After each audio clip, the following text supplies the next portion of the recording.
Rich Dad, Poor Dad. What the rich teach their kids about money that the poor and middle class do not. By Robert T. Kiyosaki. To parents everywhere, a child's first and most important teachers, and to all those who educate, influence, and lead by example. Acknowledgements. How does a person say thank you when there are so many people to thank? Obviously, this book is a thank you to my two fathers, who were powerful role models, and to my mom, who taught me love and kindness. The person most responsible for this book becoming a reality is my wife, Kim, my partner in marriage, business, and in life. She makes my life complete. Introduction. Rich Dad, Poor Dad. Having two dads offered me the choice of contrasting points of view, one of a rich man and one of a poor man. I had two fathers, a rich one and a poor one. One was highly educated and intelligent. He had a PhD and completed 4 years of undergraduate work in less than 2 years. He then went on to Stanford University, the University of Chicago, and Northwestern University to do his advanced studies, all on full financial scholarships. The other father never finished the 8th grade. Both men were successful in their careers, working hard all their lives. Both earned substantial incomes, yet one always struggled financially. The other would become one of the richest men in Hawaii. One died, leaving tens of millions of dollars to his family, charities, and his church. The other left bills to be paid. Both men were strong, charismatic, and influential. Both men offered me advice, but they did not advise the same things. Both men believed strongly in education, but did not recommend the same course of study. If I had had only one dad, I would have had to accept or reject his advice. Having two dads offered me the choice of contrasting points of view, one of a rich man and one of a poor man. Instead of simply accepting or rejecting one or the other, I found myself thinking more, comparing, and then choosing for myself. The problem was that the rich man was not rich yet, and the poor man was not yet poor. Both were just starting out on their careers, and both were struggling with money and families. But they had very different points of view about money. For example, one dad would say, "The love of money is the root of all evil." The other said, "The lack of money is the root of all evil." As a young boy, having two strong fathers, both influencing me, was difficult. I wanted to be a good son and listen, but the two fathers did not say the same things. The contrast in their points of view, particularly about money, was so extreme that I grew curious and intrigued. I began to start thinking for long periods of time about what each was saying. Much of my private time was spent reflecting, asking myself questions such as, "Why does he say that?" and then asking the same question of the other dad's statement. It would have been much easier to simply say, "Yeah, he's right, I agree with that," or to simply reject the point of view by saying, "The old man doesn't know what he's talking about." Instead, having two dads whom I loved forced me to think and ultimately choose a way of thinking for myself. As a process, choosing for myself turned out to be much more valuable in the long run than simply accepting or rejecting a single point of view. One of the reasons the rich get richer, the poor get poorer, and the middle class struggles in debt is that the subject of money is taught at home, not in school. Most of us learn about money from our parents, so what can poor parents tell their child about money? They simply say, "Stay in school and study hard." The child may graduate with excellent grades, but with a poor person's financial programming and mindset. Sadly, money is not taught in schools. Schools focus on scholastic and professional skills, but not on financial skills.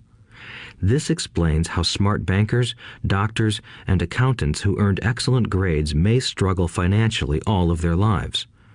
Our staggering national debt is due in large part to highly educated politicians and government officials making financial decisions with little or no training in the subject of money. Today, I often wonder what will soon happen when we have millions of people who need financial and medical assistance. They will be dependent upon their families or the government for financial support. What will happen when Medicare and Social Security run out of money? How will a nation survive if teaching children about money continues to be left to parents, most of whom will be, or already are, poor? Because I had two influential fathers, I learned from both of them. I had to think about each dad's advice, and in doing so, I gained valuable insight into the power and effect of one's thoughts on one's life. For example, one dad had a habit of saying, "I can't afford it." The other dad forbade those words to be used. He insisted I ask, "How can I afford it?" One is a statement, and the other is a question. One lets you off the hook, and the other forces you to think. My soon-to-be rich dad would explain that by automatically saying the words, "I can't afford it," your brain stops working. By asking the question, "How can I afford it?" your brain is put to work. He did not mean that you should buy everything you want. He was fanatical about exercising your mind, the most powerful computer in the world. He'd say, "My brain gets stronger every day because I exercise it. The stronger it gets, the more money I can make." He believed that automatically saying, "I can't afford it," was a sign of mental laziness. Although both dads worked hard, I noticed that one dad had a habit of putting his brain to sleep when it came to finances, and the other had a habit of exercising his brain. The long-term result was that one dad grew stronger financially, and the other grew weaker. It is not much different from a person who goes to the gym to exercise on a regular basis versus someone who sits on the couch watching television. Proper physical exercise increases your chances for health, and proper mental exercise increases your chances for wealth. My two dads had opposing attitudes, and that affected the way they thought. One dad thought that the rich should pay more in taxes to take care of those less fortunate. The other said, taxes punish those who produce and reward those who don't produce. One dad recommended, study hard so you can find a good company to work for. The other recommended, study hard so you can find a good company to buy. One dad said, the reason I'm not rich is because I have you kids. The other said, the reason I must be rich is because I have you kids. One encouraged talking about money and business at the dinner table, while the other forbade the subject of money to be discussed over a meal. One said, when it comes to money, play it safe, don't take risks. The other said, learn to manage risk. One believed, our home is our largest investment and our greatest asset. The other believed, my house is a liability, and if your house is your largest investment, you're in trouble. Both dads paid their bills on time, yet one paid his bills first while the other paid his bills last. One dad believed in a company or the government taking care of you and your needs. He was always concerned about pay raises, retirement plans, medical benefits, sick leave, vacation days, and other perks. He was impressed with two of his uncles who joined the military and earned a retirement and entitlement package for life after 20 years of active service. He loved the idea of medical benefits and PX privileges the military provided its retirees. He also loved the tenure system available through the university. The idea of job protection for life and job benefits seemed more important at times than the job. He would often say, I've worked hard for the government and I'm entitled to these benefits. The other believed in total financial self-reliance. He spoke out against the entitlement mentality and how it created weak and financially needy people. He was emphatic about being financially competent. One dad struggled to save a few dollars. The other created investments. One dad taught me how to write an impressive resume so I could find a good job. The other taught me how to write strong business and financial plans so I could create jobs. Being a product of two strong dads allowed me the luxury of observing the effects different thoughts have on one's life. I noticed that people really do shape their lives through their thoughts. For example, my poor dad always said, "I'll never be rich," and that prophecy became reality. My rich dad, on the other hand, always referred to himself as rich. He would say things like, "I'm a rich man and rich people don't do this." Even when he was flat broke after a major financial setback, he continued to refer to himself as a rich man. He would cover himself by saying, "There is a difference between being poor and being broke. Broke is temporary. Poor is eternal." My poor dad would say, "I'm not interested in money," or "money doesn't matter." My rich dad always said, "Money is power." The power of our thoughts may never be measured or appreciated, but it became obvious to me as a young boy that it was important to be aware of my thoughts and how I expressed myself.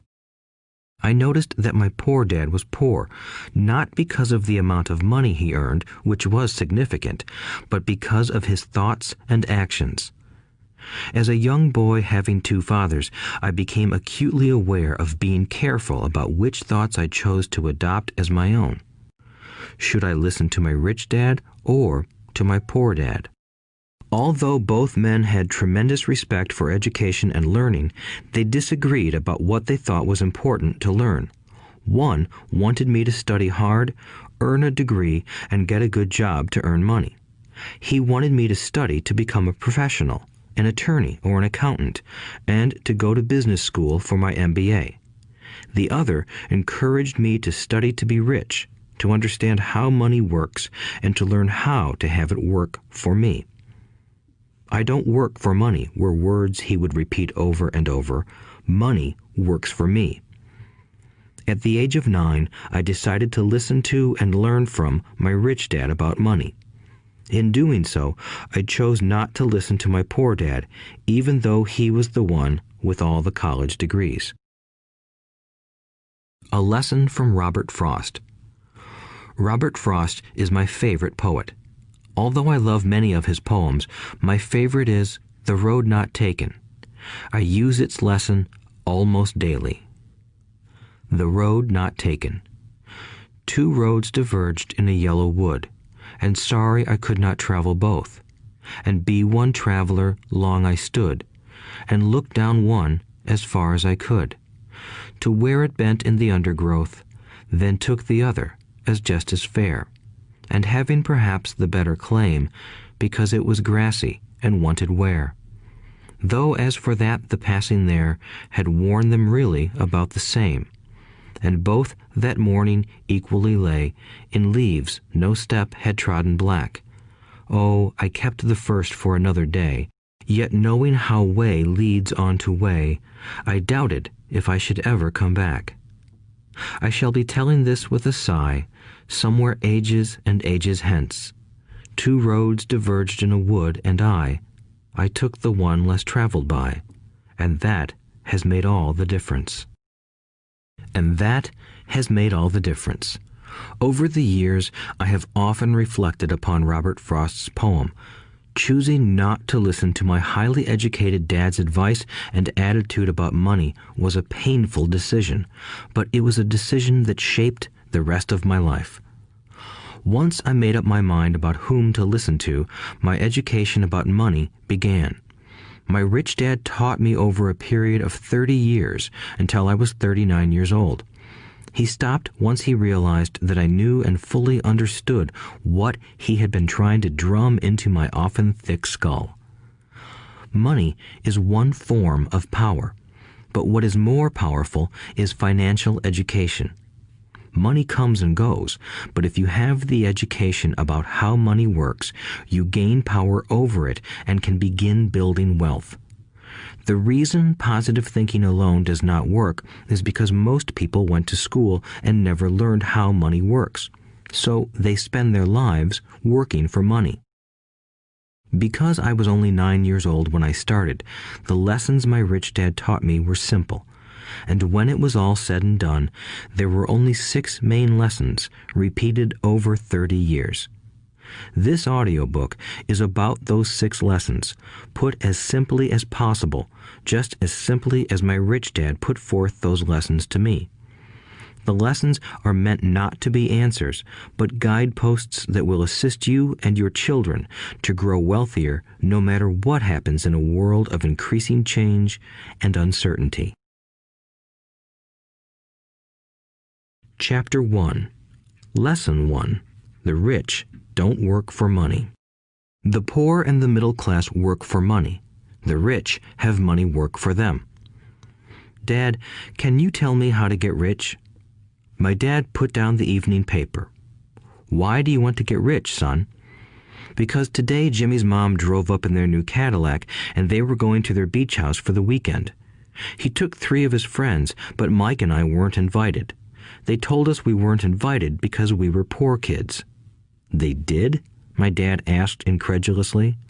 Yeah, they did, I replied in a hurt tone. My dad silently shook his head, pushed his glasses up the bridge of his nose, and went back to reading the paper. I stood waiting for an answer. The year was 1956. I was 9 years old. By some twist of fate, I attended the same public school where the rich people sent their kids. We were primarily a sugar plantation town. The managers of the plantation and the other affluent people, such as doctors, business owners, and bankers, sent their children to this elementary school. After grade 6, their children were generally sent off to private schools. Because my family lived on one side of the street, I went to this school. Had I lived on the other side of the street, I would have gone to a different school with kids from families more like mine. After grade 6, these kids and I would go on to the public intermediate and high school. There was no private school for them or for me. My dad finally put down the paper. I could tell he was thinking. Well, son, he began slowly, if you want to be rich, you have to learn to make money. How do I make money? I asked. Well, use your head, son, he said, smiling. Even then, I knew that really meant, that's all I'm going to tell you, or, I don't know the answer, so don't embarrass me. A partnership is formed. The next morning, I told my best friend, Mike, what my dad had said. As best as I could tell, Mike and I were the only poor kids in this school. Mike was also in this school by a twist of fate. Someone had drawn a jog in the line for the school district, and we wound up in school with the rich kids. We weren't really poor, but we felt as if we were because all the other boys had new baseball gloves, new bicycles, new everything. Mom and Dad provided us with the basics, like food and shelter and clothes, but that was about it. My dad used to say, if you want something, work for it. We wanted things, but there was not much work available for 9-year-old boys. So what do we do to make money? Mike asked. I don't know, I said, but do you want to be my partner? He agreed, and so on that Saturday morning, Mike became my first business partner. We spent all morning coming up with ideas on how to make money. Occasionally, we talked about all the cool guys at Jimmy's beach house having fun. It hurt a little, but that hurt was good, because it inspired us to keep thinking of a way to make money. Finally, that afternoon, a bolt of lightning struck. It was an idea Mike got from a science book he had read. Excitedly, we shook hands, and the partnership now had a business. For the next several weeks, Mike and I ran around our neighborhood, knocking on doors and asking our neighbors if they would save their toothpaste tubes for us. With puzzled looks, most adults consented with a smile. Some asked us what we were doing, to which we replied, "We can't tell you. It's a business secret." My mom grew distressed as the weeks wore on. We had selected a site next to her washing machine as the place we would stockpile our raw materials. In a brown cardboard box that at one time held ketchup bottles, our little pile of used toothpaste tubes began to grow. Finally, my mom put her foot down. The sight of her neighbor's messy, crumpled used toothpaste tubes had gotten to her. "What are you boys doing?" she asked, "and I don't want to hear again that it's a business secret. Do something with this mess or I'm going to throw it out." Mike and I pleaded and begged, explaining that we would soon have enough and then we would begin production. We informed her that we were waiting on a couple of neighbors to finish their toothpaste so we could have their tubes. Mom granted us a 1-week extension. The date to begin production was moved up, and the pressure was on. My first partnership was already being threatened with an eviction notice by my own mom. It became Mike's job to tell the neighbors to quickly use up their toothpaste, saying their dentist wanted them to brush more often anyway. I began to put together the production line. One day, my dad drove up with a friend to see 2 9-year-old boys in the driveway with a production line operating at full speed. There was fine white powder everywhere. On a long table were small milk cartons from school, and our family's hibachi grill was glowing with red-hot coals at maximum heat. Dad walked up cautiously, having to park the car at the base of the driveway since the production line blocked the carport. As he and his friend got closer, they saw a steel pot sitting on top of the coals in which the toothpaste tubes were being melted down. In those days, toothpaste did not come in plastic tubes. The tubes were made of lead, so once the paint was burned off, the tubes were dropped in the small steel pot. They melted until they became liquid, and with my mom's pot holders, we poured the lead through a small hole in the top of the milk cartons. The milk cartons were filled with plaster of Paris. White powder was everywhere. In my haste, I had knocked the bag over, and the entire area looked like it had been hit by a snowstorm. The milk cartons were the outer containers for plaster of Paris molds. My dad and his friend watched as we carefully poured the molten lead through a small hole in the top of the plaster of Paris cube. "Careful," my dad said. I nodded without looking up. Finally, once the pouring was through, I put the steel pot down and smiled at my dad. "What are you boys doing?" he asked with a cautious smile. "We're doing what you told me to do. We're going to be rich," I said. "Yup," said Mike, grinning and nodding his head. "We're partners." "And what is in those plaster molds?" my dad asked. "Watch," I said. "This should be a good batch." With a small hammer, I tapped at the seal that divided the cube in half. Cautiously, I pulled up the top half of the plaster mold, and a lead nickel fell out. "Oh my God," my dad said, "you're casting nickels out of lead." "That's right," Mike said. "We're doing as you told us to do. We're making money." My dad's friend turned and burst into laughter. My dad smiled and shook his head. Along with a fire and a box of spent toothpaste tubes, in front of him were 2 little boys covered with white dust, smiling from ear to ear. He asked us to put everything down and sit with him on the front step of our house. With a smile, he gently explained what the word counterfeiting meant. Our dreams were dashed. "You mean this is illegal?" asked Mike in a quivering voice. "Let them go," my dad's friend said. "They might be developing a natural talent." My dad glared at him. "Yes, it is illegal," my dad said gently, "but you boys have shown great creativity and original thought. Keep going. I'm really proud of you." Disappointed, Mike and I sat in silence for about 20 minutes before we began cleaning up our mess. The business was over on opening day. Sweeping the powder up, I looked at Mike and said, "I guess Jimmy and his friends are right. We are poor." My father was just leaving as I said that. "Boys," he said, "you're only poor if you give up. The most important thing is that you did something. Most people only talk and dream of getting rich. You've done something. I'm very proud of the two of you. I will say it again. Keep going. Don't quit." Mike and I stood there in silence. They were nice words, but we still did not know what to do. "So how come you're not rich, Dad?" I asked. "Because I chose to be a school teacher. School teachers really don't think about being rich. We just like to teach. I wish I could help you, but I really don't know how to make money." Mike and I turned and continued our cleanup. "I know," said my dad. "If you boys want to learn how to be rich, don't ask me. Talk to your dad, Mike." "My dad?" asked Mike with a scrunched-up face. "Yeah, your dad," repeated my dad with a smile. "Your dad and I have the same banker, and he raves about your father. He's told me several times that your father is brilliant when it comes to making money." "My dad?" Mike asked again in disbelief. "Then how come we don't have a nice car and a nice house like the rich kids at school?" "A nice car and a nice house don't necessarily mean you're rich or you know how to make money," my dad replied. "Jimmy's dad works for the sugar plantation. He's not much different from me.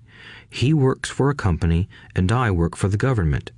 The company buys the car for him. The sugar company is in financial trouble, and Jimmy's dad may soon have nothing. Your dad is different, Mike. He seems to be building an empire, and I suspect in a few years he will be a very rich man." With that, Mike and I got excited again. With new vigor, we began cleaning up the mess caused by our now defunct first business. As we were cleaning, we made plans for how and when to talk to Mike's dad. The problem was that Mike's dad worked long hours and often did not come home until late. His father owned warehouses, a construction company, a chain of stores, and 3 restaurants. It was the restaurants that kept him out late. Mike caught the bus home after we had finished cleaning up. He was going to talk to his dad when he got home that night and ask him if he would teach us how to become rich. Mike promised to call as soon as he had talked to his dad, even if it was late. The phone rang at 8:30 p.m. "Okay," I said, "next Saturday." I put the phone down. Mike's dad had agreed to meet with us. On Saturday, I caught the 7:30 a.m. bus to the poor side of town. The lessons begin. Mike and I met with his dad that morning at 8 o'clock. He was already busy, having been at work for more than an hour. His construction supervisor was just leaving in his pickup truck as I walked up to his simple, small, and tidy home. Mike met me at the door. "Dad's on the phone, and he said to wait on the back porch," Mike said as he opened the door. The old wooden floor creaked as I stepped across the threshold of the aging house. There was a cheap mat just inside the door. The mat was there to hide the years of wear from countless footsteps that the floor had supported. Although clean, it needed to be replaced. I felt claustrophobic as I entered the narrow living room that was filled with old, musty, overstuffed furniture that today would be collector's items. Sitting on the couch were 2 women, both a little older than my mom. Across from the women sat a man in workman's clothes. He wore khaki slacks and a khaki shirt, neatly pressed but without starch, and polished work boots. He was about 10 years older than my dad. They smiled as Mike and I walked past them toward the back porch. I smiled back shyly. "Who are those people?" I asked. "Oh, they work for my dad. The older man runs his warehouses, and the women are the managers of the restaurants. And as you arrived, you saw the construction supervisor who was working on a road project about 50 miles from here.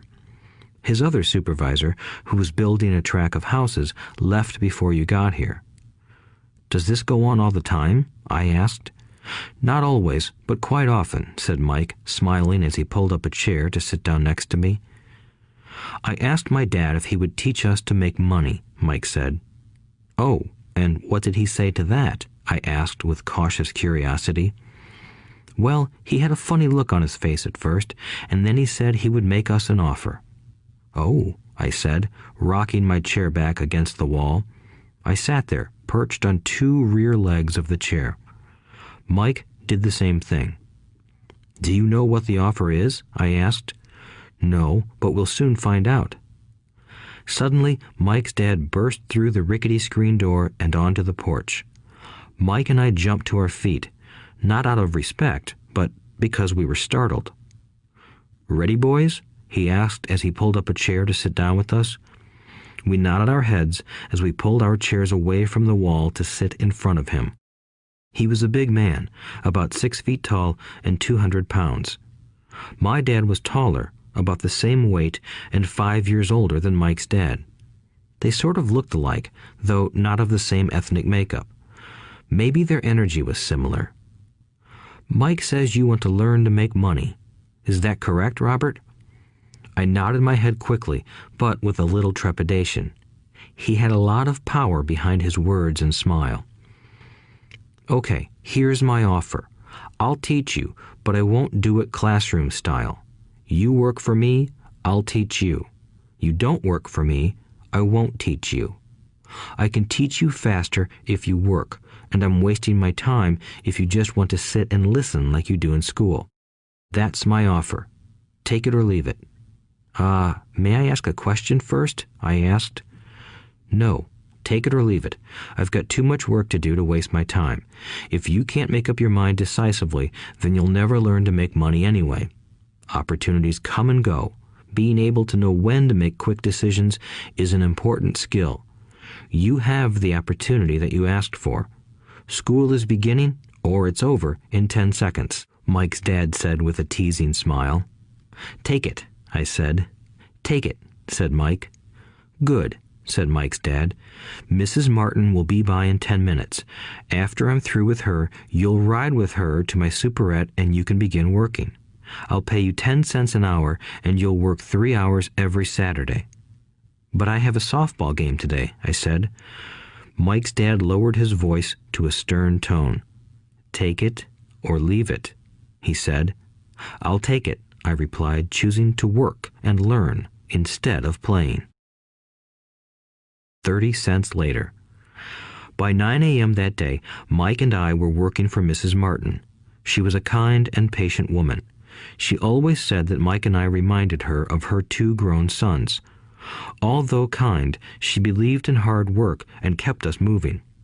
We spent 3 hours taking canned goods off the shelves, brushing each can with a feather duster to get the dust off, and then restacking them neatly.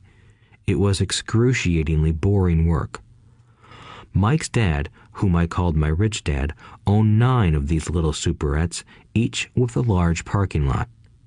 They were the early version of the 7-Eleven convenience stores, little neighborhood grocery stores where people bought items such as milk, bread, butter, and cigarettes. The problem was that this was Hawaii before air conditioning was widely used, and the stores could not close their doors because of the heat. On 2 sides of the store, the doors had to be wide open to the road and parking lot. Every time a car drove by or pulled into the parking lot, dust would swirl and settle in the store. We knew we had a job as long as there was no air conditioning. For 3 weeks, Mike and I reported to Mrs. Martin and worked our 3 hours. By noon, our work was over, and she dropped 3 little dimes in each of our hands. Now, even at the age of 9 in the mid-1950s, 30 cents was not too exciting. Comic books cost 10 cents back then, so I usually spent my money on comic books and went home. By Wednesday of the 4th week, I was ready to quit.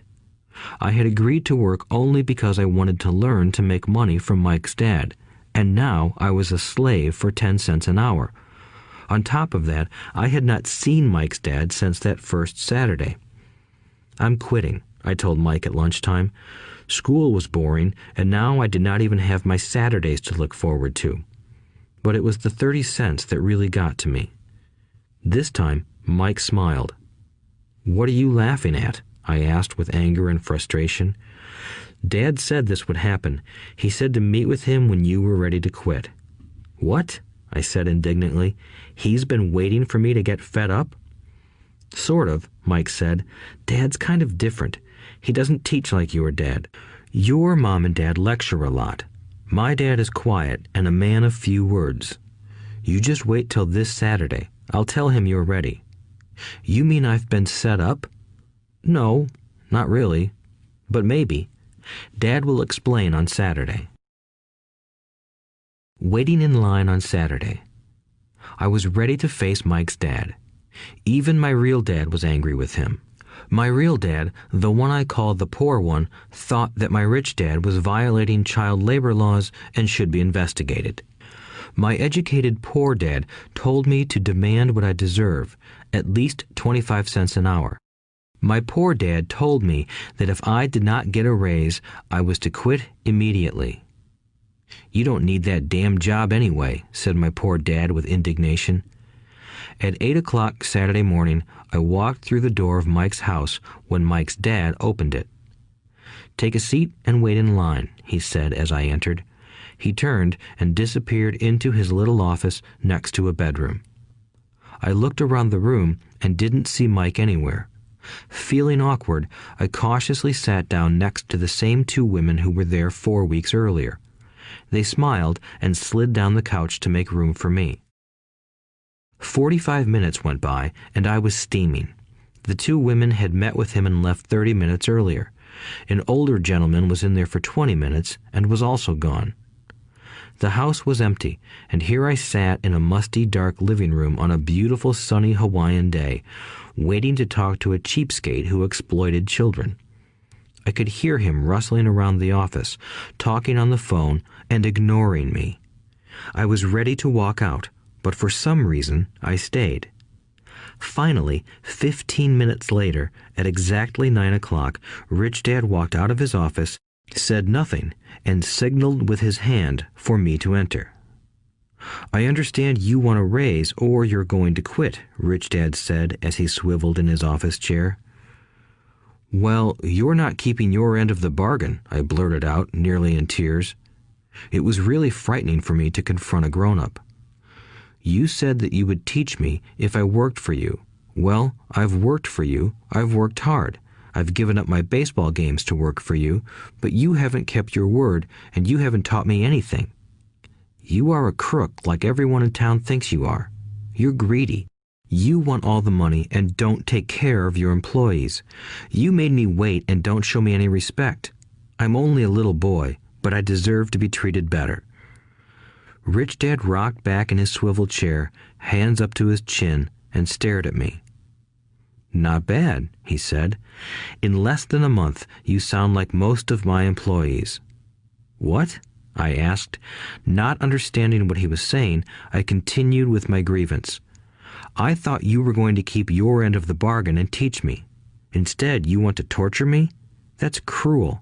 That's really cruel. I am teaching you, Rich Dad said quietly. What have you taught me? Nothing, I said angrily. You haven't even talked to me once since I agreed to work for peanuts. 10 cents an hour. Ha! I should notify the government about you. We have child labor laws, you know. My dad works for the government, you know. Wow, said Rich Dad. Now you sound just like most of the people who used to work for me. People I've either fired or who have quit. So, what do you have to say? I demanded, feeling pretty brave for a little kid. You lied to me. I've worked for you, and you have not kept your word. You haven't taught me anything. How do you know that I've not taught you anything? Asked Rich Dad calmly. Well, you've never talked to me. I've worked for 3 weeks, and you have not taught me anything, I said with a pout. Does teaching mean talking or a lecture? Rich Dad asked. Well, yes, I replied. That's how they teach you in school, he said, smiling. But that is not how life teaches you, and I would say that life is the best teacher of all. Most of the time, life does not talk to you. It just sort of pushes you around. Each push is life saying, wake up, there's something I want you to learn. What is this man talking about? I asked myself silently. Life pushing me around was life talking to me? Now I knew I had to quit my job. I was talking to someone who needed to be locked up. If you learn life's lessons, you will do well. If not, life will just continue to push you around. People do two things. Some just let life push them around. Others get angry and push back. But they push back against their boss, or their job, or their husband or wife. They do not know it's life that's pushing. I had no idea what he was talking about. Life pushes all of us around. Some people give up and others fight. A few learn the lesson and move on. They welcome life pushing them around. To these few people, it means they need and want to learn something. They learn and move on. Most quit, and a few, like you, fight. Rich Dad stood and shut the creaky old wooden window that needed repair. If you learn this lesson, you will grow into a wise, wealthy, and happy young man. If you don't, you will spend your life blaming a job, low pay, or your boss for your problems. You'll live life always hoping for that big break that will solve all your money problems. Rich Dad looked over at me to see if I was still listening. His eyes met mine. We stared at each other, communicating through our eyes. Finally, I looked away once I had absorbed his message. I knew he was right. I was blaming him, and I did ask to learn. I was fighting. Rich Dad continued. Or, if you are the kind of person who has no guts, you just give up every time life pushes you. If you are that kind of person, you'll live all your life playing it safe, doing the right things, saving yourself for some event that never happens. Then you die a boring old man. You'll have lots of friends who really like you because you were such a nice, hard-working guy. But the truth is that you let life push you into submission. Deep down, you were terrified of taking risks. You really wanted to win, but the fear of losing was greater than the excitement of winning. Deep inside, you and only you will know you didn't go for it. You chose to play it safe. Our eyes met again. "You've been pushing me around?" I asked. "Some people might say that," smiled Rich Dad. "I would say that I just gave you a taste of life." "What taste of life?" I asked, still angry, but now curious and ready to learn. "You boys are the first people that have ever asked me to teach them how to make money. I have more than 150 employees, and not one of them has asked me what I know about money. They ask me for a job and a paycheck, but never to teach them about money. So most will spend the best years of their lives working for money, not really understanding what it is they are working for." I sat there listening intently. "So when Mike told me you wanted to learn how to make money, I decided to design a course that mirrored real life. I could talk until I was blue in the face, but you wouldn't hear a thing. So I decided to let life push you around a bit so you could hear me. That's why I only paid you 10 cents. "So what is the lesson I learned from working for only 10 cents an hour?" I asked. "That you're cheap and exploit your workers?" Rich Dad rocked back and laughed heartily. Finally, he said, "You'd best change your point of view. Stop blaming me and thinking I'm the problem. If you think I'm the problem, then you have to change me. If you realize that you're the problem, then you can change yourself, learn something, and grow wiser. Most people want everyone else in the world to change but themselves. Let me tell you, it's easier to change yourself than everyone else." "I don't understand," I said. "Don't blame me for your problems," Rich Dad said, growing impatient. "But you only pay me 10 cents. "So what are you learning?" Rich Dad asked, smiling. "That you're cheap," I said with a sly grin. "See, you think I'm the problem," said Rich Dad. "But you are. Well, keep that attitude and you'll learn nothing. Keep the attitude that I'm the problem, and what choices do you have?" "Well, if you don't pay me more or show me more respect and teach me, I'll quit." "Well put," Rich Dad said, "and that's exactly what most people do. They quit and go looking for another job, a better opportunity and higher pay, actually thinking that this will solve the problem. In most cases, it won't. So what should I do? I asked. Just take this measly 10 cents an hour and smile? Rich Dad smiled. That's what the other people do.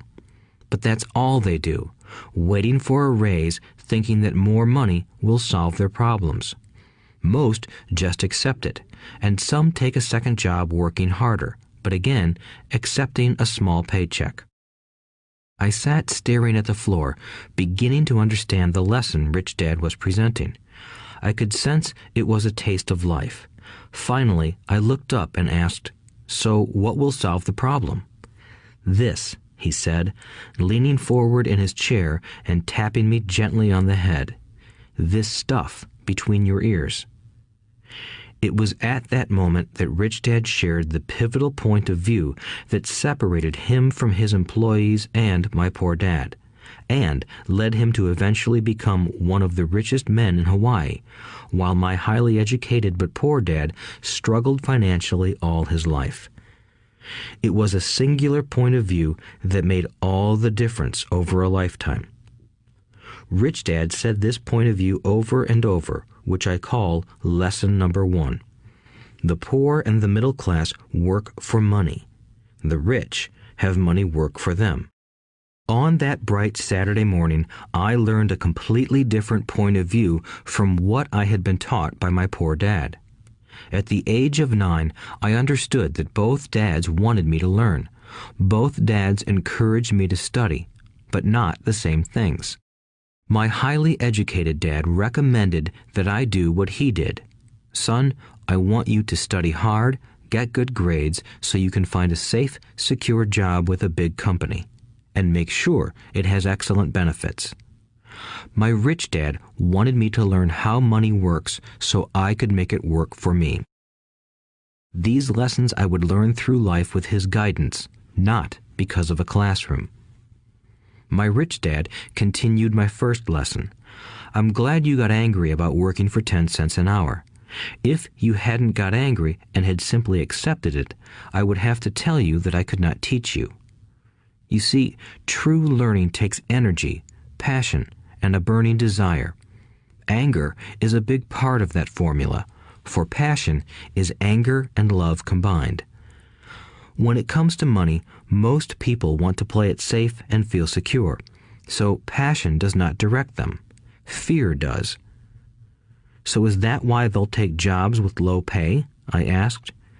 "Yes," said Rich Dad.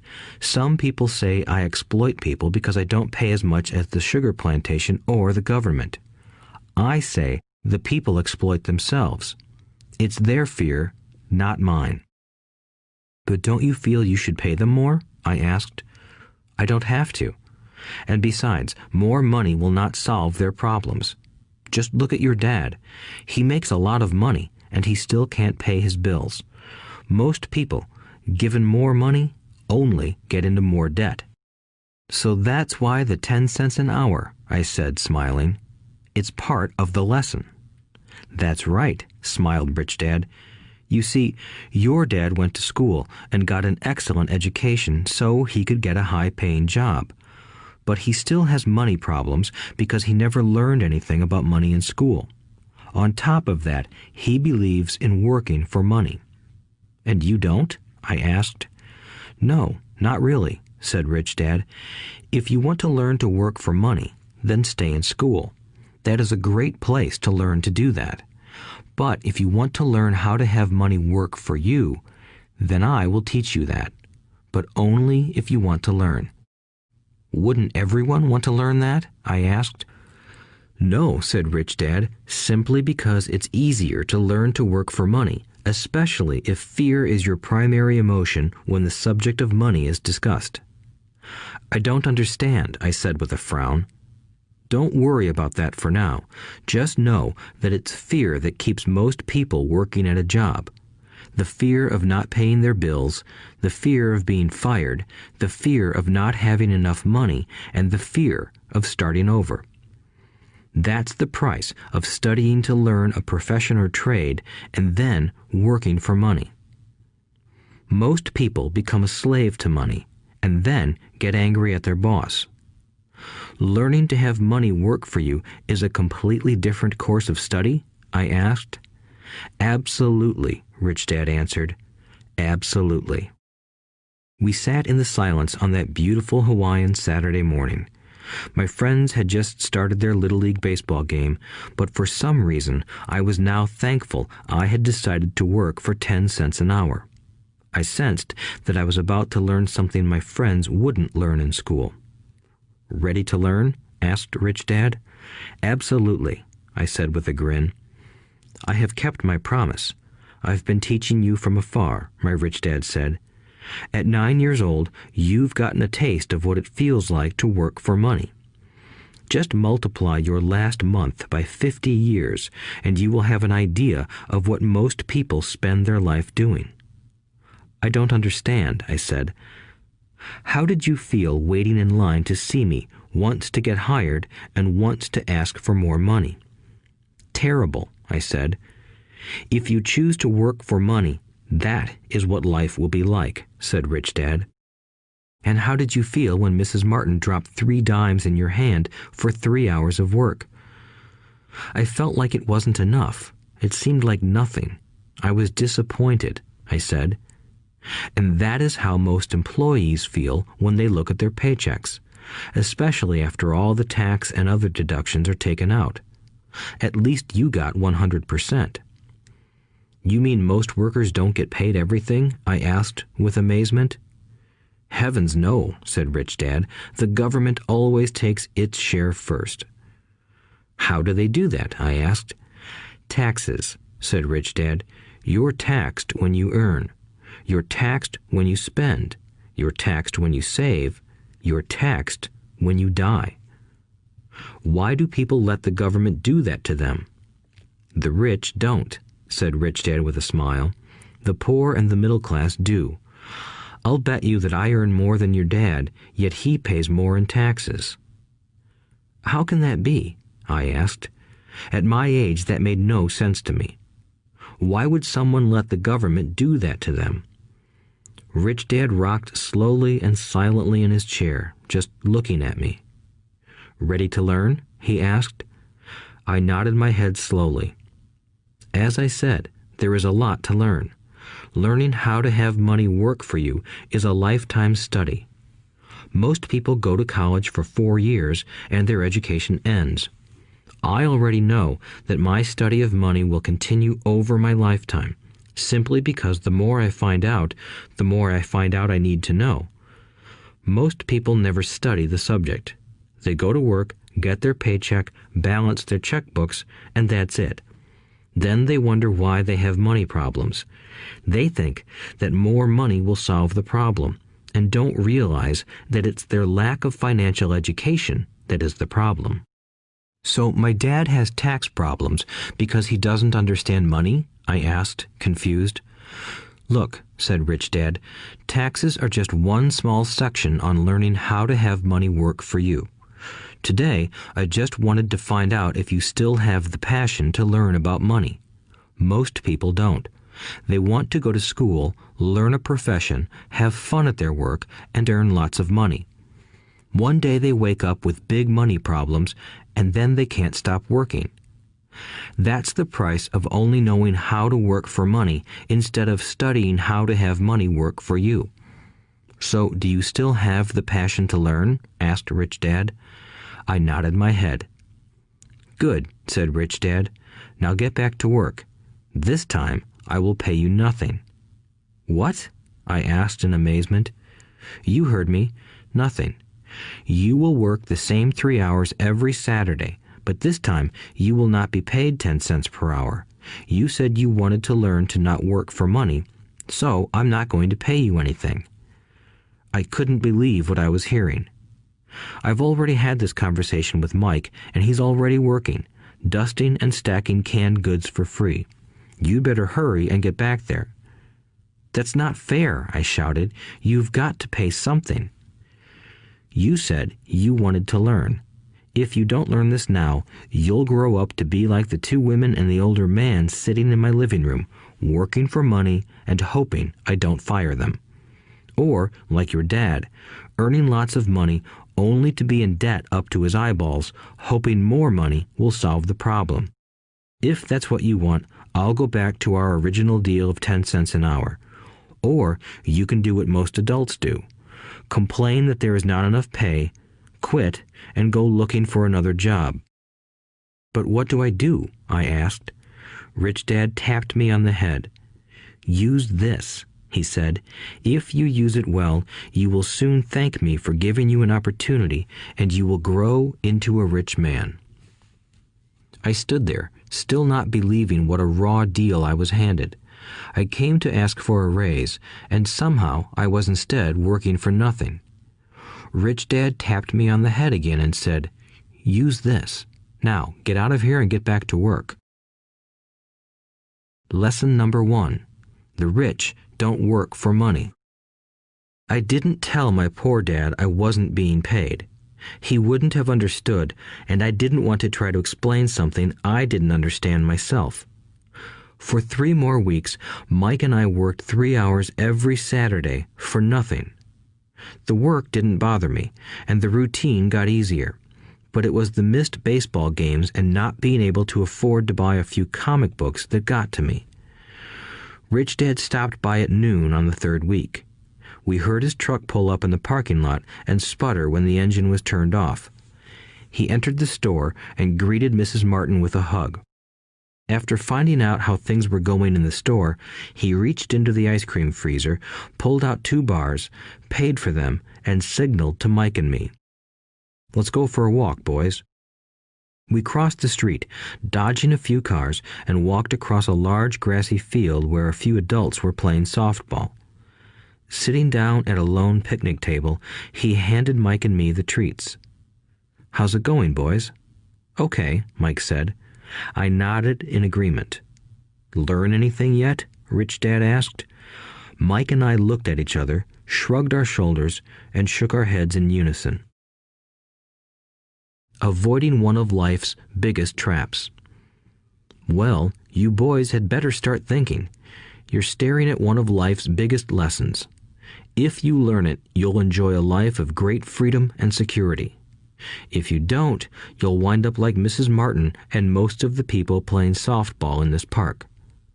They work very hard for little money, clinging to the illusion of job security and looking forward to a 3-week vacation each year and maybe a skimpy pension after 45 years of service. If that excites you, I'll give you a raise to 25 cents an hour. But these are good, hard-working people. Are you making fun of them? I demanded. A smile came over Rich Dad's face. Mrs. Martin is like a mother to me. I would never be that cruel. I may sound unkind because I'm doing my best to point something out to the two of you. I want to expand your point of view so you can see something most people never have the benefit of seeing because their vision is too narrow. Most people never see the trap they are in. Mike and I sat there, uncertain of his message. He sounded cruel, yet we could sense he was trying to drive home a point. With a smile, Rich Dad said, "Doesn't that 25 cents an hour sound good? Doesn't it make your heart beat a little faster?" I shook my head no, but it really did. 25 cents an hour would be big bucks to me. "Okay, I'll pay you $1 an hour," Rich Dad said, with a sly grin. Now my heart started to race. My brain was screaming, "Take it, take it."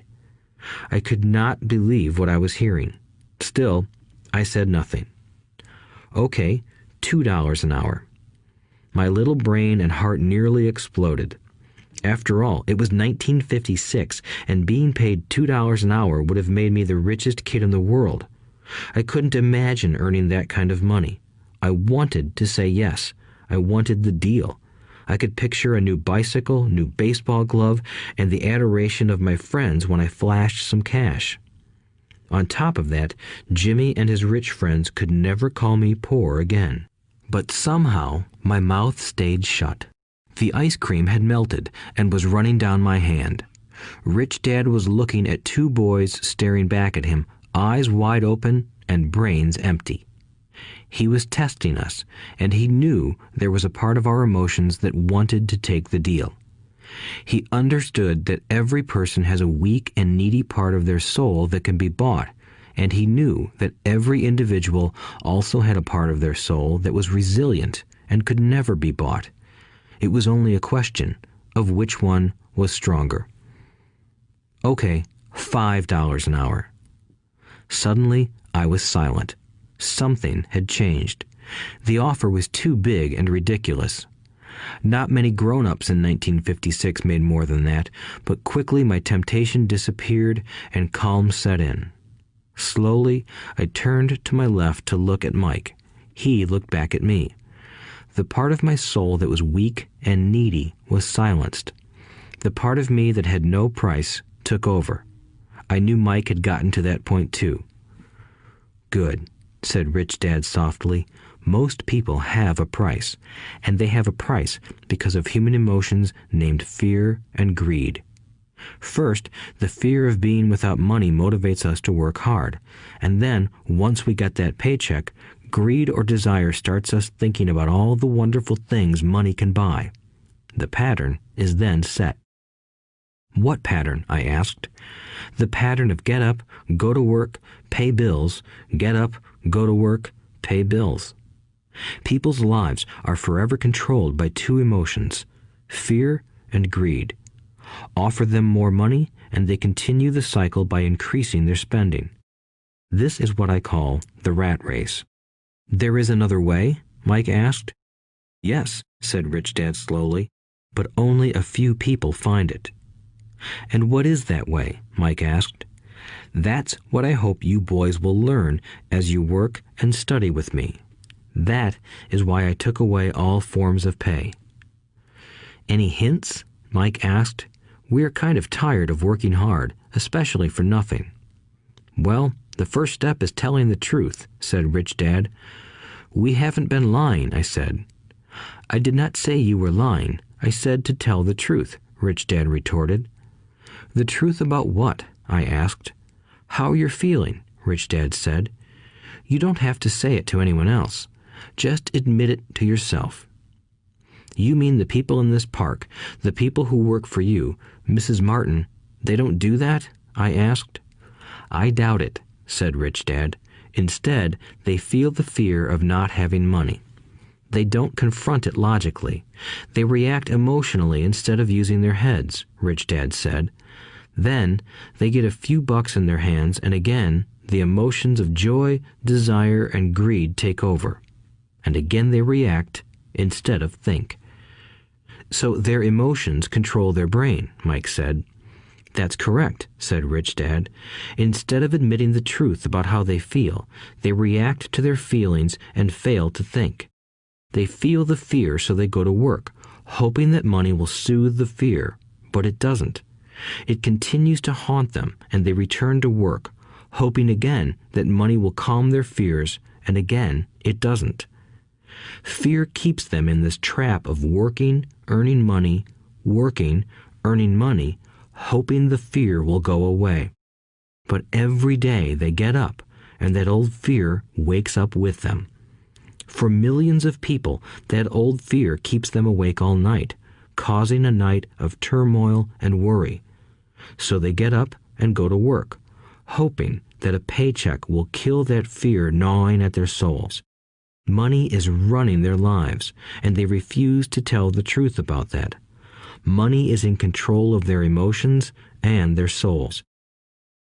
Rich Dad sat quietly, letting his words sink in. Mike and I had heard what he said, but didn't understand fully what he was talking about. I just knew that I often wondered why grown-ups hurried off to work. It did not seem like much fun, and they never looked that happy, but something kept them going. Realizing we had absorbed as much as possible of what he was talking about, Rich Dad said, "I want you boys to avoid that trap. That is really what I want to teach you. Not just to be rich, because being rich does not solve the problem." "It doesn't?" I asked, surprised. No, it doesn't. Let me explain the other emotion, desire. Some call it greed, but I prefer desire. It's perfectly normal to desire something better, prettier, more fun, or exciting. So people also work for money because of desire. They desire money for the joy they think it can buy. But the joy that money brings is often short-lived, and they soon need more money for more joy, more pleasure, more comfort, and more security. So they keep working, thinking money will soothe their souls that are troubled by fear and desire. But money can't do that. Even rich people do this? Mike asked. Rich people included, said Rich Dad. In fact, the reason many rich people are rich isn't because of desire, but because of fear. They believe that money can eliminate the fear of being poor, so they amass tons of it, only to find the fear gets worse. Now they fear losing the money. I have friends who keep working even though they have plenty. I know people who have millions who are more afraid now than when they were poor. They're terrified of losing it all. The fears that drove them to get rich got worse. That weak and needy part of their soul is actually screaming louder. They don't want to lose the big houses, the cars, and the high life money has bought them. They worry about what their friends would say if they lost all their money. Many are emotionally desperate and neurotic, although they look rich and have more money. So, is a poor man happier? I asked. No, I don't think so, replied Rich Dad. The avoidance of money is just as psychotic as being attached to money. As if on cue, the town derelict went past our table, stopping by the large rubbish can and rummaging around in it. The three of us watched him with great interest, when before we probably would have just ignored him. Rich Dad pulled $1 out of his wallet and gestured to the older man. Seeing the money, the derelict came over immediately, took the bill, thanked Rich Dad profusely, and hurried off, ecstatic with his good fortune. He's not much different from most of my employees, said Rich Dad. I've met so many people who say, "Oh, I'm not interested in money," yet they'll work at a job for 8 hours a day. That's a denial of truth. If they weren't interested in money, then why are they working? That kind of thinking is probably more psychotic than a person who hoards money. As I sat there listening to my Rich Dad, my mind flashed back to the countless times my own dad said, "I'm not interested in money." He said those words often. He also covered himself by always saying, "I work because I love my job." So, what do we do? I asked. Not work for money until all traces of fear and greed are gone? No, that would be a waste of time, said Rich Dad. Emotions are what make us human. The word emotion stands for energy in motion. Be truthful about your emotions and use your mind and emotions in your favor, not against yourself. Whoa, said Mike. Don't worry about what I just said. It will make more sense in years to come. Just be an observer, not a reactor to your emotions. Most people do not know that it's their emotions that are doing the thinking. Your emotions are your emotions, but you have got to learn to do your own thinking. Can you give me an example? I asked. Sure, replied Rich Dad. When a person says, "I need to find a job," it's most likely an emotion doing the thinking. Fear of not having money generates that thought. But people do need money if they have bills to pay, I said.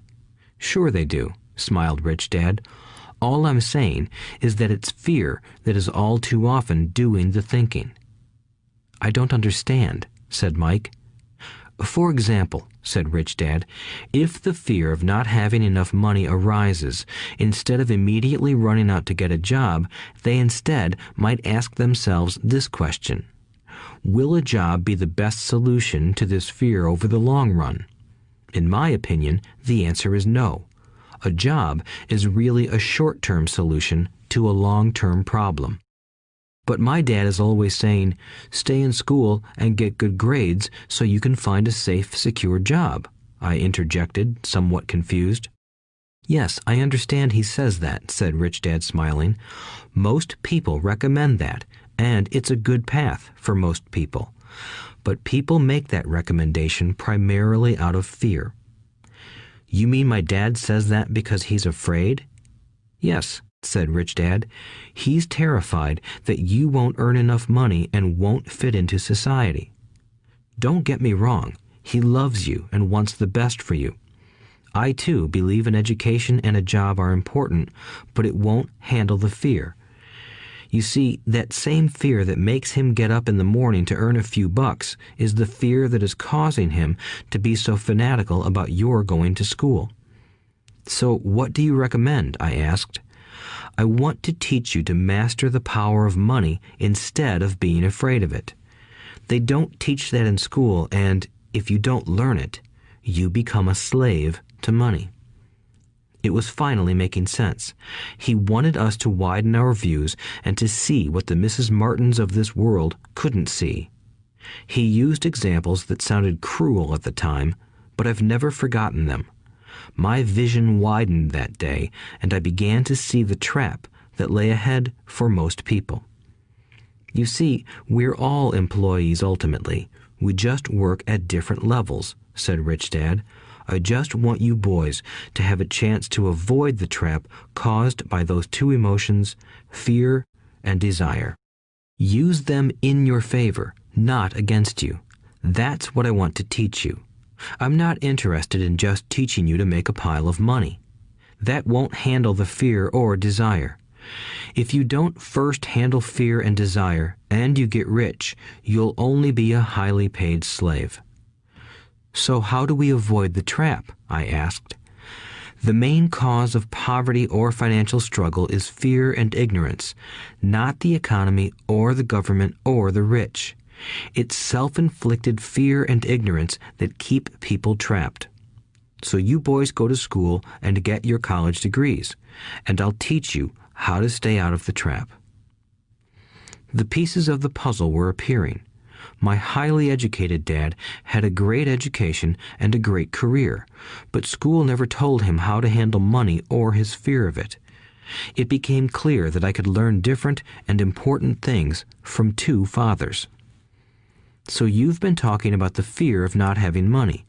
How does the desire for money affect our thinking? Mike asked. How did you feel when I tempted you with a pay raise? Did you notice your desires rising? We nodded our heads. By not giving in to your emotions, you were able to delay your reactions and think. That is important. We will always have emotions of fear and greed. From here on in, it's imperative for you to use those emotions to your advantage, and for the long term to not let your emotions control your thinking. Most people use fear and greed against themselves. That's the start of ignorance. Most people live their lives chasing paychecks, pay raises, and job security because of the emotions of desire and fear, not really questioning where those emotion-driven thoughts are leading them. It's just like the picture of a donkey dragging a cart with its owner dangling a carrot just in front of its nose. The donkey's owner may be going where he wants to, but the donkey is chasing an illusion. Tomorrow, there will only be another carrot for the donkey. You mean the moment I pictured a new baseball glove, candy, and toys, that's like a carrot to a donkey? Mike asked. Yes, and as you get older, your toys get more expensive. A new car, a boat, and a big house to impress your friends, said Rich Dad with a smile. Fear pushes you out the door, and desire calls to you. That's the trap. So what's the answer? Mike asked. What intensifies fear and desire is ignorance. That is why rich people with lots of money often have more fear the richer they get. Money is the carrot, the illusion. If the donkey could see the whole picture, it might rethink its choice to chase the carrot. Rich Dad went on to explain that a human's life is a struggle between ignorance and illumination. He explained that once a person stops searching for information and self-knowledge, ignorance sets in. That struggle is a moment-to-moment decision to learn to open or close one's mind. Look, school is very important. You go to school to learn a skill or profession to become a contributing member of society. Every culture needs teachers, doctors, mechanics, artists, cooks, business people, police officers, firefighters, and soldiers. Schools train them so society can thrive and flourish, said Rich Dad. Unfortunately, for many people, school is the end, not the beginning. There was a long silence. Rich Dad was smiling. I didn't comprehend everything he said that day, but, as with most great teachers, his words continued to teach for years.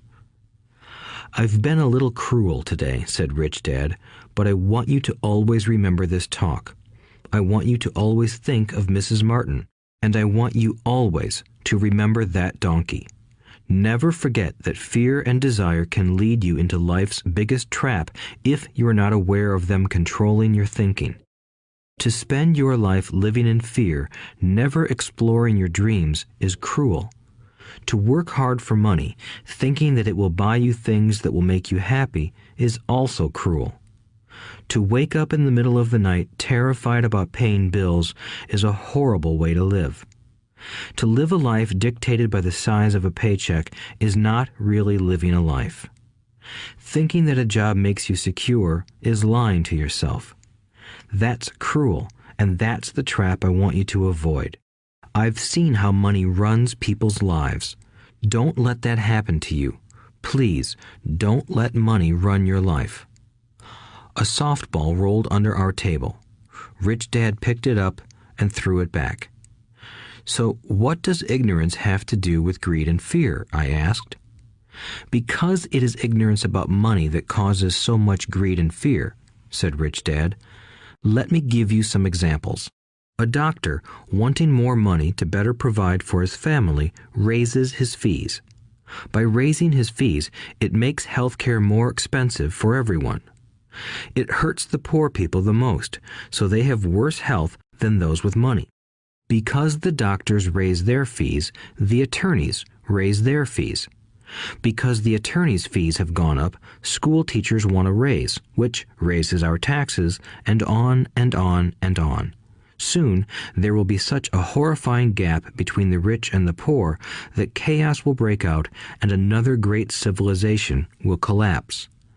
History proves that great civilizations collapse when the gap between the haves and have-nots is too great. Sadly, America is on that same course because we haven't learned from history. We only memorize historical dates and names, not the lesson." "Aren't prices supposed to go up?" I asked.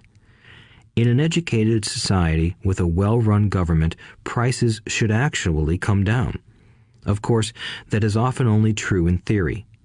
Prices go up because of greed and fear caused by ignorance. If schools taught people about money, there would be more money and lower prices. But schools focus only on teaching people to work for money, not how to harness money's power." "But don't we have business schools?" Mike asked. "And haven't you encouraged me to go for my MBA?" "Yes," said Rich Dad, "but all too often business schools train employees to become sophisticated bean counters. Heaven forbid a bean counter takes over a business. All they do is look at the numbers, fire people, and kill the business. I know this because I hire bean counters. All they think about is cutting costs and raising prices, which cause more problems. Bean counting is important.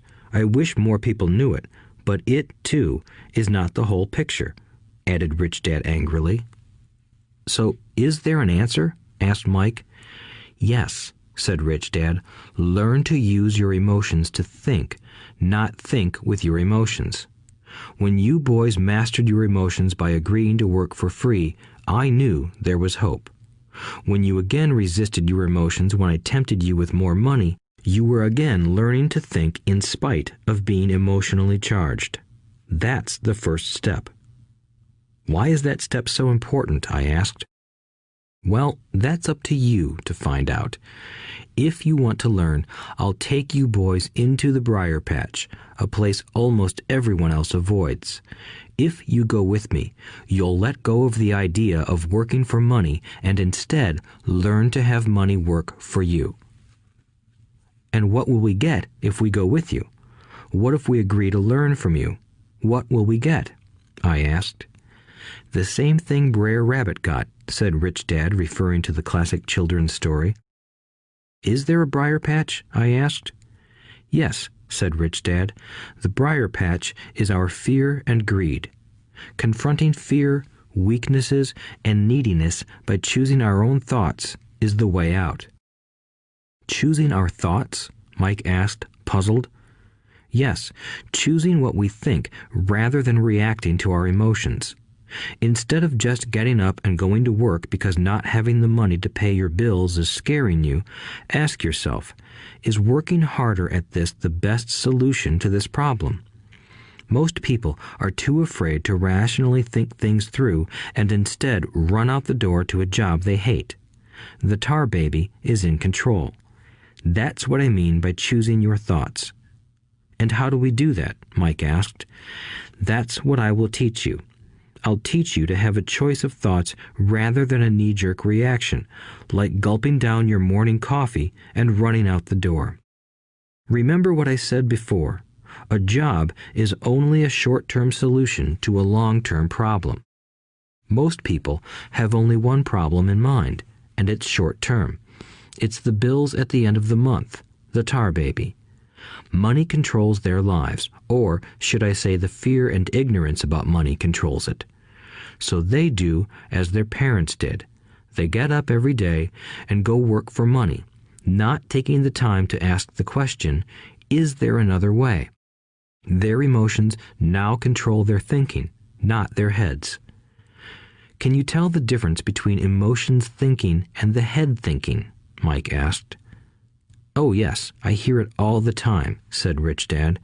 I hear things like, well, everyone has to work, or the rich are crooks, or I'll get another job, I deserve this raise, you can't push me around, or I like this job because it's secure. No one asks, is there something I'm missing here? Which would break through the emotional thought and give you time to think clearly. As we headed back to the store, Rich Dad explained that the rich really did make money. They did not work for it. He went on to explain that when Mike and I were casting 5-cent pieces out of lead, thinking we were making money, we were very close to thinking the way the rich think. The problem was that creating money is legal for the government and banks to do, but illegal for us to do. There are legal ways to create money from nothing, he told us. Rich Dad went on to explain that the rich know that money is an illusion, truly like the carrot for the donkey. It's only out of fear and greed that the illusion of money is held together by billions of people who believe that money is real. It's not. Money is really made up. It is only because of the illusion of confidence and the ignorance of the masses that this house of cards stands. He talked about the gold standard that America was on, and that each dollar bill was actually a silver certificate.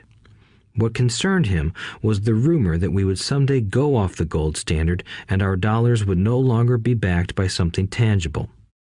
If that happens, boys, all hell will break loose. The poor, the middle class, and the ignorant will have their lives ruined simply because they will continue to believe that money is real and that the company they work for, or the government, will look after them.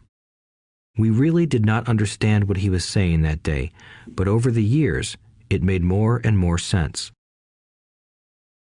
Seeing what others miss. As he climbed into his pickup truck outside his convenience store, Rich Dad said, "Keep working, boys, but the sooner you forget about needing a paycheck, the easier your adult life will be. Keep using your brain, work for free, and soon your mind will show you ways of making money far beyond what I could ever pay you. You will see things that other people never see. Most people never see these opportunities because they're looking for money and security, so that's all they get. The moment you see one opportunity, you'll see them for the rest of your life. The moment you do that, I'll teach you something else. Learn this, and you'll avoid one of life's biggest traps. Mike and I picked up our things from the store and waved goodbye to Mrs. Martin. We went back to the park, to the same picnic bench, and spent several more hours thinking and talking. We spent the next week at school thinking and talking too. For 2 more weeks, we kept thinking, talking, and working for free. At the end of the second Saturday, I was again saying goodbye to Mrs. Martin and looking at the comic book stand with a longing gaze. The hard thing about not even getting 30 cents every Saturday was that I didn't have any money to buy comic books. Suddenly, as Mrs. Martin said goodbye to Mike and me, I saw her do something I'd never seen her do before. Mrs. Martin was cutting the front page of the comic book in half. She kept the top half of the comic book cover and threw the rest of the book into a large cardboard box. When I asked her what she did with the comic books, she said, "I throw them away. I give the top half of the cover back to the comic book distributor for credit when he brings in the new comics. He's coming in an hour." Mike and I waited for an hour. Soon the distributor arrived, and I asked him if we could have the comic books. To my delight, he said, "You can have them if you work for this store and do not resell them." Remember our old business partnership? Well, Mike and I revived it. Using a spare room in Mike's basement, we began piling hundreds of comic books in that room. Soon, our comic book library was open to the public. We hired Mike's younger sister, who loved to study, to be head librarian. She charged each child 10 cents admission to the library, which was open from 2:30 p.m. to 4:30 p.m. every day after school. The customers, the children of the neighborhood, could read as many comics as they wanted in 2 hours. It was a bargain for them since a comic cost 10 cents each, and they could read 5 or 6 in 2 hours. Mike's sister would check the kids as they left to make sure they weren't borrowing any comic books. She also kept the books, logging in how many kids showed up each day, who they were, and any comments they might have. Mike and I averaged $9.50 per week over a 3-month period. We paid his sister $1 a week and allowed her to read the comics for free, which she rarely did since she was always studying. Mike and I kept our agreement by working in the store every Saturday and collecting all the comic books from the different stores. We kept our agreement to the distributor by not selling any comic books. We burned them once they got too tattered. We tried opening a branch office, but we could never quite find someone as trustworthy and dedicated as Mike's sister. At an early age, we found out how hard it was to find good staff. 3 months after the library first opened, a fight broke out in the room. Some bullies from another neighborhood pushed their way in, and Mike's dad suggested we shut down the business. So our comic book business shut down, and we stopped working on Saturdays at the convenience store. But Rich Dad was excited because he had new things he wanted to teach us. He was happy because we had learned our first lessons so well. We learned to make money work for us. By not getting paid for our work at the store, we were forced to use our imaginations to identify an opportunity to make money. By starting our own business, the comic book library, we were in control of our own finances, not dependent on an employer. The best part was that our business generated money for us even when we weren't physically there. Our money worked for us. Instead of paying us money, Rich Dad had given us so much more. Chapter 2. Lesson 2. Why teach financial literacy? It's not how much money you make, it's how much money you keep. In 1990, Mike took over his father's empire and is, in fact, doing a better job than his dad did. We see each other once or twice a year on the golf course. He and his wife are wealthier than you can imagine. Rich Dad's empire is in great hands, and Mike is now grooming his son to take his place, as his dad had groomed us. In 1994, I retired at the age of 47, and my wife Kim was 37. Retirement does not mean not working. For us, it means that, barring unforeseen cataclysmic changes, we can work or not work, and our wealth grows automatically, staying ahead of inflation. Our assets are large enough to grow by themselves.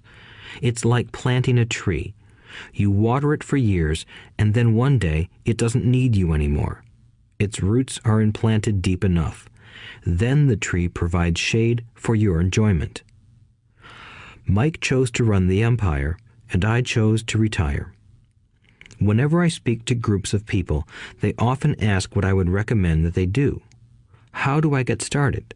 Is there a book you would recommend? What should I do to prepare my children? What is your secret to success? How do I make millions? Whenever I hear one of these questions, I'm reminded of the following story. The Richest Businessmen. In 1923, a group of our greatest leaders and richest businessmen held a meeting at the Edgewater Beach Hotel in Chicago.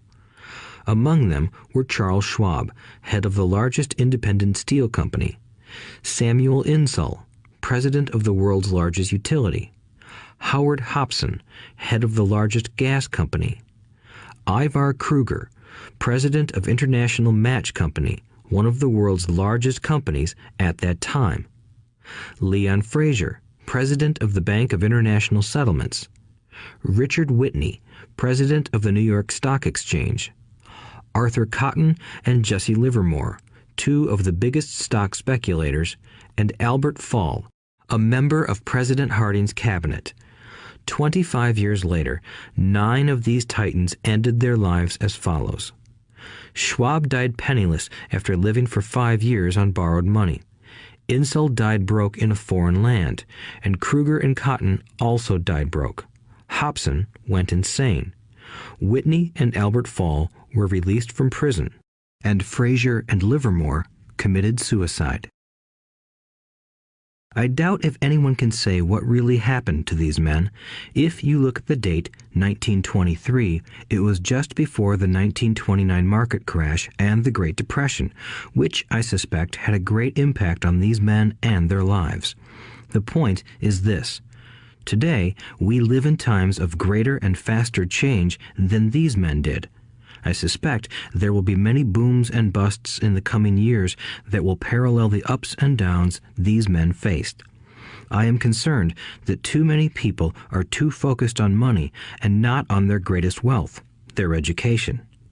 If people are prepared to be flexible, keep an open mind, and learn, they will grow richer and richer despite tough changes. If they think money will solve problems, they will have a rough ride. Intelligence solves problems and produces money. Money without financial intelligence is money soon gone. Most people fail to realize that in life, it's not how much money you make, it's how much money you keep. We've all heard stories of lottery winners who are poor, then suddenly rich, and then poor again. They win millions, yet are soon back where they started. Or stories of professional athletes who at the age of 24 are earning millions, but are sleeping under a bridge 10 years later. I remember a story of a young basketball player who a year ago had millions.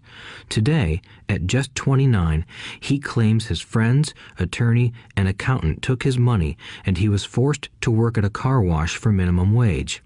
He was fired from the car wash because he refused to take off his championship ring as he was wiping off the cars. His story made national news, and he is appealing his termination, claiming hardship and discrimination. He claims that the ring is all he has left, and if it was stripped away, he'll crumble.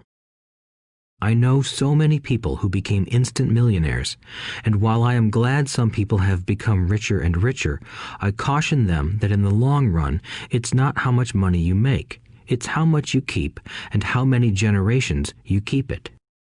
So when people ask, "Where do I get started?" or "Tell me how to get rich quick," they often are greatly disappointed with my answer. I simply say to them what my rich dad said to me when I was a little kid. If you want to be rich, you need to be financially literate. That idea was drummed into my head every time we were together. As I said, my educated dad stressed the importance of reading books, while my rich dad stressed the need to master financial literacy. If you are going to build the Empire State Building, the first thing you need to do is dig a deep hole and pour a strong foundation. If you are going to build a home in the suburbs, all you need to do is pour a 6-inch slab of concrete. Most people, in their drive to get rich, are trying to build an Empire State Building on a 6-inch slab. Our school system, created in the agrarian age, still believes in homes with no foundation. Dirt floors are still the rage, so kids graduate from school with virtually no financial foundation. One day, sleepless and deep in debt in suburbia, living the American dream, they decide that the answer to their financial problems is to find a way to get rich quick. Construction on the skyscraper begins. It goes up quickly, and soon, instead of the Empire State Building, we have the Leaning Tower of suburbia. The sleepless nights return. As for Mike and me in our adult years, both of our choices were possible because we were taught to pour a strong financial foundation when we were just kids. Accounting is possibly the most confusing, boring subject in the world, but if you want to be rich long term, it could be the most important subject. For Rich Dad, the question was how to take a boring and confusing subject and teach it to kids. The answer he found was to make it simple by teaching it in pictures. My rich dad poured a strong financial foundation for Mike and me. Since we were just kids, he created a simple way to teach us. For years, he only drew pictures and used few words. Mike and I understood the simple drawings, the jargon, the movement of money, and then in later years, Rich Dad began adding numbers. Today, Mike has gone on to master much more complex and sophisticated accounting analysis because he had to in order to run his empire. I am not as sophisticated because my empire is smaller, yet we come from the same simple foundation. Over the following pages, we will discuss those same simple line drawings Mike's dad created for us. Though basic, those drawings helped guide two little boys in building great sums of wealth on a solid and deep foundation. Rule number 1. You must know the difference between an asset and a liability, and buy assets. If you want to be rich, this is all you need to know. It is rule number 1. It is the only rule. This may sound absurdly simple, but most people have no idea how profound this rule is. Most people struggle financially because they do not know the difference between an asset and a liability. Rich people acquire assets. The poor and middle class acquire liabilities that they think are assets, said Rich Dad. When Rich Dad explained this to Mike and me, we thought he was kidding. Here we were, nearly teenagers, and waiting for the secret to getting rich. And this was his answer.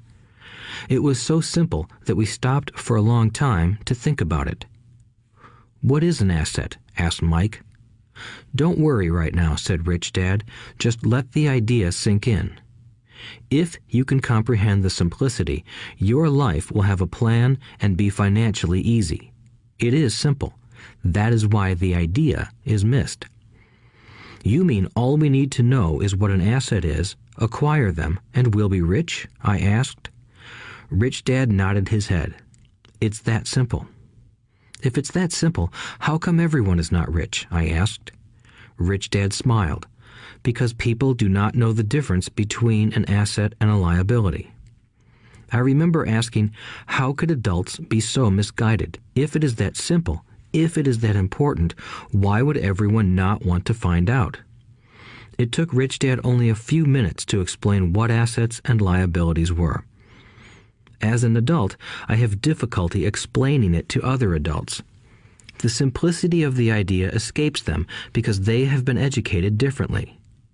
They were taught by other educated professionals, such as bankers, accountants, real estate agents, financial planners, and so forth.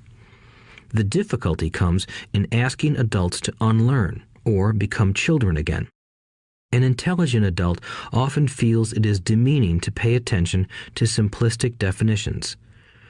Rich Dad believed in the KISS principle: keep it simple, stupid, or keep it super simple. So he kept it simple for us, and that made our financial foundation strong. So what causes the confusion? How could something so simple be so screwed up? Why would someone buy an asset that was really a liability? The answer is found in basic education. We focus on the word literacy and not financial literacy. What defines something to be an asset or a liability are not words. In fact, if you really want to be confused, look up the words asset and liability in the dictionary. I know the definition may sound good to a trained accountant, but for the average person, it makes no sense. But we adults are often too proud to admit that something does not make sense. To us young boys, Rich Dad said, "What defines an asset are not words, but numbers. And if you can't read the numbers, you can't tell an asset from a hole in the ground." In accounting, Rich Dad would say, it's not the numbers, but what the numbers are telling you. It's just like words.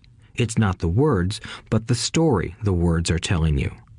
If you want to be rich, you've got to read and understand numbers. If I heard that once, I heard it 1,000 times from my rich dad. And I also heard the rich acquire assets and the poor and middle class acquire liabilities. Here is how to tell the difference between an asset and a liability. Most accountants and financial professionals do not agree with the definitions, but these simple drawings were the start of strong financial foundations for two young boys. An asset is something that puts money in my pocket. A liability is something that takes money out of my pocket. This is really all you need to know. If you want to be rich, simply spend your life buying assets.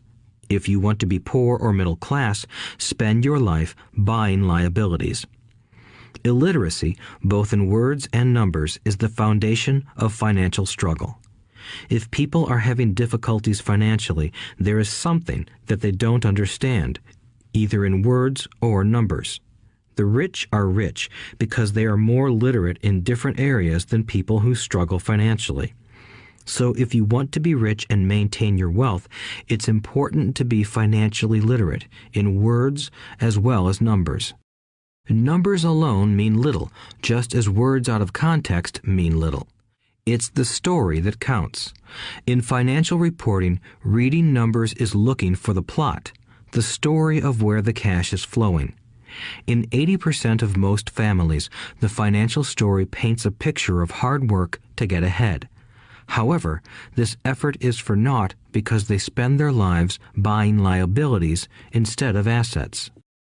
Everyone has living expenses, the need for food, shelter, and clothing. It is the cash flow that tells the story of how a person handles their money. The reason I started with the story of the richest men in America is to illustrate the flaw in believing that money will solve all problems.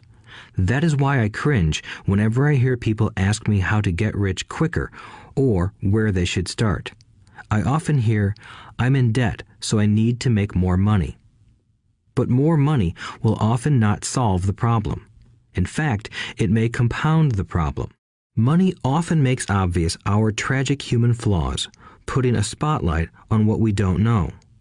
That is why, all too often, a person who comes into a sudden windfall of cash, let's say an inheritance, a pay raise, or lottery winnings, soon returns to the same financial mess, if not worse than the mess they were in before. Money only accentuates the cash flow pattern running in your head. If your pattern is to spend everything you get, most likely an increase in cash will just result in an increase in spending. Thus the saying, "A fool and his money is one big party." I have said many times that we go to school to gain scholastic and professional skills, both of which are important. We learn to make money with our professional skills. In the 1960s, when I was in high school, if someone did well academically, people assumed this bright student would go on to be a medical doctor because it was the profession with the promise of the greatest financial reward. Today, doctors face financial challenges I wouldn't wish on my worst enemy. Insurance companies taking control of the business, managed health care, government intervention, and malpractice suits.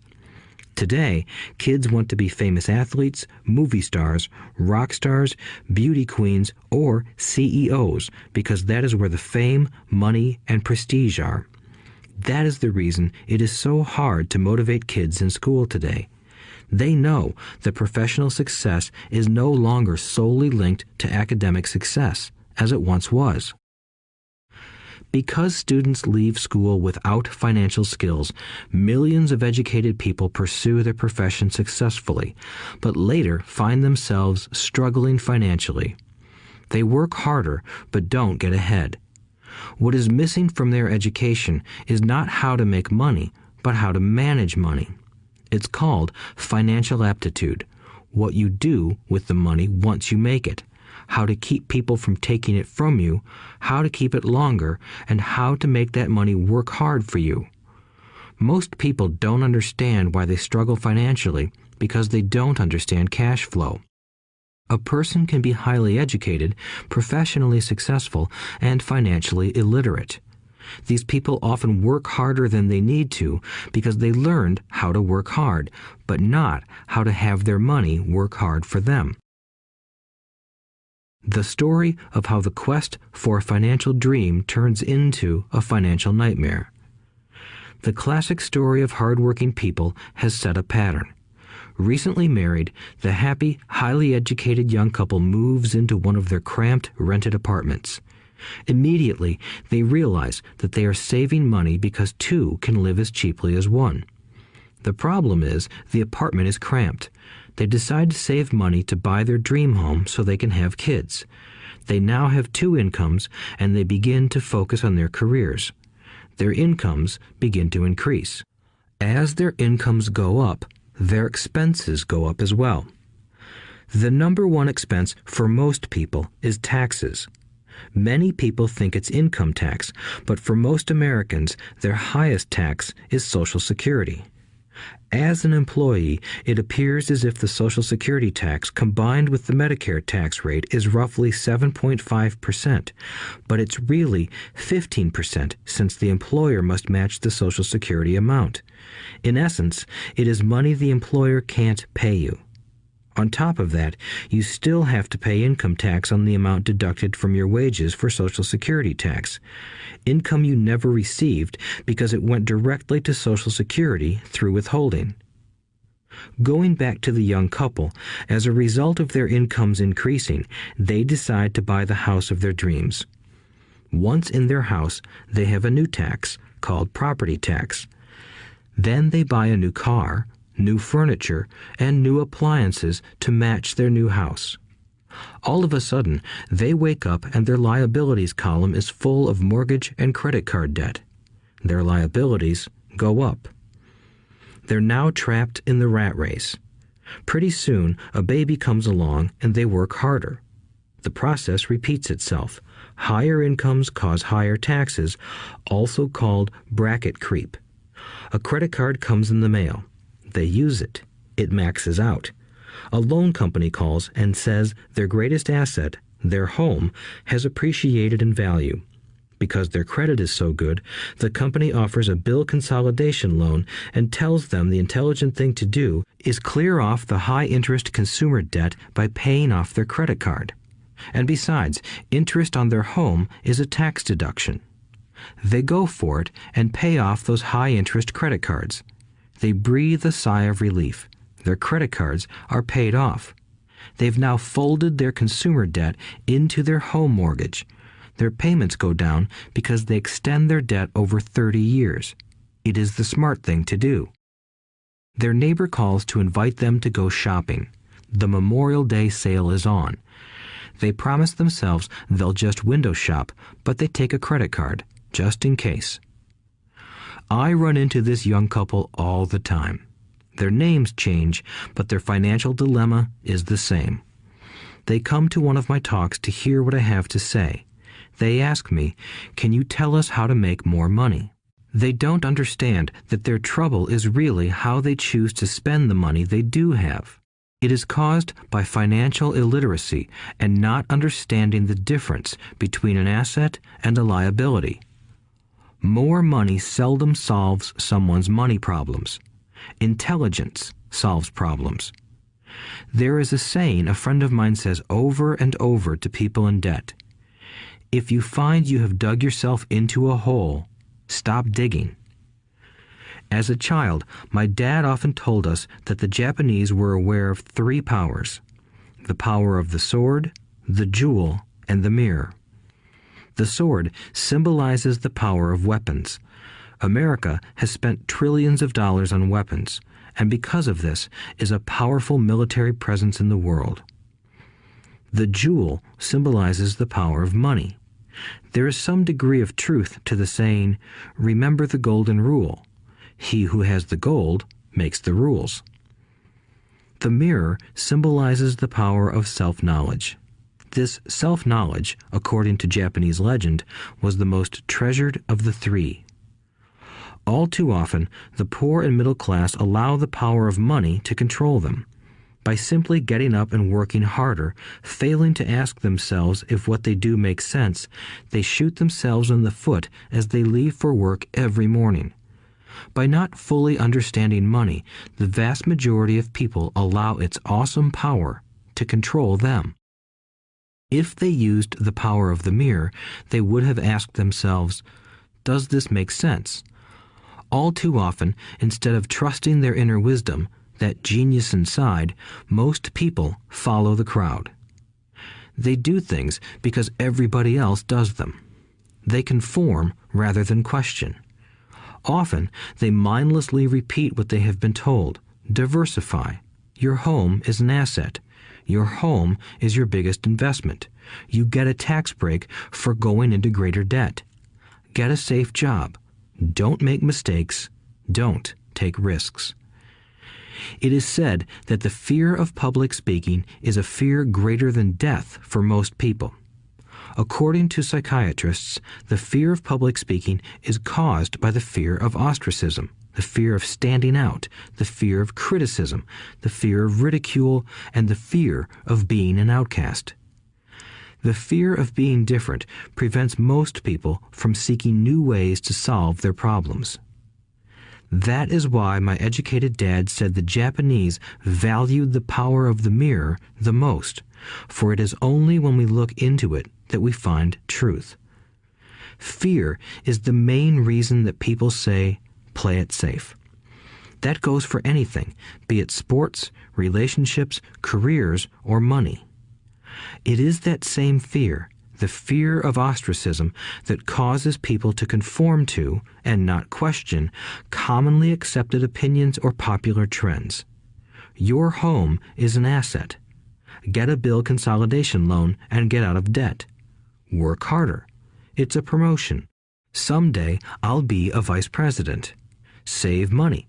When I get a raise, I'll buy us a bigger house. Mutual funds are safe. Many financial problems are caused by trying to keep up with the Joneses.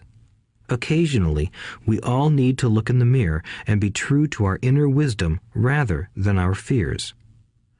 By the time Mike and I were 16 years old, we began to have problems in school. We were not bad kids. We just began to separate from the crowd. We worked for Mike's dad after school and on weekends. Mike and I often spent hours after work just sitting at a table with his dad while he held meetings with his bankers, attorneys, accountants, brokers, investors, managers, and employees. Here was a man who had left school at 13, who was now directing, instructing, ordering, and asking questions of educated people. They came at his beck and call and cringed when he didn't approve of them. Here was a man who had not gone along with the crowd. He was a man who did his own thinking and detested the words, "We have to do it this way because that's the way everyone else does it." He also hated the word can't. If you wanted him to do something, just say, "I don't think you can do it." Mike and I learned more sitting in on his meetings than we did in all our years of school, college included. Mike's dad was not book smart, but he was financially educated and successful as a result. He told us over and over again, an intelligent person hires people who are more intelligent than he is. So Mike and I had the benefit of spending hours listening to and learning from intelligent people. But because of this, Mike and I couldn't go along with the standard dogma our teachers preached, and that caused problems. Whenever the teacher said, "If you don't get good grades, you won't do well in the real world," Mike and I just raised our eyebrows. When we were told to follow set procedures and not deviate from the rules, we could see how school discouraged creativity. We started to understand why our rich dad told us that schools were designed to produce good employees instead of employers. Occasionally, Mike or I would ask our teachers how what we studied was applicable to the real world, or why we never studied money and how it worked. To the latter question, we often got the answer that money was not important, that if we excelled in our education, the money would follow. The more we knew about the power of money, the more distant we grew from the teachers and our classmates. My highly educated dad never pressured me about my grades, but we did begin to argue about money. By the time I was 16, I probably had a far better foundation with money than both my parents. I could keep books, I listened to tax accountants, corporate attorneys, bankers, real estate brokers, investors, and so forth. By contrast, my dad talked to other teachers. One day, my dad told me that our home was his greatest investment. A not-too-pleasant argument took place when I showed him why I thought a house was not a good investment. I showed him the ancillary expenses that went along with owning the home. A bigger home meant bigger expenses, and the cash flow kept going out through the expense column. Today, people still challenge me on the idea of a house not being an asset. I know that for many people, it is their dream as well as their largest investment. And owning your own home is better than nothing. I simply offer an alternative way of looking at this popular dogma. If my wife and I were to buy a bigger, flashier house, we realize it wouldn't be an asset.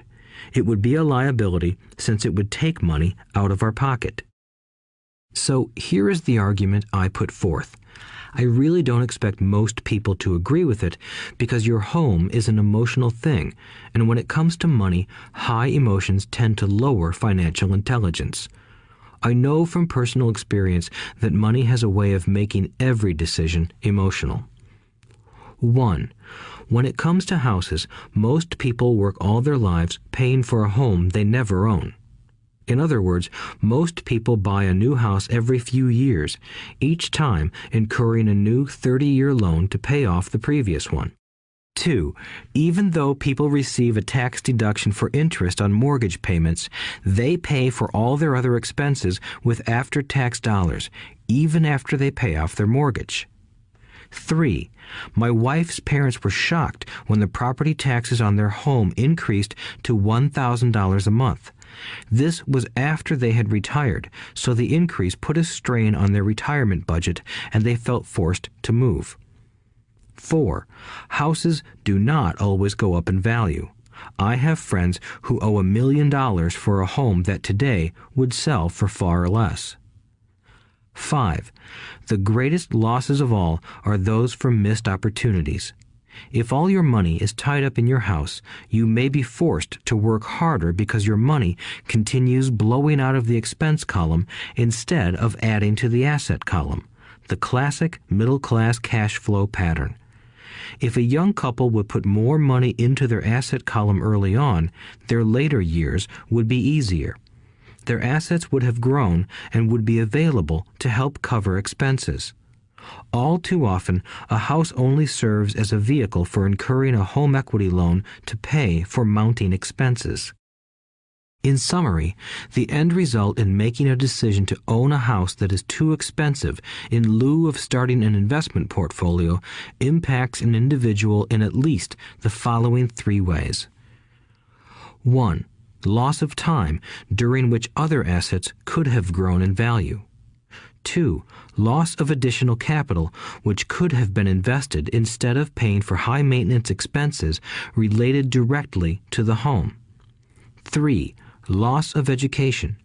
Too often, people count their house and savings and retirement plans as all they have in their asset column. Because they have no money to invest, they simply don't invest. This costs them investment experience. Most never become what the investment world calls a sophisticated investor. And the best investments are usually first sold to sophisticated investors, who then turn around and sell them to the people playing it safe. I am not saying don't buy a house. What I'm saying is that you should understand the difference between an asset and a liability. When I want a bigger house, I first buy assets that will generate the cash flow to pay for the house. My educated dad's personal financial statement best demonstrates the life of someone caught in the rat race. His expenses match his income, never allowing him enough left over to invest in assets. As a result, his liabilities are larger than his assets. Why the rich get richer. A review of my rich dad's financial statement shows why the rich get richer. The asset column generates more than enough income to cover expenses, with the balance reinvested into the asset column. The asset column continues to grow, and therefore the income it produces grows with it. The result is that the rich get richer. Why the middle class struggle. The middle class finds itself in a constant state of financial struggle. Their primary income is through their salary. As their wages increase, so do their taxes. Their expenses tend to increase in proportion to their salary increase, hence the phrase, the rat race. They treat their home as their primary asset instead of investing in income-producing assets. This pattern of treating your home as an investment and the philosophy that a pay raise means you can buy a larger home or spend more is the foundation of today's debt-ridden society. Increased spending throws families into greater debt and into more financial uncertainty, even though they may be advancing in their jobs and receiving raises on a regular basis. This is high-risk living caused by weak financial education. The massive loss of jobs in recent times proves how shaky the middle class really is financially. Company pension plans are being replaced by 401k plans. Social Security is obviously in trouble and can't be relied upon as a source for retirement. Panic has set in for the middle class. Today, mutual funds are popular because they supposedly represent safety. Average mutual fund buyers are too busy working to pay taxes and mortgages, save for their children's college, and pay off credit cards. They do not have time to study investing, so they rely on the expertise of the manager of a mutual fund. Also, because the mutual fund includes many different types of investments, they feel their money is safer because it is diversified. This educated middle class subscribes to the dogma put out by mutual fund brokers and financial planners. Play it safe, avoid risk.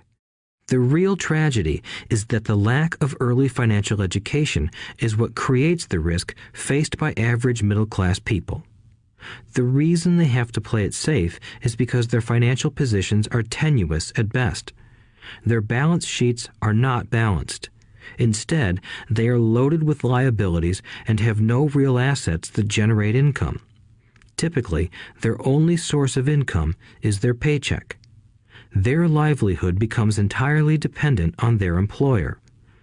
So when genuine deals of a lifetime come along, these people can't take advantage of them because they are working so hard, are taxed to the max, and are loaded with debt. As I said at the start of this section, the most important rule is to know the difference between an asset and a liability. Once you understand the difference, concentrate your efforts on buying income-generating assets. That's the best way to get started on a path to becoming rich. Keep doing that and your asset column will grow. Keep liabilities and expenses down so more money is available to continue pouring into the asset column. Soon, the asset base will be so deep that you can afford to look at more speculative investments. Investments that may have returns of 100% to infinity. $5,000 investments that are soon turned into $1 million or more.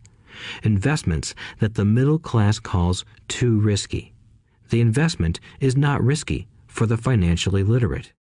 As an employee who is also a homeowner, your working efforts are generally as follows. 1. You work for the company. Employees make their business owner or the shareholders rich, not themselves. Your efforts and success will help provide for the owner's success and retirement. 2. You work for the government. The government takes its share from your paycheck before you even see it. By working harder, you simply increase the amount of taxes taken by the government. Most people work from January to May just for the government. 3. You work for the bank. After taxes, your next largest expense is usually your mortgage and credit card debt. The problem with simply working harder is that each of these 3 levels takes a greater share of your increased efforts. You need to learn how to have your increased efforts benefit you and your family directly. Once you have decided to concentrate on minding your own business, focusing your efforts on acquiring assets instead of a bigger paycheck, how do you set your goals? Most people must keep their job and rely on their wages to fund their acquisition of assets. As their assets grow, how do they measure the extent of their success? When does someone know that they are rich, that they have wealth? As well as having my own definitions for assets and liabilities, I also have my own definition for wealth. Actually, I borrowed it from a man named R. Buckminster Fuller. Some call him a quack, and others call him a genius. Years ago, he got architects buzzing because he applied for a patent for something he called a geodesic dome. But in the application, Fuller also said something about wealth. It was pretty confusing at first, but after reading it, it began to make some sense. Wealth is a person's ability to survive so many number of days forward, or, if I stopped working today, how long could I survive? Unlike net worth, the difference between your assets and liabilities, which is often filled with a person's expensive junk and opinions of what things are worth, this definition creates the possibility for developing a truly accurate measurement. I could now measure and know where I was in terms of my goal to become financially independent. Although net worth often includes non-cash producing assets, like stuff you bought that now sits in your garage, wealth measures how much money your money is making and, therefore, your financial survivability.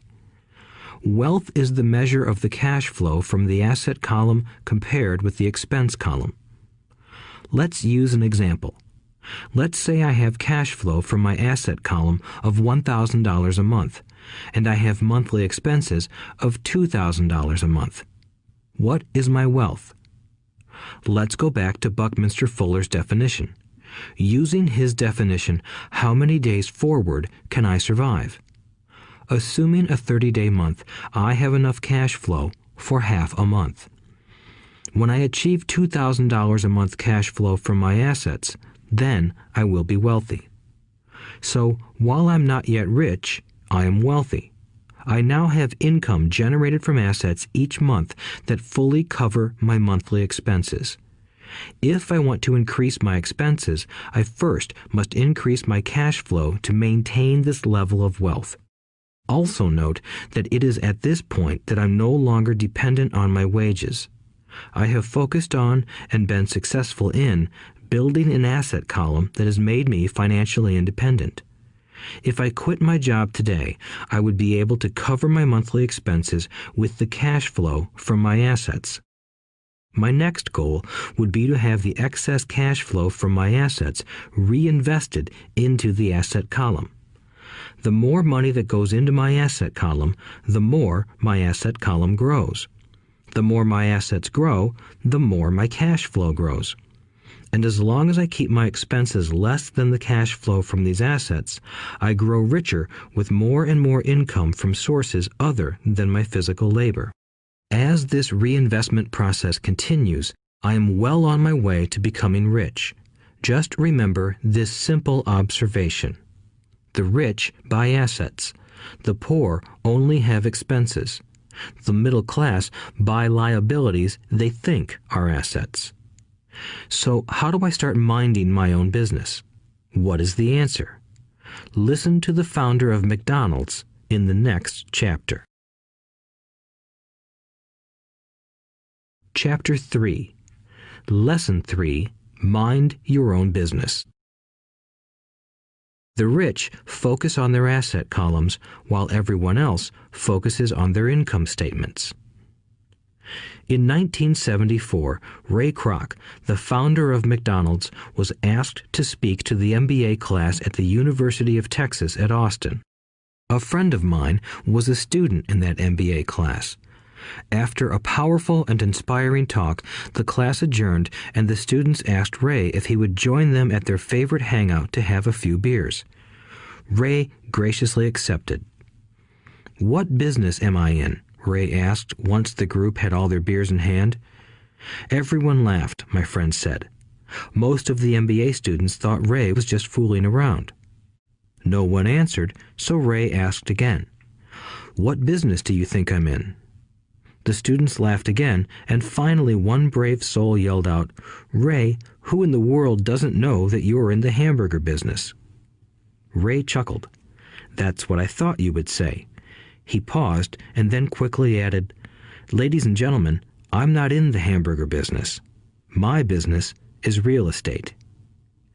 As my friend tells the story, Ray spent a good amount of time explaining his viewpoint.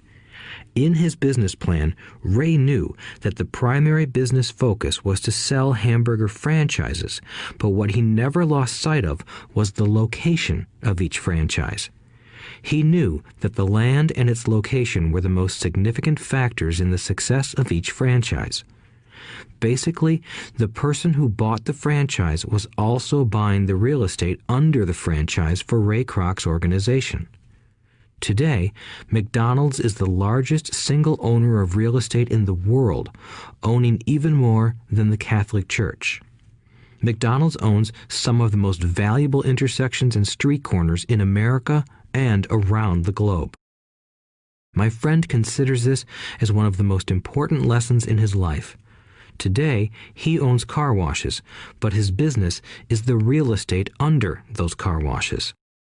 The previous chapter presented that most people work for everyone but themselves. They work first for the owners of the company, then for the government through taxes, and finally for the bank that owns their mortgage. When I was a young boy, we did not have a McDonald's nearby.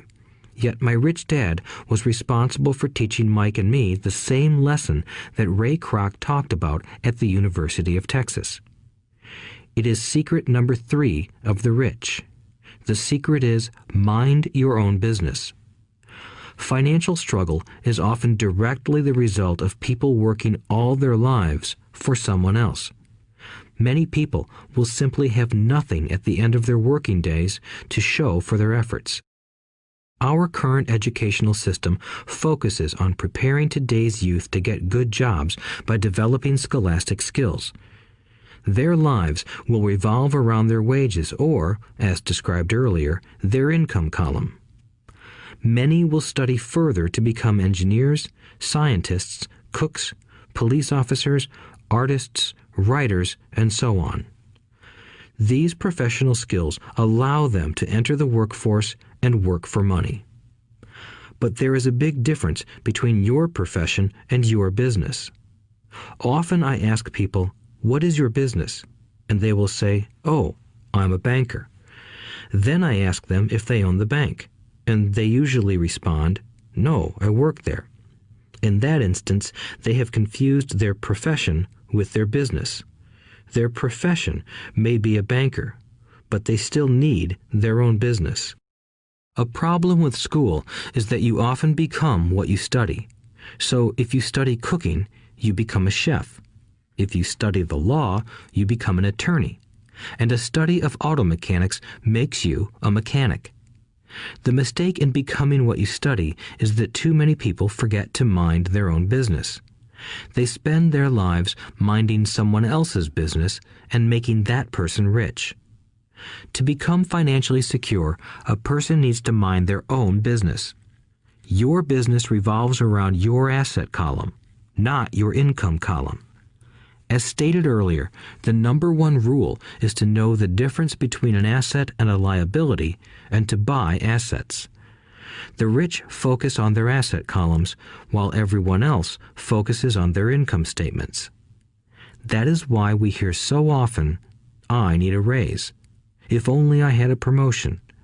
I am going back to school to get more training so I can get a better job.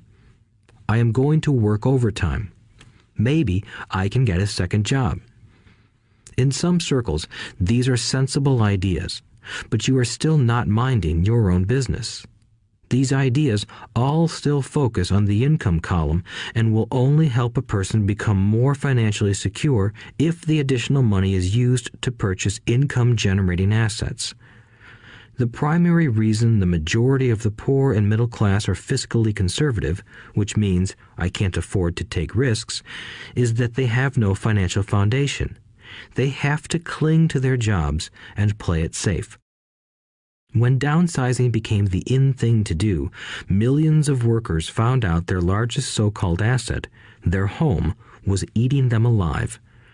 Their asset was costing them money every month. Their car, another asset, was eating them alive. The golf clubs in the garage that cost $1,000 were not worth $1,000 anymore. Without job security, they had nothing to fall back on. What they thought were assets could not help them survive in a time of financial crisis. I assume most of us have filled out a credit application to buy a house or a car. It's always interesting to look at the net worth section because of what accepted banking and accounting practices allow a person to count as assets. One day when I wanted a loan, my financial position did not look too good. So I added my new golf clubs, my art collection, books, electronics, Armani suits, wristwatches, shoes, and other personal effects to boost the number in the asset column. But I was turned down because I had too much investment real estate. The loan committee didn't like that I made so much money from rent. They wanted to know why I did not have a normal job with a salary. They did not question the Armani suits, golf clubs, or art collection. Life is sometimes tough when you do not fit the standard profile. I cringe every time I hear someone say to me that their net worth is $1 million or $100,000 or whatever. One of the main reasons net worth is not accurate is simply because the moment you begin selling your assets, you are taxed for any gains. So many people have put themselves in deep financial trouble when they run short of income. To raise cash, they sell their assets, but their personal assets can generally be sold for only a fraction of the value that is listed on their personal balance sheet. Or, if there is a gain on the sale of the assets, they are taxed on the gain. So again, the government takes its share, thus reducing the amount available to help them out of debt. That is why I say someone's net worth is often worth less than they think. Start minding your own business. Keep your daytime job, but start buying real assets, not liabilities or personal effects that have no real value once you get them home. A new car loses nearly 25% of the price you pay for it the moment you drive it off the lot. It is not a true asset even if your banker lets you list it as one. My $400 new titanium driver was worth $150 the moment I teed off. Keep expenses low, reduce liabilities, and diligently build a base of solid assets.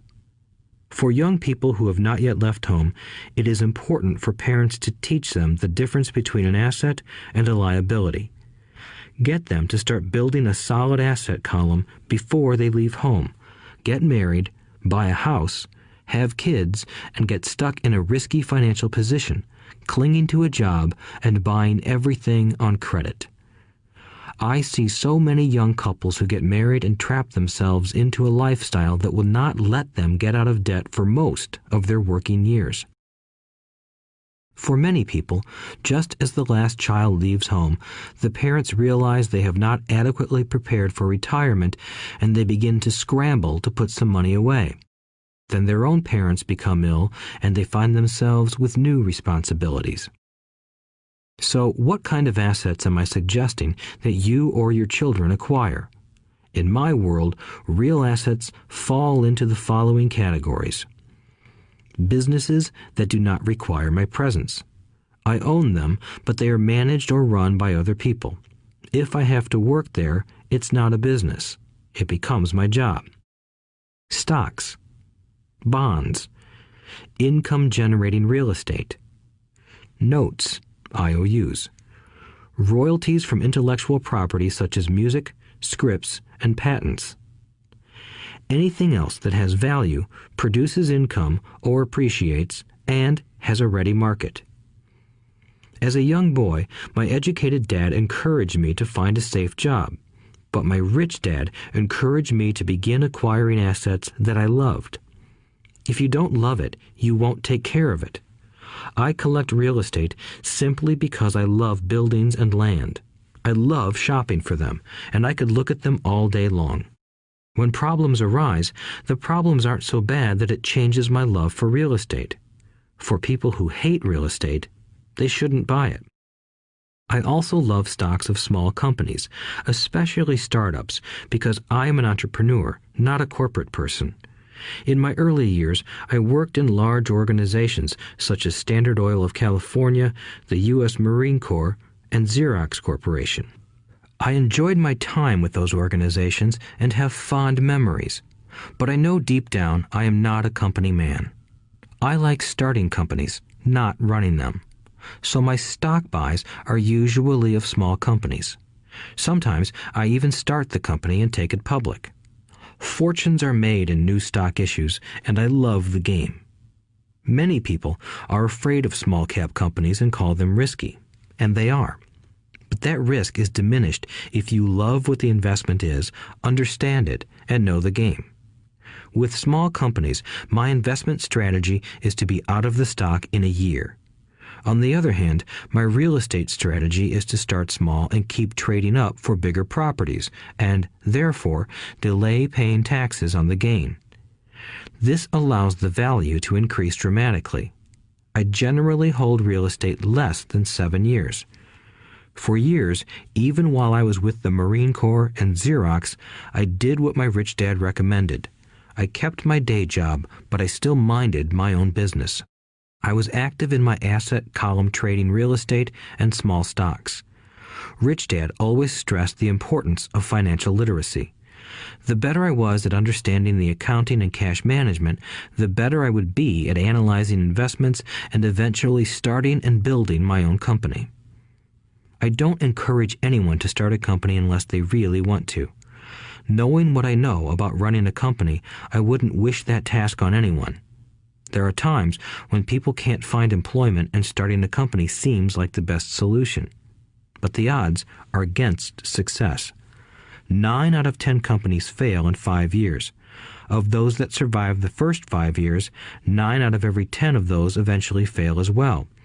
So only if you really have the desire to own your own company do I recommend it. Otherwise, keep your day job and mind your own business. When I say mind your own business, I mean to build and keep your asset column strong. Once a dollar goes into it, never let it come out. Think of it this way. Once a dollar goes into your asset column, it becomes your employee. The best thing about money is that it works 24 hours a day and can work for generations. Keep your day job, be a great hard-working employee, but keep building that asset column. As your cash flow grows, you can indulge in some luxuries. An important distinction is that rich people buy luxuries last, while the poor and middle class tend to buy luxuries first. The poor and the middle class often buy luxury items like big houses, diamonds, furs, jewelry, or boats because they want to look rich. They look rich, but in reality they just get deeper in debt on credit. The old money people, the long-term rich, build their asset column first. Then the income generated from the asset column buys their luxuries. The poor and middle class buy luxuries with their own sweat, blood, and children's inheritance. A true luxury is a reward for investing in and developing a real asset. For example, when my wife Kim and I had extra money coming from our apartment houses, she went out and bought her Mercedes. It didn't take any extra work or risk on her part because the apartment house bought the car. She did, however, have to wait 4 years while the real estate investment portfolio grew and began generating enough extra cash flow to pay for the car. But the luxury, the Mercedes, was a true reward because she proved she knew how to grow her asset column. That car now means a lot more to her than simply another pretty car. It means she used her financial intelligence to afford it. Instead, most people impulsively go out and buy a new car or some other luxury on credit. They may feel bored and just want a new toy. Buying a luxury on credit often causes a person to eventually resent that luxury because the debt becomes a financial burden. After you've taken the time and invested in and built your own business, you are now ready to learn the biggest secret of the rich, the secret that puts the rich way ahead of the pack. Chapter 4. Lesson 4. The History of Taxes and the Power of Corporations. My rich dad just played the game smart, and he did it through corporations, the biggest secret of the rich. I remember in school being told the story of Robin Hood and his merry men. My teacher thought it was a wonderful story of a romantic hero who robbed from the rich and gave to the poor. My rich dad did not see Robin Hood as a hero. He called Robin Hood a crook. Robin Hood may be long gone, but his followers live on. I often still hear people say, "Why don't the rich pay for it?" Or, "The rich should pay more in taxes and give it to the poor."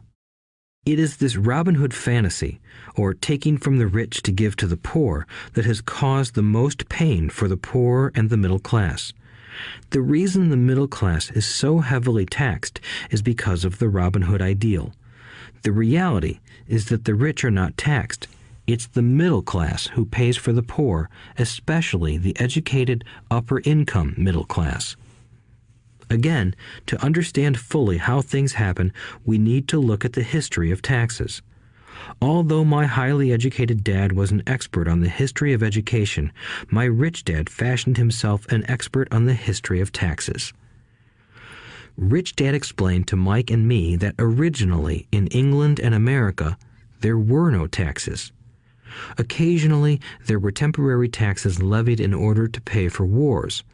The king or the president would put the word out and ask everyone to chip in. Taxes were levied in Britain for the fight against Napoleon from 1799 to 1816, and in America to pay for the Civil War from 1861 to 1865. In 1874, England made income tax a permanent levy on its citizens.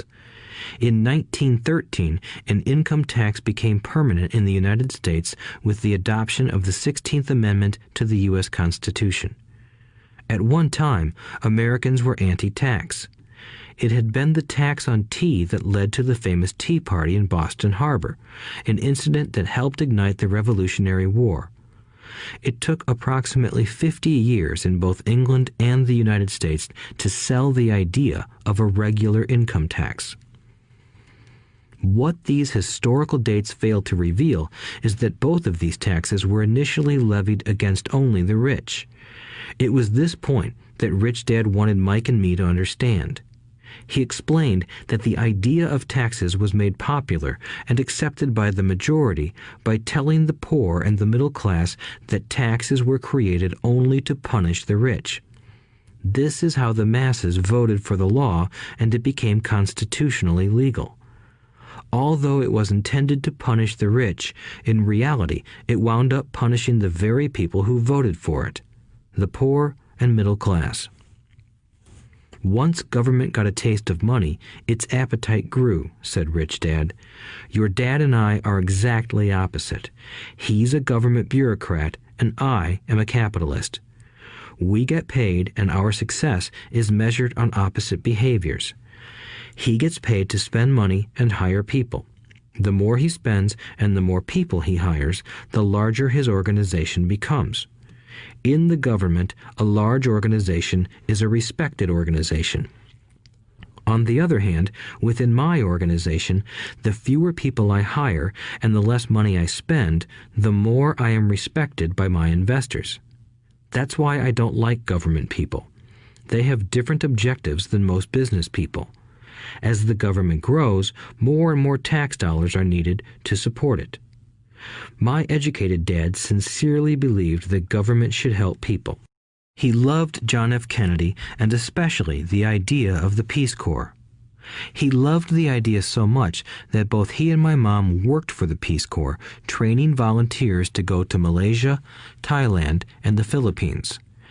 He always strived for additional grants and budget increases so he could hire more people, both in his job with the Education Department and in the Peace Corps.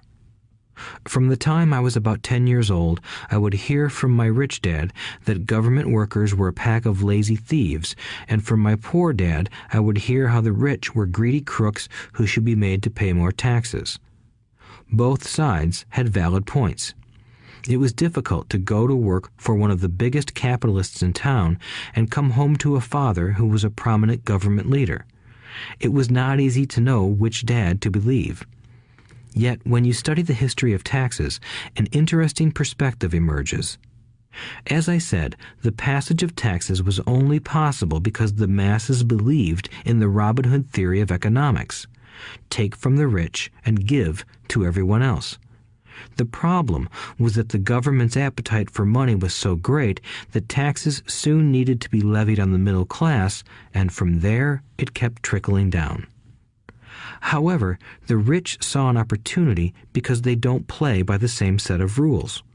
The rich knew about corporations, which became popular in the days of sailing ships. The rich created the corporation as a vehicle to limit their risk to the assets of each voyage. The rich put their money into a corporation to finance the voyage. The corporation would then hire a crew to sail to the New World to look for treasure. If the ship was lost, the crew lost their lives, but the loss to the rich would be limited only to the money they invested for that particular voyage. It is the knowledge of the legal corporate structure that really gives the rich a vast advantage over the poor and middle class. Having two fathers teaching me, one a socialist and the other a capitalist, I quickly began to realize that the philosophy of the capitalist made more financial sense to me. It seemed to me that the socialists ultimately penalized themselves due to their lack of financial education. No matter what the take from the rich crowd came up with, the rich always found a way to outsmart them. That is how taxes were eventually levied on the middle class. The rich outsmarted the intellectuals solely because they understood the power of money, a subject not taught in schools. How did the rich outsmart the intellectuals? Once the take from the rich tax was passed, cash started flowing into government coffers. Initially, people were happy. Money was handed out to government workers and the rich.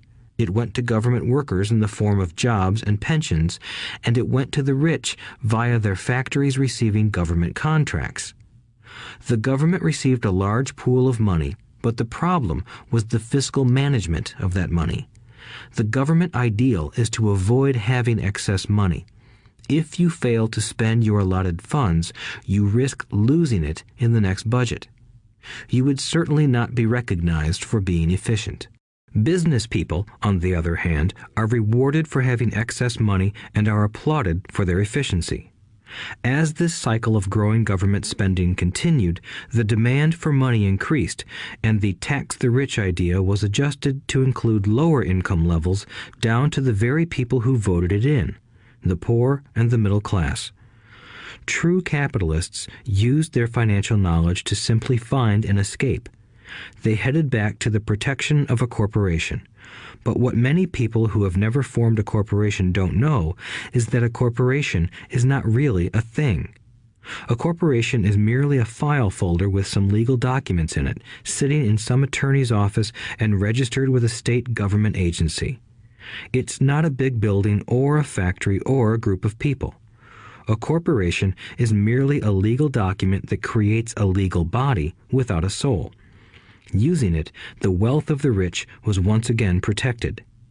It was popular because the income tax rate of a corporation is less than the individual income tax rates. In addition, certain expenses could be paid by a corporation with pre-tax dollars. This war between the haves and have-nots has raged for hundreds of years. The battle is waged whenever and wherever laws are made, and it will go on forever.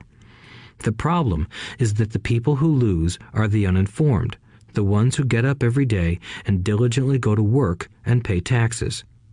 If they only understood the way the rich play the game, they could play it too. Then they would be on their way to their own financial independence. This is why I cringe every time I hear a parent advise their children to go to school so they can find a safe, secure job.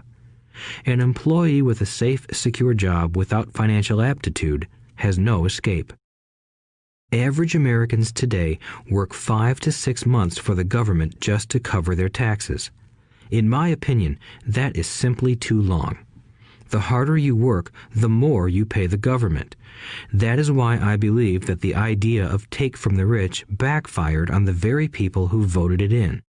Every time people try to punish the rich don't simply comply. They react. They have the money, power, and intent to change things. They don't just sit there and voluntarily pay more taxes. Instead, they search for ways to minimize their tax burden. They hire smart attorneys and accountants and persuade politicians to change laws or create legal loopholes. They use their resources to effect change. The tax code of the United States also allows other ways to reduce taxes. Most of these vehicles are available to anyone, but it is the rich who find them because they are minding their own business. For example, 1031 is jargon for Section 1031 of the Internal Revenue Code, which allows a seller to delay paying taxes on a piece of real estate that is sold for a capital gain through an exchange for a more expensive piece of real estate.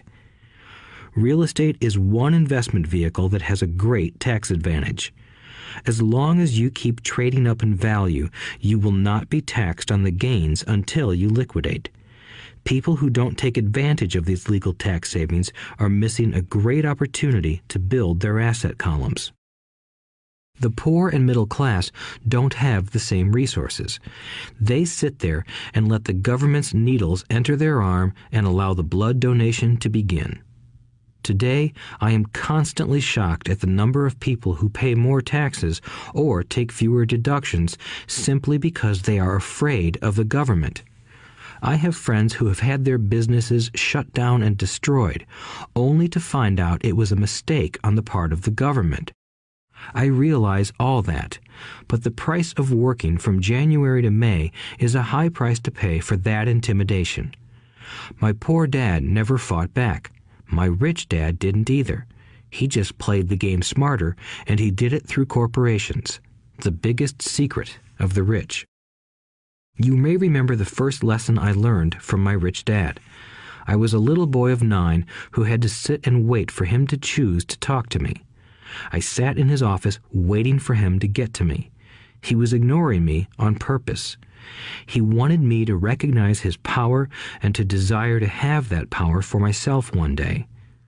During all the years I studied and learned from him, he always reminded me that knowledge is power. and with money comes great power that requires the right knowledge to keep it and make it multiply. Without that knowledge, the world pushes you around. Rich Dad constantly reminded Mike and me that the biggest bully was not the boss or the supervisor, but the tax man. The tax man will always take more if you let him. The first lesson of having money work for you, as opposed to you working for money, is all about power. If you work for money, you give the power to your employer. If money works for you, you keep the power and control it. Once we had this knowledge of the power of money working for us, he wanted us to be financially smart and not let anyone or anything push us around. If you're ignorant, it's easy to be bullied. If you know what you're talking about, you have a fighting chance. That is why he paid so much for smart tax accountants and attorneys. It was less expensive to pay them than to pay the government. His best lesson to me was, be smart and you won't be pushed around as much. He knew the law because he was a law-abiding citizen and because it was expensive to not know the law.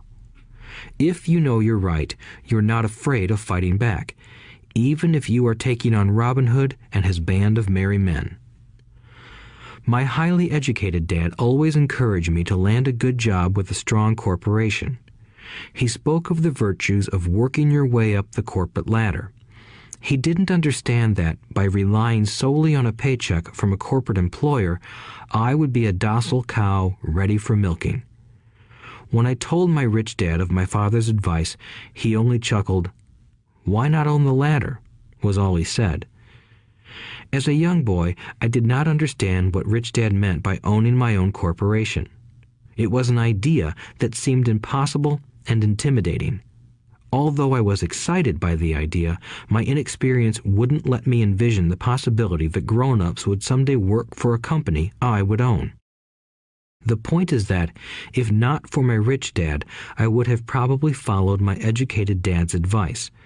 It was merely the occasional reminder of my rich dad that kept the idea of owning my own corporation alive and kept me on a different path.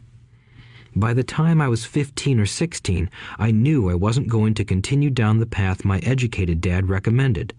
I didn't know how I was going to do it, but I was determined not to head in the direction most of my classmates were heading.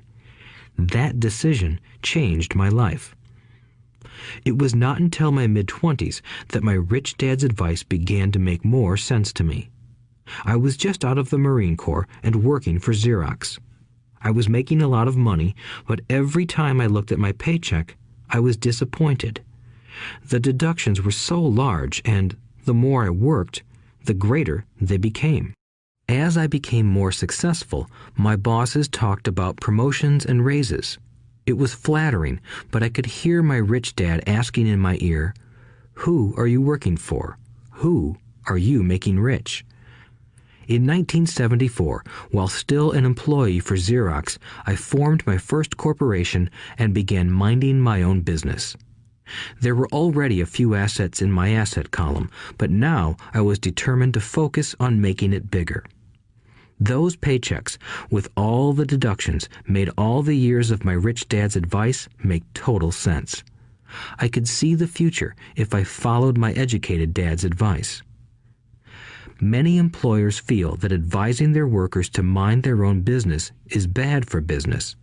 But for me, focusing on my own business and developing assets made me a better employee because I now had a purpose. I came in early and worked diligently, amassing as much money as possible so I could invest in real estate. Hawaii was just set to boom, and there were fortunes to be made. The more I realized that we were in the beginning stages of a boom, the more Xerox machines I sold. The more I sold, the more money I made, and, of course, the more deductions came out of my paycheck. It was inspiring. I wanted out of the employee trap so badly that I worked even harder so I could invest more.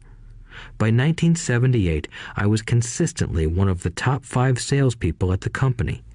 I badly wanted out of the rat race. In less than 3 years, I was making more in my real estate holding corporation than I was making at Xerox, and the money I was making in my asset column in my own corporation was money working for me, not me pounding on doors selling copiers. My rich dad's advice made much more sense. Soon, the cash flow from my properties were so strong that my company bought me my first Porsche. My fellow Xerox salespeople thought I was spending my commissions. I wasn't. I was investing my commissions in assets. My money was working hard to make more money. Each dollar in my asset column was a great employee, working hard to make more employees and buy the boss a new Porsche with before-tax dollars. I began to work harder for Xerox. The plan was working, and my Porsche was the proof. By using the lessons I learned from my rich dad, I was able to get out of the proverbial rat race at an early age. It was made possible because of the strong financial knowledge I had acquired through Rich Dad's lessons. Without this financial knowledge, which I call financial intelligence or financial IQ, my road to financial independence would have been much more difficult. I now teach others in the hope that I may share my knowledge with them. I remind people that financial IQ is made up of knowledge from 4 broad areas of expertise. 1. Accounting. Accounting is financial literacy or the ability to read numbers. This is a vital skill if you want to build an empire. The more money you are responsible for, the more accuracy is required, or the house comes tumbling down. This is the left brain side, or the details. Financial literacy is the ability to read and understand financial statements, which allows you to identify the strengths and weaknesses of any business. 2. Investing. Investing is the science of money making money. This involves strategies and formulas which use the creative right brain side. 3. Understanding markets. Understanding markets is the science of supply and demand. You need to know the technical aspects of the market, which are emotion-driven, in addition to the fundamental or economic aspects of an investment. Does an investment make sense or does it not make sense based on current market conditions? 4. The law. A corporation wrapped around the technical skills of accounting, investing, and markets can contribute to explosive growth. A person who understands the tax advantages and protections provided by a corporation can get rich so much faster than someone who is an employee or a small business sole proprietor. It's like the difference between someone walking and someone flying. The difference is profound when it comes to long-term wealth. Tax advantages. A corporation can do many things that an employee cannot, like pay expenses before paying taxes. That is a whole area of expertise that is very exciting. Employees earn and get taxed, and then try to live on what is left. A corporation earns, spends everything it can, and is taxed on anything that is left. It's one of the biggest legal tax loopholes that the rich use. They're easy to set up and are not expensive if you own investments that are producing good cash flow. For example, by owning your own corporation, your vacations can be board meetings in Hawaii. Car payments, insurance, repairs, and health club memberships are company expenses. Most restaurant meals are partial expenses and on. But it's done legally with pre-tax dollars. Protection from lawsuits. We live in a litigious society. Everybody wants a piece of your action. The rich hide much of their wealth using vehicles such as corporations and trusts to protect their assets from creditors. When someone sues a wealthy individual, they are often met with layers of legal protection and often find that the wealthy person actually owns nothing. They control everything, but own nothing. The poor and middle class try to own everything and lose it to the government or to fellow citizens who like to sue the rich. They learned it from the Robin Hood story. Take from the rich and give it to the poor. It is not the purpose of this audiobook to go into the specifics of owning a corporation.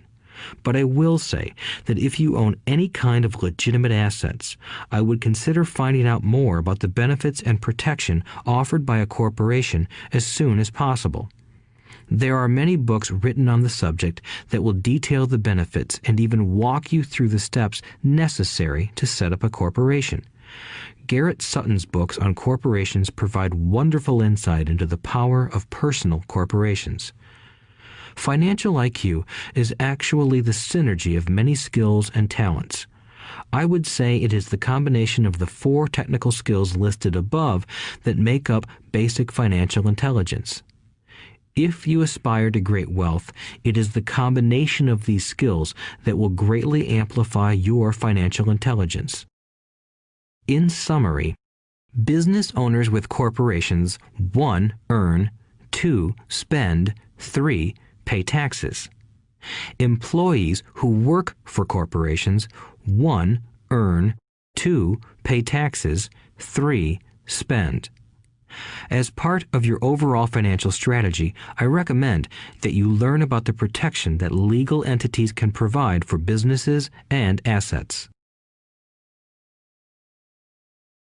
Chapter 5. Lesson 5. The rich invent money. Often in the real world, it's not the smart who get ahead, but the bold. Last night, I took a break from writing and watched a TV program on the history of a young man named Alexander Graham Bell. Bell had just patented his telephone and was having growing pains because the demand for his new invention was so strong.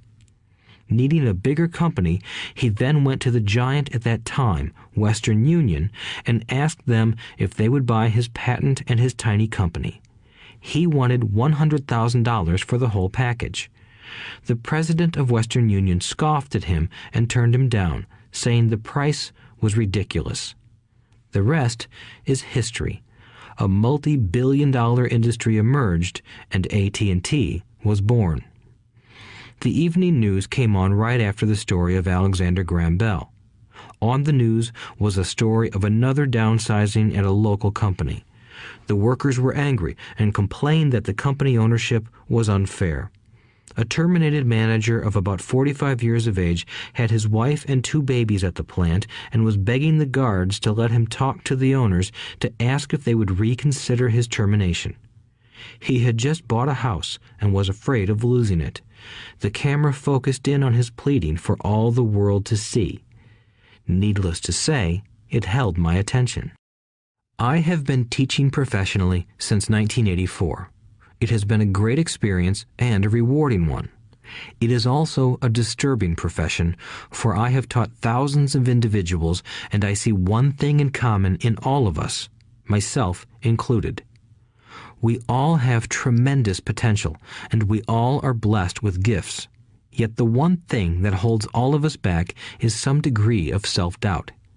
It is not so much the lack of technical information that holds us back, but more the lack of self-confidence.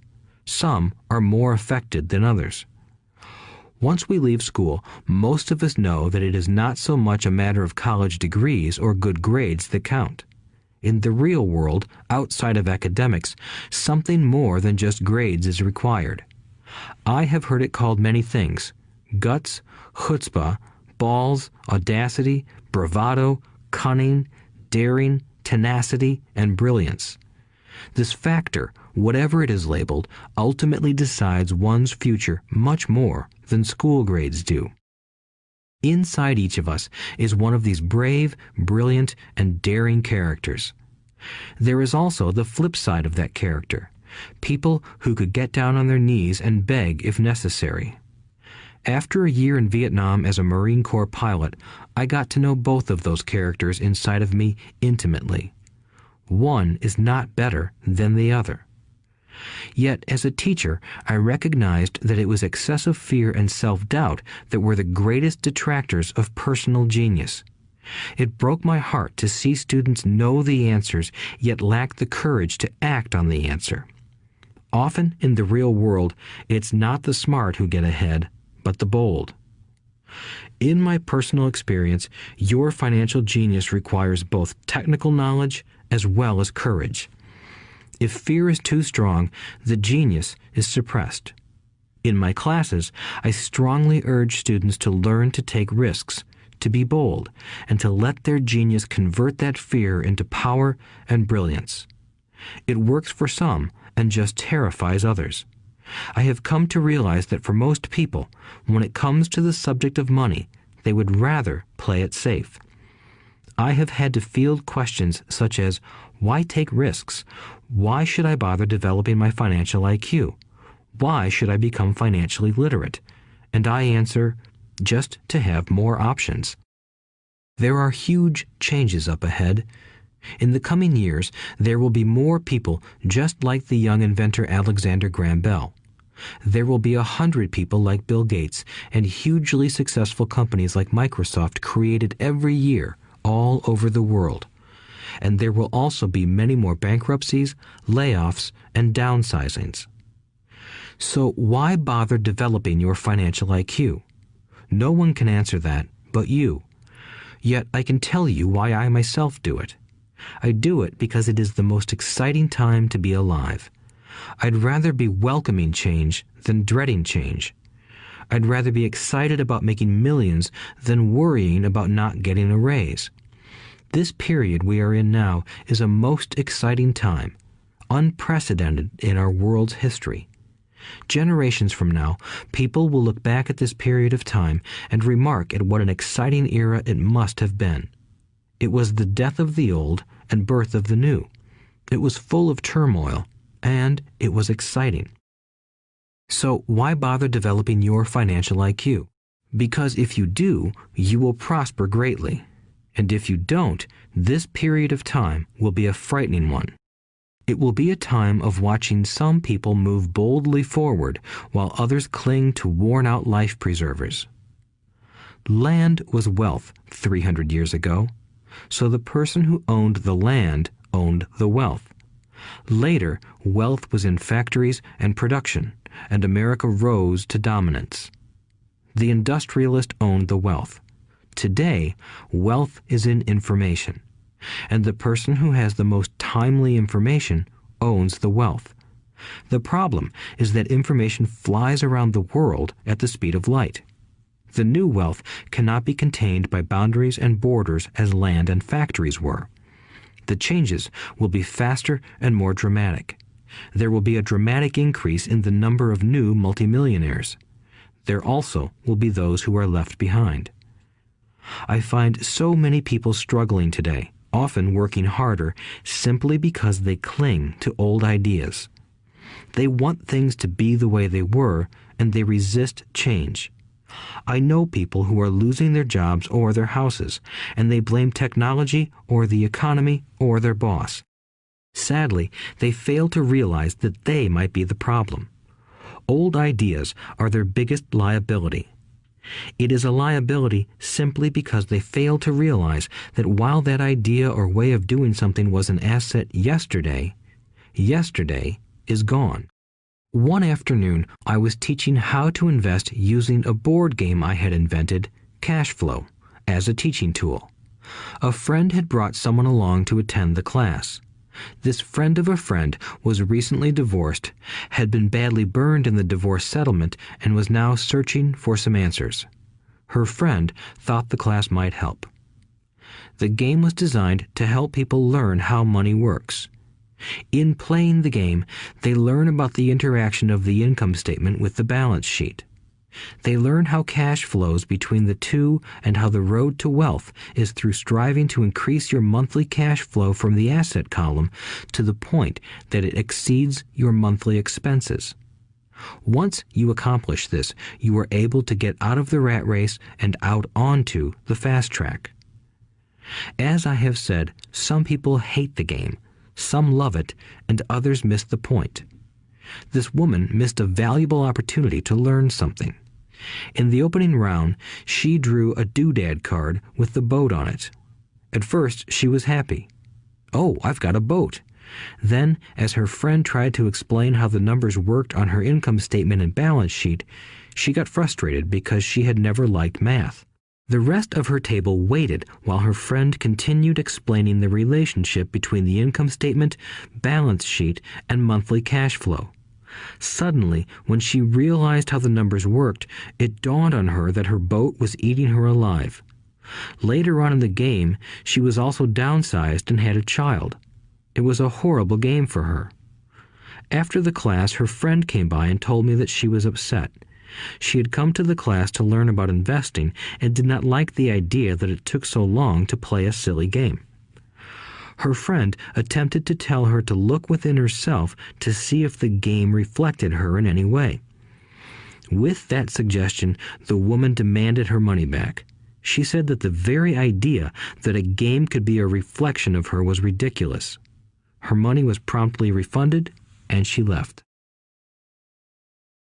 Since 1984, I have made millions simply by doing what the school system does not do. In school, most teachers lecture. I hated lectures as a student. I was soon bored, and my mind would drift. In 1984, I began teaching via games and simulations, and I still rely on these tools today. I always encourage adult students to look at games as reflecting back to them what they know and what they need to learn. Most importantly, games reflect behavior. They are instant feedback systems. Instead of the teacher lecturing you, the game is giving you a personalized lecture, one that is custom-made just for you. The friend of the woman who left later called to give me an update. She said her friend was fine and had calmed down. In her cooling off period, she could see some slight relationship between the game and her life. Although she and her husband did not own a boat, they did own everything else imaginable. She was angry after their divorce, both because he had run off with a younger woman and because, after 20 years of marriage, they had accumulated little in the way of assets. There was virtually nothing for them to split. Their 20 years of married life had been incredible fun, but all they had accumulated was a ton of doodads. She realized that her anger at doing the numbers, the income statement and balance sheet, came from her embarrassment about not understanding them. She believed that finances were the man's job. She maintained the house and did the entertaining, and he handled the finances. She was now quite certain that in the last 5 years of their marriage, he had hidden money from her. She was angry at herself for not being more aware of where the money was going, as well as for not knowing about the other woman. Just like a board game, the world is always providing us with instant feedback. We could learn a lot if we tuned in more. One day, not long ago, I complained to my wife that the cleaners must have shrunk my pants. My wife gently smiled and poked me in the stomach to inform me that the pants had not shrunk. Something else had expanded. Me. The cash flow game was designed to give every player personal feedback. Its purpose is to give you options. If you draw the boat card and it puts you into debt, the question is, now what can you do? How many different financial options can you come up with? That is the purpose of the game, to teach players to think and create new and various financial options. Thousands of people throughout the world have played this game. The players who get out of the rat race the quickest are the people who understand numbers and have creative financial minds. They recognize different financial options. Rich people are often creative and take calculated risks. People who take the longest are people who are not familiar with numbers and often do not understand the power of investing. Some people playing cash flow gain lots of money in the game, but they don't know what to do with it. Even though they have money, everyone else seems to be getting ahead of them. And that is true in real life. There are a lot of people who have a lot of money and do not get ahead financially. Limiting your options is the same as hanging on to old ideas. I have a friend from high school who now works at 3 jobs. Years ago, he was the richest of all my classmates. When the local sugar plantation closed, the company he worked for went down with the plantation. In his mind, he had but one option, and that was the old option: work hard. The problem was that he couldn't find an equivalent job that recognized his seniority from the old company.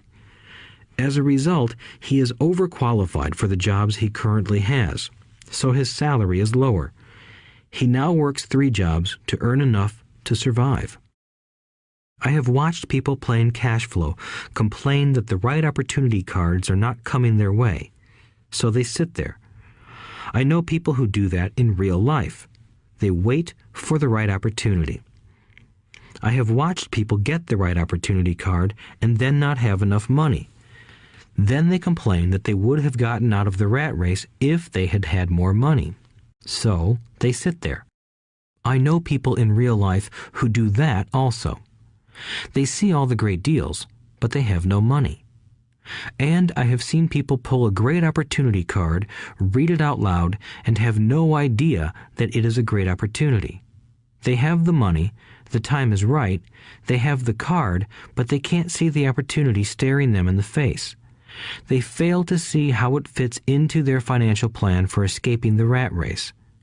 And I know more people like that than all the others combined. Most people have an opportunity of a lifetime flash right in front of them, and they fail to see it. A year later, they find out about it, after everyone else got rich. Financial intelligence is simply having more options. If the opportunities aren't coming your way, what else can you do to improve your financial position? If an opportunity lands in your lap and you have no money and the bank won't talk to you, what else can you do to get the opportunity to work in your favor? If your hunch is wrong and what you've been counting on doesn't happen, how can you turn a lemon into millions? That is financial intelligence. It is not so much what happens, but how many different financial solutions you can think of to turn a lemon into millions. It is how creative you are in solving financial problems. Most people only know one solution: work hard, save, and borrow. So why would you want to increase your financial intelligence? Because you want to be the kind of person who creates your own luck. You take whatever happens and make it better. Few people realize that luck is created, just as money is. And if you want to be luckier and create money instead of working hard, then your financial intelligence is important. If you are the kind of person who is waiting for the right thing to happen, you might wait for a long time. It's like waiting for all the traffic lights to be green for 5 miles before you'll start your trip. As young boys, Mike and I were constantly told by my rich dad that money is not real. Rich Dad occasionally reminded us of how close we came to the secret of money on that first day we got together and began making money out of plaster of Paris. The poor and middle class work for money, he would say. The rich make money. The more real you think money is, the harder you will work for it. If you can grasp the idea that money is not real, you will grow richer faster. What is it? Was a question Mike and I often came back with. What is money if it is not real? What we agree it is, was all Rich Dad would say. The single most powerful asset we all have is our mind. If it is trained well, it can create enormous wealth seemingly instantaneously. An untrained mind can also create extreme poverty that can crush a family for generations. In the information age, money is increasing exponentially. A few individuals are getting ridiculously rich from nothing, just ideas and agreements. If you ask many people who trade stocks or other investments for a living, they see it done all the time.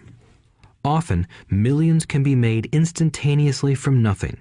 And by nothing, I mean no money was exchanged.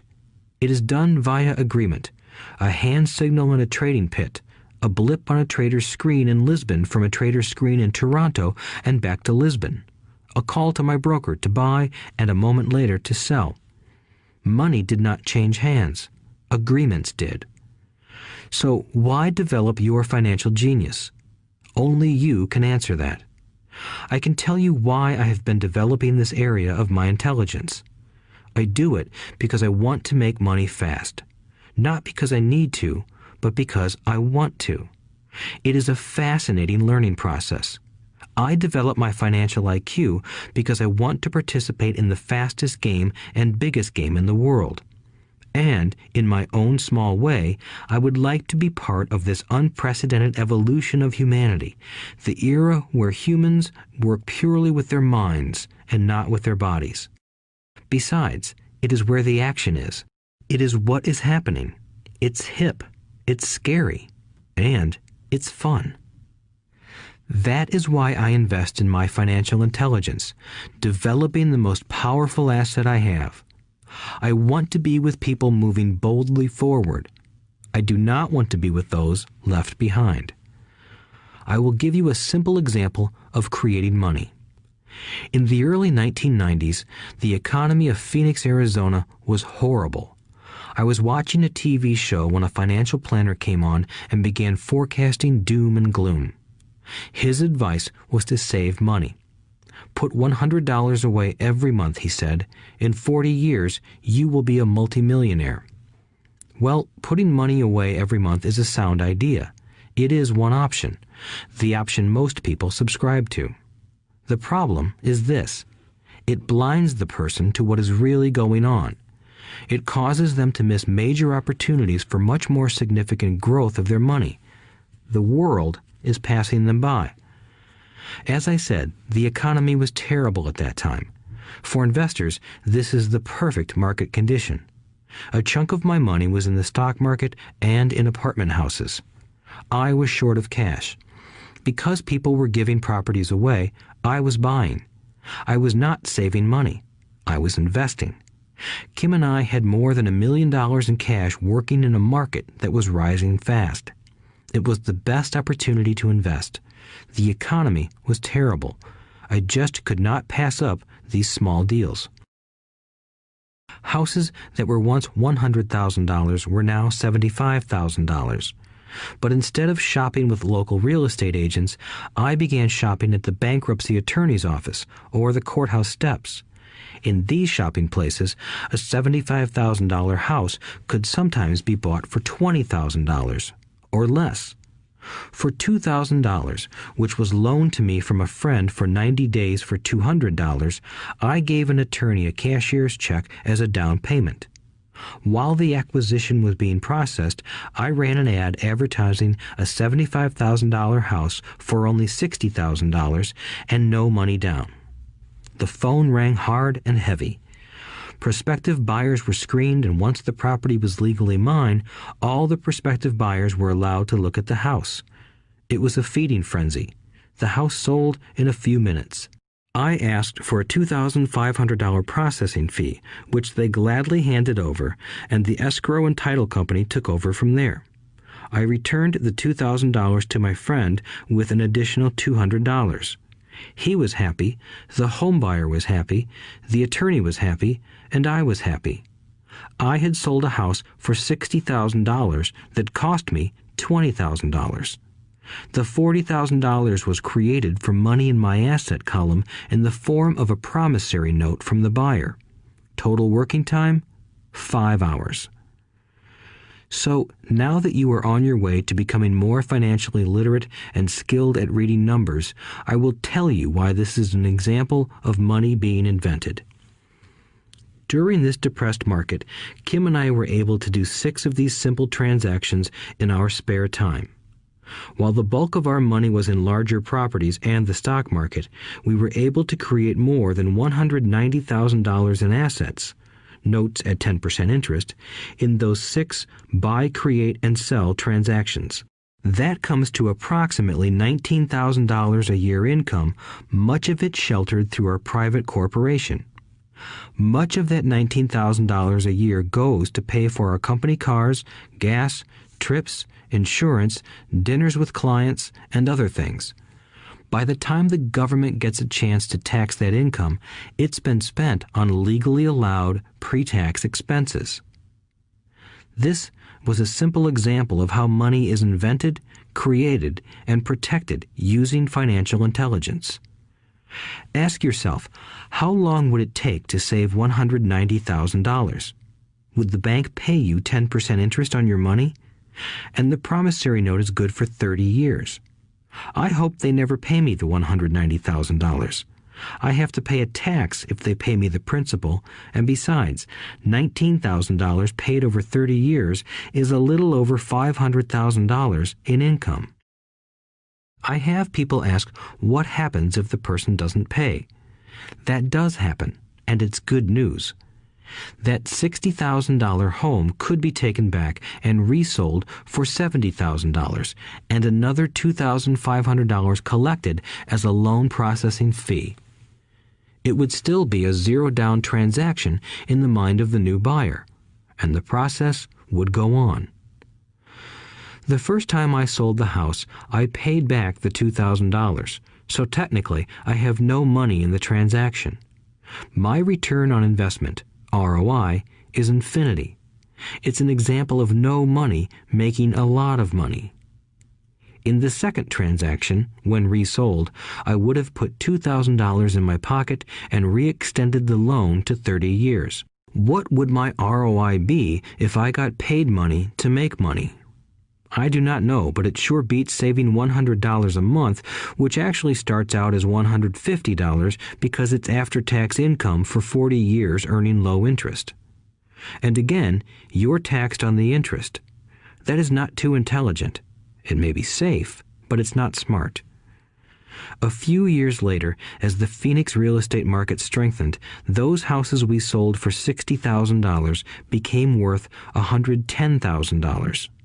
Foreclosure opportunities were still available, but became rare.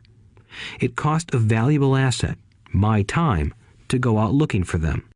Thousands of buyers were looking for the few available deals. The market had changed. It was time to move on and look for other opportunities to put in the asset column. You cannot do that here. That is against the law. You're lying. I hear those comments much more often than, "Can you show me how to do that?" The math is simple. You do not need algebra or calculus, and the escrow company handles the legal transaction and the servicing of the payments. I have no roofs to fix or toilets to unplug because the owners do that. It's their house. Occasionally, someone does not pay, and that is wonderful because there are late fees, or they move out and the property is sold again. The court system handles that. And it may not work in your area. The market conditions may be different, but the example illustrates how a simple financial process can create hundreds of thousands of dollars with little money and low risk. It is an example of money being only an agreement. Anyone with a high school education can do it. Yet most people won't. Most people listen to the standard advice of work hard and save money. For about 30 hours of work, approximately $190,000 was created in the asset column, and no taxes were paid. Which one sounds harder to you? 1. Work hard, pay 50% in taxes, save what is left, your savings, then earn 5%, which is also taxed. Or 2. Take the time to develop your financial intelligence, harness the power of your brain and the asset column. If you use option number 1, be sure to factor in how much time it takes you to save $190,000. Time is one of your greatest assets. Now, you may understand why I silently shake my head when I hear parents say, "My child is doing well in school and receiving a good education." It may be good, but is it adequate? I know the above investment strategy is a small one. It is used to illustrate how small can grow into big. Again, my success reflects the importance of a strong financial foundation, which starts with a strong financial education. I have said it before, but it's worth repeating. Financial intelligence is made up of these 4 main technical skills. 1. Accounting. Accounting is financial literacy, or the ability to read numbers. This is a vital skill if you want to build businesses or investments. 2. Investing. Investing is the science of money making money. 3. Understanding markets. Understanding markets is the science of supply and demand. Alexander Graham Bell gave the market what it wanted. So did Bill Gates. A $75,000 house offered for $60,000 that cost $20,000 was also the result of seizing an opportunity created by the market. Somebody was buying, and someone was selling. 4. The law. The law is the awareness of accounting, corporate, state, and federal regulations. I recommend playing by the rules. It is this basic foundation, or the combination of these skills, that is needed to be successful in the pursuit of wealth, whether it be through the buying of small homes, apartment buildings, companies, stocks, bonds, precious metals, baseball cards, or the like. A few years later, the real estate market rebounded and everyone else was getting in. The stock market was booming and everyone was getting in. The U.S. economy was getting back on its feet. I began selling and was now traveling to Peru, Norway, Malaysia, and the Philippines. The investment landscape had changed. We were no longer buying real estate. Now I just watch the values climb inside the asset column and will probably begin selling. I suspect that some of those 6 little house deals will sell and the $40,000 note will be converted to cash. I need to call my accountant to be prepared for cash and seek ways to shelter it. The point I would like to make is that investments come and go. The market goes up and comes down.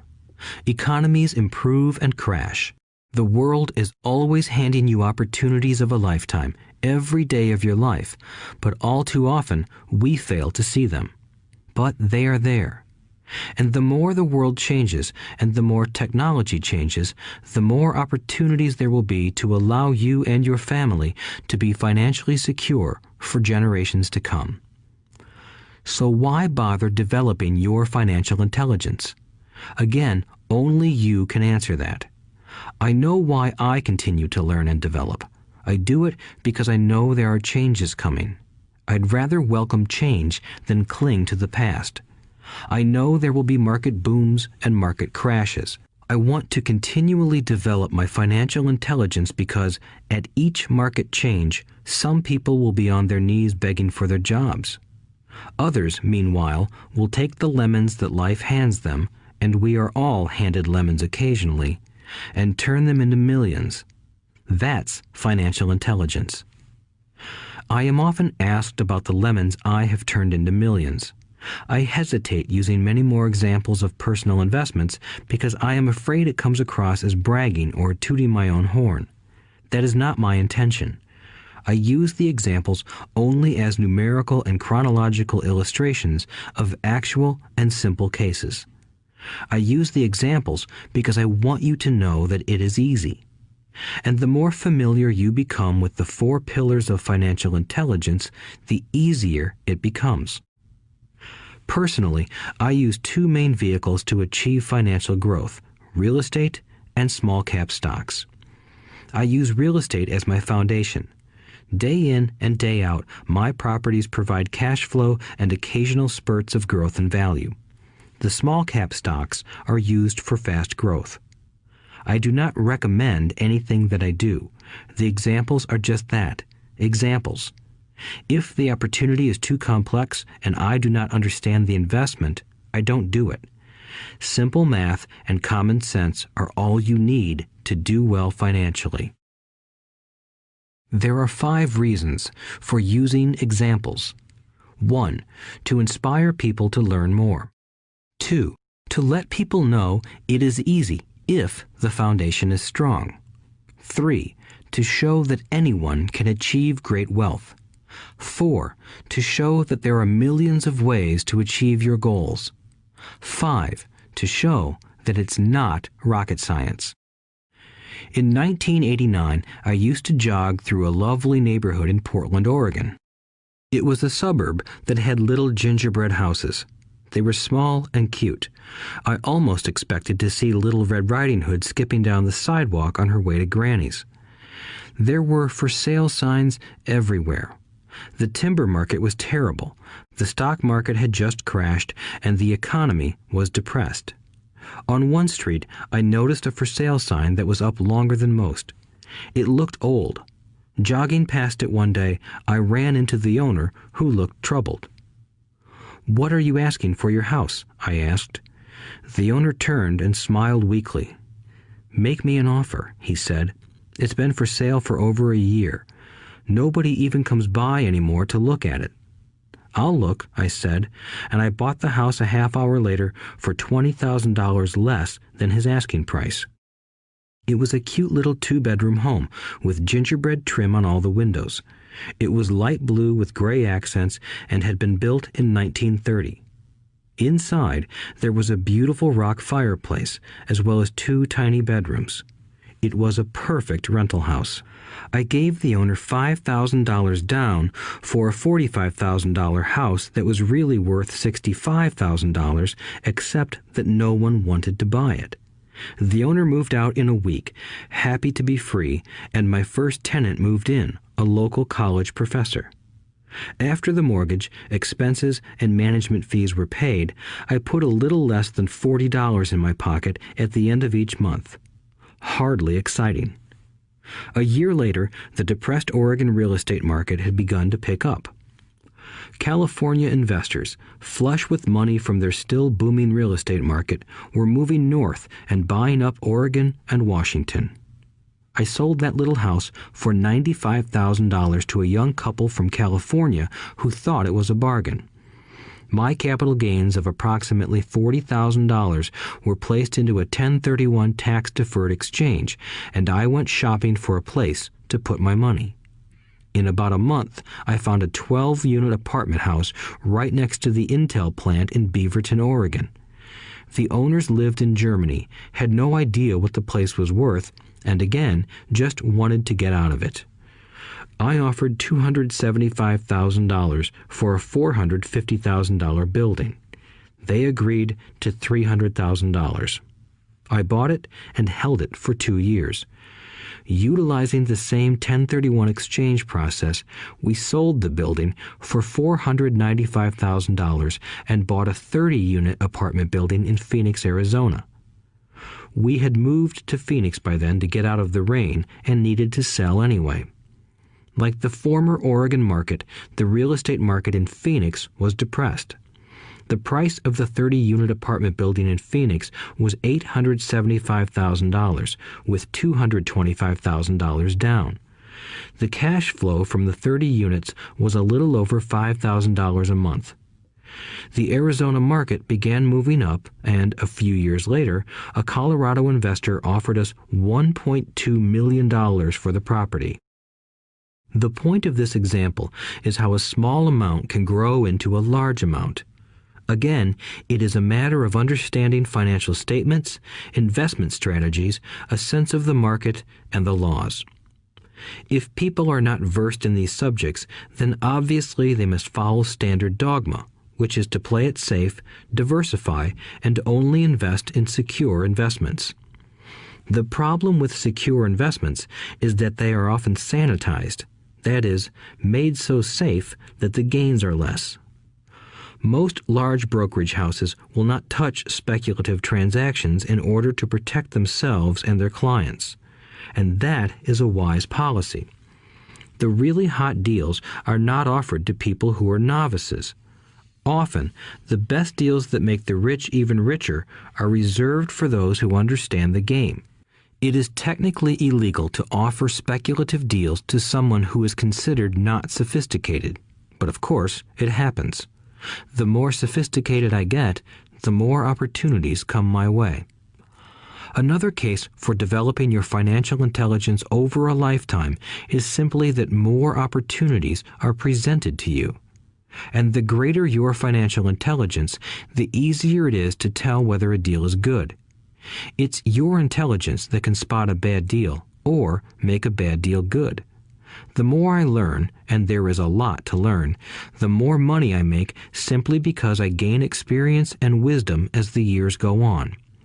I have friends who are playing it safe, working hard at their profession and failing to gain financial wisdom, which does take time to develop. My overall philosophy is to plant seeds inside my asset column. That is my formula. I start small and plant seeds. Some grow, some don't. Inside our real estate corporation, we have property worth several $1 million. It is our own right, or real estate investment trust. The point I'm making is that most of those millions started out as little $5,000 to $10,000 investments. All of those down payments were fortunate to catch a fast-rising market and increase tax-free. We traded in and out several times over a number of years. We also own a stock portfolio, surrounded by a corporation that Kim and I call our personal mutual fund. We have friends who deal specifically with investors like us who have extra money each month to invest. We buy high-risk, speculative private companies that are just about to go public on a stock exchange in the United States or Canada. An example of how fast gains can be made are 100,000 shares purchased for 25 cents each before the company goes public. 6 months later, the company is listed, and the 100,000 shares now are worth $2 each. If the company is well managed, the price keeps going up, and the stock may go to $20 or more per share. There are years when our $25,000 has gone to $1 million in less than a year. It is not gambling if you know what you're doing. It is gambling if you're just throwing money into a deal and praying. The idea in anything is to use your technical knowledge, wisdom, and love of the game to cut the odds down, to lower the risk. Of course, there is always risk. It is financial intelligence that improves the odds. Thus, what is risky for one person is less risky to someone else. That is the primary reason I constantly encourage people to invest more in their financial education than in stocks, real estate, or other markets. The smarter you are, the better chance you have of beating the odds. The stock plays I personally invested in were extremely high risk for most people and absolutely not recommended. I have been playing that game since 1979 and have paid more than my share in dues. But if you will review why investments such as these are high risk for most people, you may be able to set your life up differently, so that the ability to take $25,000 and turn it into $1 million in a year is low risk for you. As stated earlier, nothing I have written is a recommendation. It is only used as an example of what is simple and possible. What I do is small potatoes in the grand scheme of things. Yet, for the average individual, a passive income of more than $100,000 a year is nice and not hard to achieve. Depending on the market and how smart you are, it could be done in 5 to 10 years. If you keep your living expenses modest, $100,000 coming in as additional income is pleasant, regardless of whether you work. You can work if you like, or take time off if you choose, and use the government tax system in your favor rather than against you. My personal basis is real estate. I love real estate because it's stable and slow-moving. I keep the base solid. The cash flow is fairly steady and, if properly managed, has a good chance of increasing in value. The beauty of a solid base of real estate is that it allows me to take greater risks, as I do with speculative stocks. If I make great profits in the stock market, I pay my capital gains tax on the gain and then reinvest what's left in real estate, again further securing my asset foundation. A last word on real estate. I have traveled all over the world and taught investing. In every city, I hear people say you cannot buy real estate cheap. That is not my experience. Even in New York or Tokyo, or just on the outskirts of the city, prime bargains are overlooked by most people. In Singapore, with their high real estate prices, there are still bargains to be found within a short driving distance. So whenever I hear someone say, "You can't do that here," pointing at me, I remind them that maybe the real statement is, "I don't know how to do that here. Yet." Great opportunities are not seen with your eyes. They are seen with your mind. Most people never get wealthy simply because they are not trained financially to recognize opportunities right in front of them. I am often asked, how do I start? In the final chapter of this audiobook, I offer 10 steps that I followed on the road to my financial freedom. But always remember to have fun. When you learn the rules and the vocabulary of investing and begin to build your asset column, I think you'll find that it's as fun a game as you've ever played. Sometimes you win, and sometimes you learn. But have fun. Most people never win because they're more afraid of losing. That is why I found school so silly. In school, we learn that mistakes are bad, and we are punished for making them. Yet if you look at the way humans are designed to learn, we learn by making mistakes. We learn to walk by falling down. If we never fell down, we would never walk. The same is true for learning to ride a bike. I still have scars on my knees, but today I can ride a bike without thinking. The same is true for getting rich. Unfortunately, the main reason most people are not rich is because they are terrified of losing. Winners are not afraid of losing, but losers are. Failure is part of the process of success. People who avoid failure also avoid success. I look at money much like my game of tennis. I play hard, make mistakes, correct, make more mistakes, correct, and I get better. If I lose the game, I reach across the net, shake my opponent's hand, smile, and say, "See you next Saturday." There are two kinds of investors. One, the first and most common type is a person who buys a packaged investment. They call a retail outlet, such as a real estate company, a stockbroker, or a financial planner, and they buy something. It could be a mutual fund, a right, a stock, or bond. It is a clean and simple way of investing. An analogy would be a shopper who goes to a computer store and buys a computer right off the shelf. 2.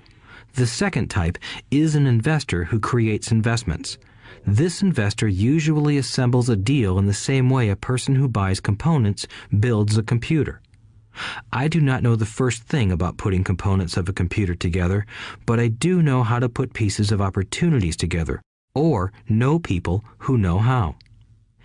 It is this second type of investor who is the more professional investor. Sometimes it may take years for all the pieces to come together, and sometimes they never do. It is this second type of investor that my rich dad encouraged me to be. It is important to learn how to put the pieces together, because that is where the huge wins reside, and sometimes some huge losses if the tide goes against you. If you want to be the second type of investor, you need to develop 3 main skills. These skills are in addition to those required to become financially intelligent. 1. Find an opportunity that everyone else missed. You see with your mind what others miss with their eyes. For example, a friend bought this run-down old house. It was spooky to look at. Everyone wondered why he bought it. What he saw that we did not was that the house came with 4 extra empty lots. He discovered that after going to the title company. After buying the house, he tore the house down and sold the 5 lots to a builder for 3 times what he paid for the entire package. He made $75,000 for 2 months of work. It's not a lot of money, but it sure beats minimum wage, and it's not technically difficult. 2. Raise money. The average person only goes to the bank. This second type of investor needs to know how to raise capital, and there are many ways that don't require a bank. To get started, I learned how to buy houses without a bank. It was the learned skill of raising money more than the houses themselves that was priceless. All too often, I hear people say, "The bank won't lend me money," or "I don't have the money to buy it." If you want to be a Type 2 investor, you need to learn how to do that which stops most people. In other words, a majority of people let their lack of money stop them from making a deal. If you can avoid that obstacle, you will be millions ahead of those who don't learn those skills. There have been many times I have bought a house, a stock, or an apartment building without a penny in the bank. I once bought an apartment house for $1.2 million. I did what is called tying it up with a written contract between seller and buyer. I then raised the $100,000 deposit, which bought me 90 days to raise the rest of the money. Why did I do it? Simply because I knew it was worth $2 million. I never raised the money. Instead, the person who put up the $100,000 gave me $50,000 for finding the deal, took over my position, and I walked away. Total working time? 3 days. Again, it's what you know more than what you buy. Investing is not buying. It's more a case of knowing. 3. Organize smart people. Intelligent people are those who work with or hire a person who is more intelligent than they are. When you need advice, make sure you choose your advisor wisely. There is a lot to learn, but the rewards can be astronomical. If you do not want to learn those skills, then being a Type 1 investor is highly recommended. It is what you know that is your greatest wealth. It is what you do not know that is your greatest risk. There is always risk, so learn to manage risk instead of avoiding it.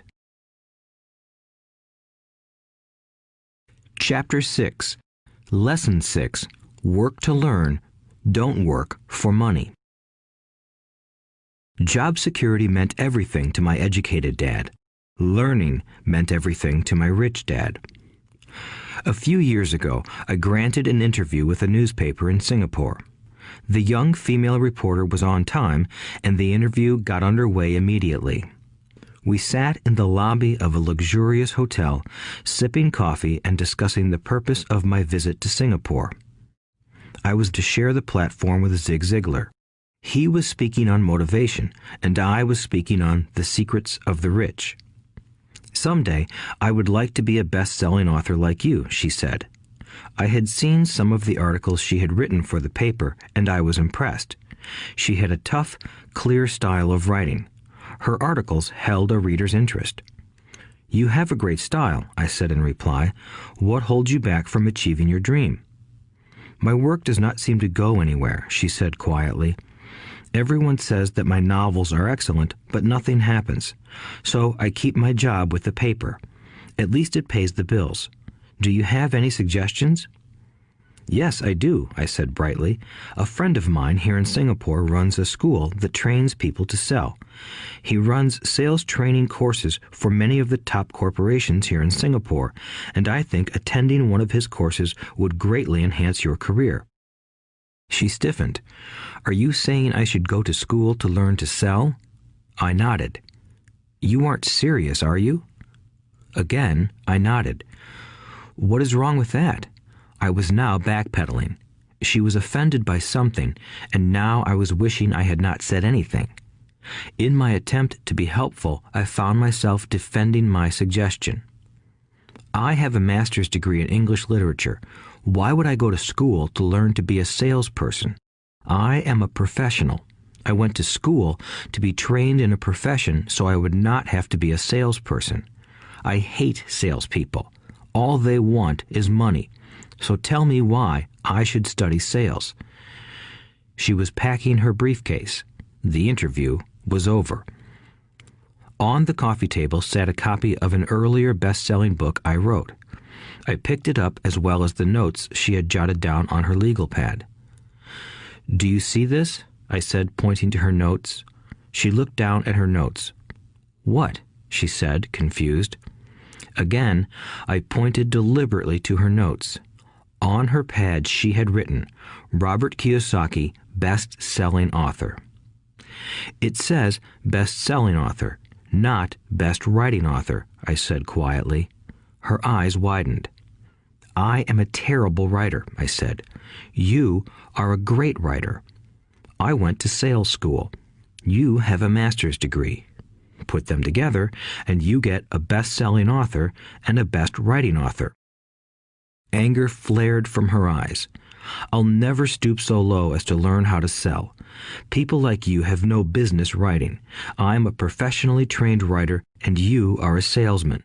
It is not fair, she fumed. She put the rest of her notes away and hurried out through the large glass doors into the humid Singapore morning. At least she gave me a fair and favorable write-up the next morning. The world is filled with smart, talented, educated, and gifted people.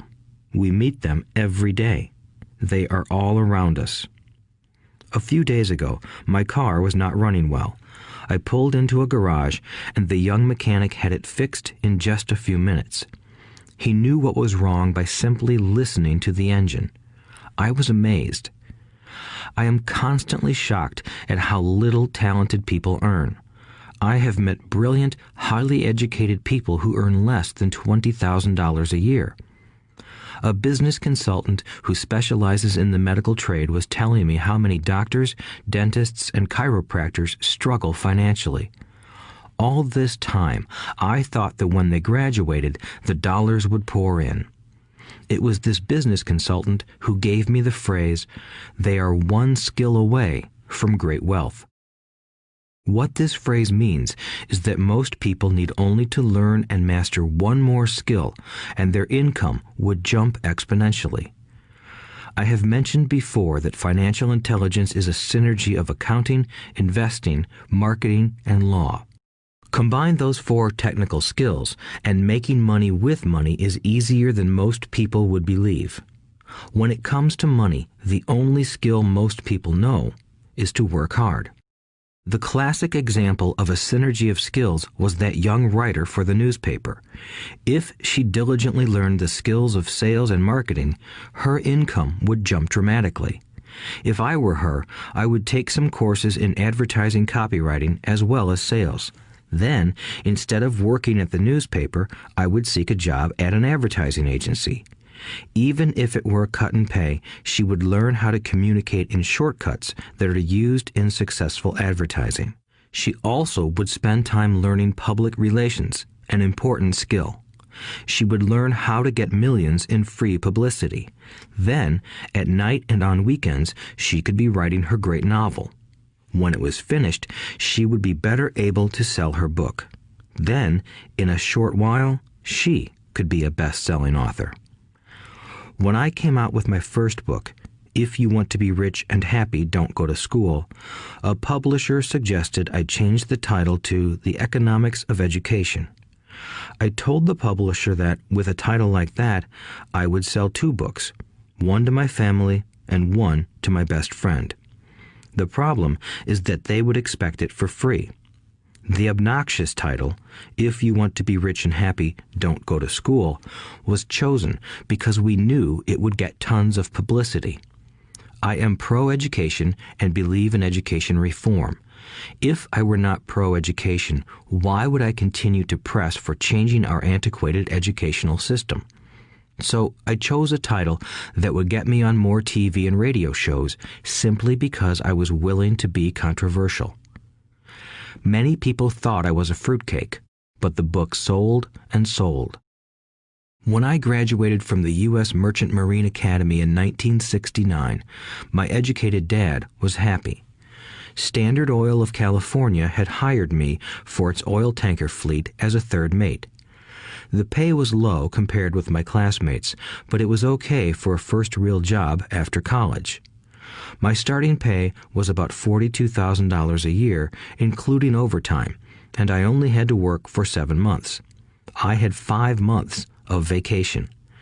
If I had wanted to, I could have taken the run to Vietnam with a subsidiary shipping company and easily doubled my pay instead of taking 5 months of vacation. I had a great career ahead of me, yet I resigned after 6 months with the company and joined the Marine Corps to learn how to fly. My educated dad was devastated. Rich Dad congratulated me. In school and in the workplace, the popular opinion is the idea of specialization. That is, in order to make more money or get promoted, you need to specialize. That is why medical doctors immediately begin to seek a specialty such as orthopedics or pediatrics. The same is true for accountants, architects, lawyers, pilots, and others. My educated dad believed in the same dogma. That is why he was thrilled when he eventually achieved his doctorate. He often admitted that schools reward people who study more and more about less and less. Rich Dad encouraged me to do exactly the opposite. You want to know a little about a lot, was his suggestion. That is why for years I worked in different areas of his companies. For a while, I worked in his accounting department. Although I would probably never have been an accountant, he wanted me to learn via osmosis. Rich Dad knew I would pick up jargon and a sense of what is important and what is not. I also worked as a busboy and construction worker as well as in sales, reservations, and marketing. He was grooming Mike and me. That is why he insisted we sit in on the meetings with his bankers, lawyers, accountants, and brokers. He wanted us to know a little about every aspect of his empire. When I quit my high-paying job with Standard Oil, my educated dad had a heart-to-heart talk with me. He was bewildered. He could not understand my decision to resign from a career that offered high pay, great benefits, lots of time off, and opportunity for promotion. When he asked me one evening, "Why did you quit?" I could not explain it to him, though I tried hard to. My logic did not fit his logic. The big problem was that my logic was my rich dad's logic.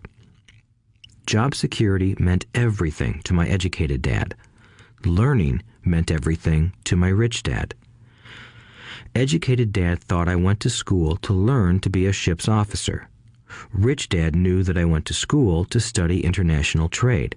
So as a student, I made cargo runs, navigating large freighters, oil tankers, and passenger ships to the Far East and the South Pacific. Rich Dad emphasized that I should stay in the Pacific instead of taking ships to Europe because he knew that the emerging nations were in Asia, not Europe.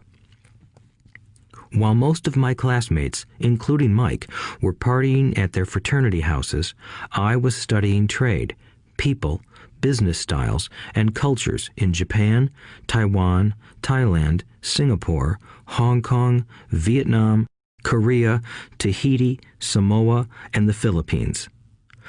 I was partying also, but it was not in any frat house. I grew up rapidly. Educated Dad just could not understand why I decided to quit and join the Marine Corps. I told him I wanted to learn to fly, but really I wanted to learn to lead troops. Rich Dad explained to me that the hardest part of running a company is managing people. He had spent 3 years in the Army. My educated dad was draft exempt. Rich Dad valued learning to lead men into dangerous situations. Leadership is what you need to learn next, he said. If you are not a good leader, you'll get shot in the back, just like they do in business. Returning from Vietnam in 1973, I resigned my commission, even though I loved flying. I found a job with Xerox Corporation. I joined it for one reason, and it was not for the benefits. I was a shy person, and the thought of selling was the most frightening subject in the world.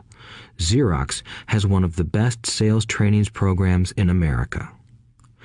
Rich Dad was proud of me. My educated dad was ashamed. Being an intellectual, he thought that salespeople were below him. I worked with Xerox for 4 years until I overcame my fear of knocking on doors and being rejected. Once I could consistently be in the top 5 in sales, I again resigned and moved on, leaving behind another great career with an excellent company. In 1977, I formed my first company. Rich Dad had groomed Mike and me to take over companies, so I now had to learn to form them and put them together. My first product, the nylon and Velcro wallet, was manufactured in the Far East and shipped to a warehouse in New York, near where I had gone to school. My formal education was complete, and it was time to test my wings. If I failed, I would go broke. Rich Dad thought it best to go broke before 30. You still have time to recover, was his advice. On the eve of my 30th birthday, my first shipment left Korea for New York. Today, I still do business internationally, and as my rich dad encouraged me to do, I keep seeking the emerging nations.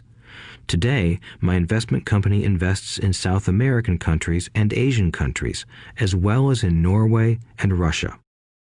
There is an old cliche that goes, "Job is an acronym for just over broke." Unfortunately, I would say that applies to millions of people. Because school does not think financial intelligence is an intelligence, most workers live within their means. They work and they pay bills.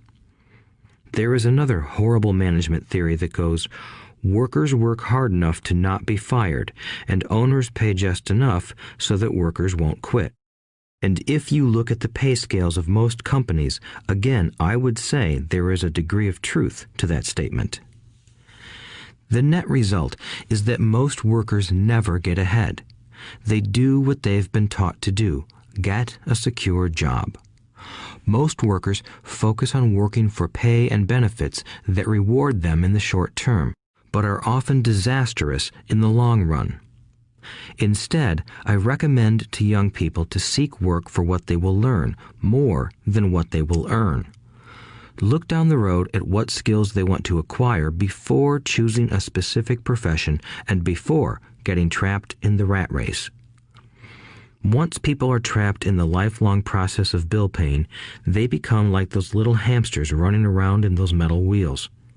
Their little furry legs are spinning furiously, the wheel is turning furiously, but come tomorrow morning, they'll still be in the same cage. Great job. In the movie Jerry Maguire, starring Tom Cruise, there are many great one-liners. Probably the most memorable is, "Show me the money." But there is one line I thought most truthful. It comes from the scene where Tom Cruise is leaving the firm. He has just been fired, and he is asking the entire company, "Who wants to come with me?" And the whole place is silent and frozen. Only one woman speaks up and says, "I'd like to, but I'm due for a promotion in 3 months." That statement is probably the most truthful statement in the whole movie.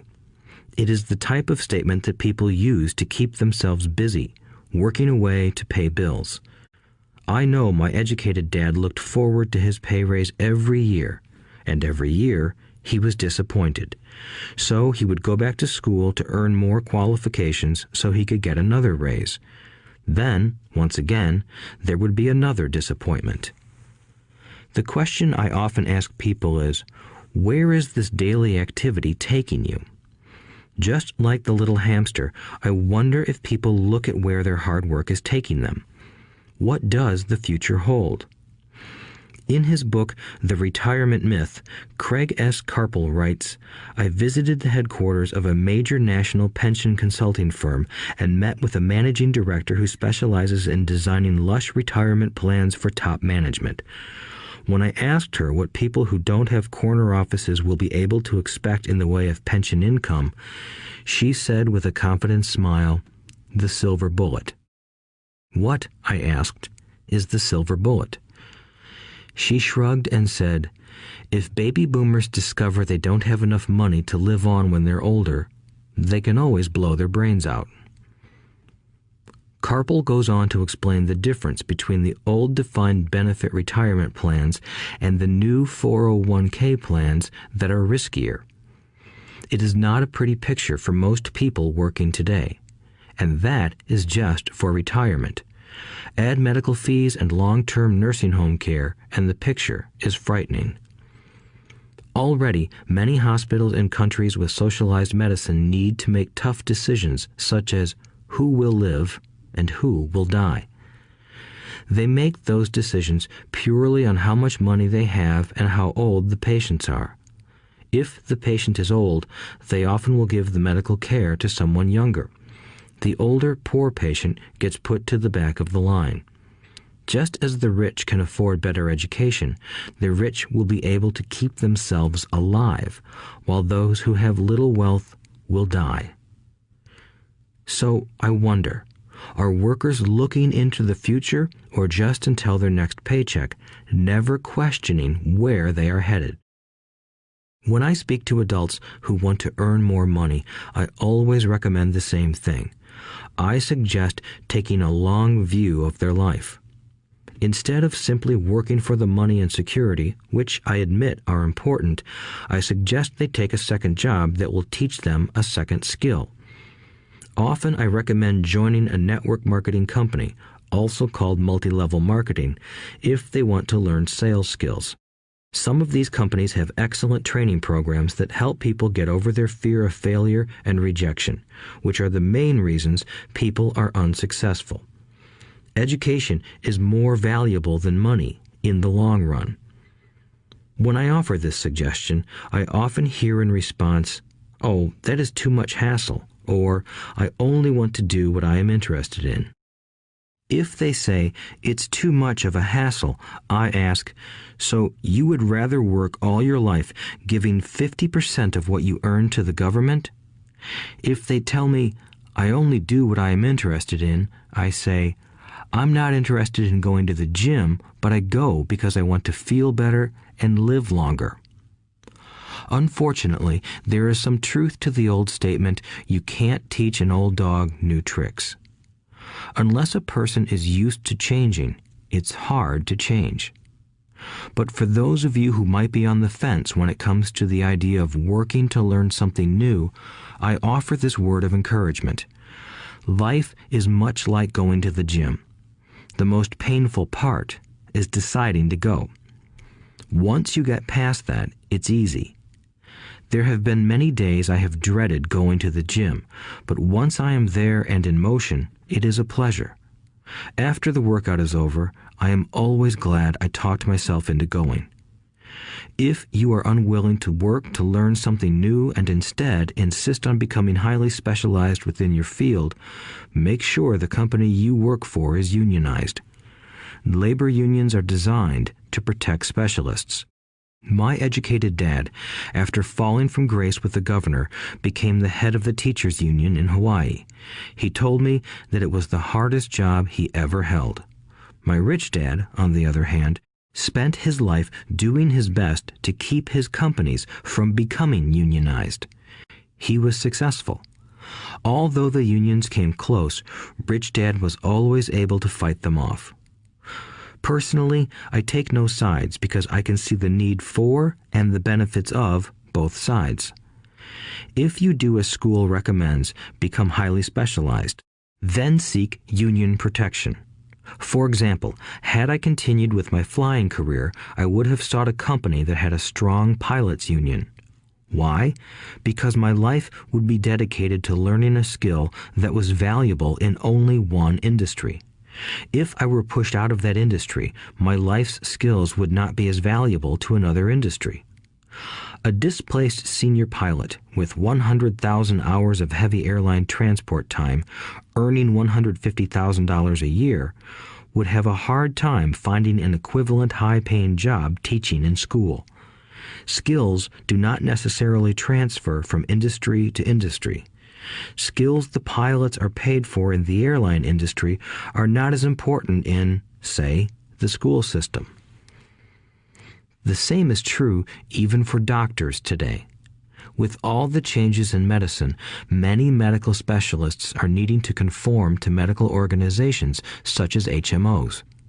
School teachers definitely need to be union members.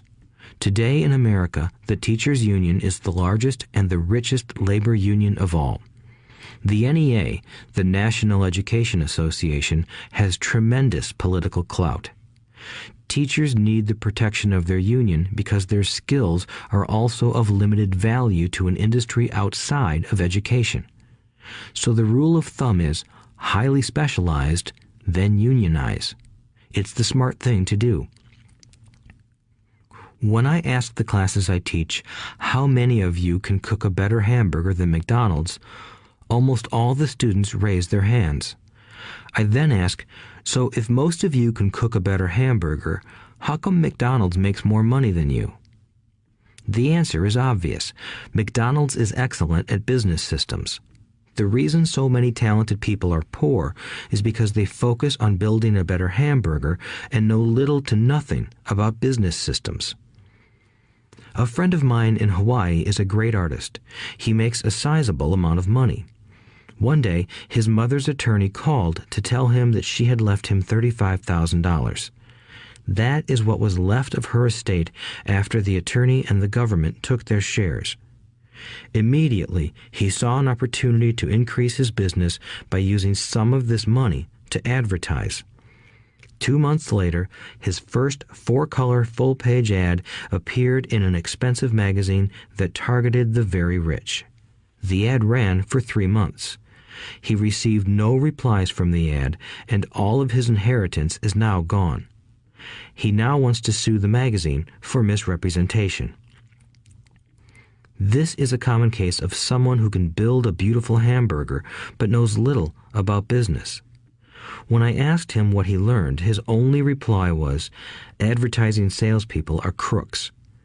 I then asked him if he would be willing to take a course in sales and a course in direct marketing. His reply, "I don't have the time, and I don't want to waste my money." The world is filled with talented poor people. All too often, they're poor or struggle financially or earn less than they are capable of, not because of what they know, but because of what they do not know. They focus on perfecting their skills at building a better hamburger rather than the skills of selling and delivering the hamburger. Maybe McDonald's does not make the best hamburger, but they are the best at selling and delivering a basic average burger. Poor Dad wanted me to specialize. That was his view on how to be paid more. Even after being told by the governor of Hawaii that he could no longer work in state government, my educated dad continued to encourage me to get specialized. Educated Dad then took up the cause of the teachers' union, campaigning for further protection and benefits for these highly skilled and educated professionals. We argued often, but I know he never agreed that over-specialization is what caused the need for union protection. He never understood that the more specialized you become, the more you are trapped and dependent on that specialty. Rich Dad advised that Mike and I groom ourselves. Many corporations do the same thing. They find a young, bright student just out of business school and begin grooming that person to someday take over the company. So these bright young employees do not specialize in one department. They are moved from department to department to learn all the aspects of business systems. The rich often groom their children or the children of others. By doing so, their children gain an overall knowledge of the operations of the business and how the various departments interrelate. For the World War II generation, it was considered bad to skip from company to company. Today, it is considered smart. Since people will skip from company to company rather than seek greater specialization in skills, why not seek to learn more than to earn? In the short term, it may earn you less, but it will pay dividends in the long term. The main management skills needed for success are 1. Management of cash flow, 2. Management of systems, 3. Management of people. The most important specialized skills are sales and marketing. The ability to sell, to communicate to another human being, be it a customer, employee, boss, spouse, or child, is the base skill of personal success. Communication skills such as writing, speaking, and negotiating are crucial to a life of success. These are skills I work on constantly, attending courses or buying educational resources to expand my knowledge. As I have mentioned, my educated dad worked harder and harder the more competent he became. He also became more trapped the more specialized he got. Although his salary went up, his choices diminished. Soon after he was locked out of government work, he found out how vulnerable he really was professionally. It is like professional athletes who suddenly are injured or are too old to play. Their once high-paying position is gone, and they have limited skills to fall back on. I think that is why my educated dad sided so much with the unions after that. He realized how much a union would have benefited him. Rich Dad encouraged Mike and me to know a little about a lot. He encouraged us to work with people smarter than we were and to bring smart people together to work as a team. Today, it would be called a synergy of professional specialties. Today, I meet ex-school teachers earning hundreds of thousands of dollars a year. They earn that much because they have specialized skills in their field as well as other skills. They can teach as well as sell and market. I know of no other skills to be more important than selling and marketing. The skills of selling and marketing are difficult for most people, primarily due to their fear of rejection. The better you are at communicating, negotiating, and handling your fear of rejection, the easier life is. Just as I advise that newspaper writer who wanted to become a best-selling author, I advise anyone else today. Being technically specialized has its strengths as well as its weaknesses. I have friends who are geniuses, but they cannot communicate effectively with other human beings, and, as a result, their earnings are pitiful. I advise them to just spend a year learning to sell. Even if they earn nothing, their communication skills will improve, and that is priceless. In addition to being good learners, sellers, and marketers, we need to be good teachers as well as good students. To be truly rich, we need to be able to give as well as to receive. In cases of financial or professional struggle, there is often a lack of giving and receiving. I know many people who are poor because they are neither good students nor good teachers. Both of my dads were generous men. Both made it a practice to give first. Teaching was one of their ways of giving. The more they gave, the more they received. One glaring difference was in the giving of money. My rich dad gave lots of money away. He gave to his church, to charities, and to his foundation. He knew that to receive money, you had to give money. Giving money is the secret to most great wealthy families. That is why there are organizations like the Rockefeller Foundation and the Ford Foundation. These are organizations designed to take their wealth and increase it, as well as give it away in perpetuity. My educated dad always said, "When I have some extra money, I'll give it." The problem was that there was never any extra. So he worked harder to draw more money in rather than focus on the most important law of money. Give and you shall receive. Instead, he believed in receive and then you give. In conclusion, I became both dads. One part of me is a hardcore capitalist who loves the game of money making money. The other part is a socially responsible teacher who is deeply concerned with this ever-widening gap between the haves and have-nots. I personally hold the archaic educational system primarily responsible for this growing gap. Chapter 7. Overcoming Obstacles.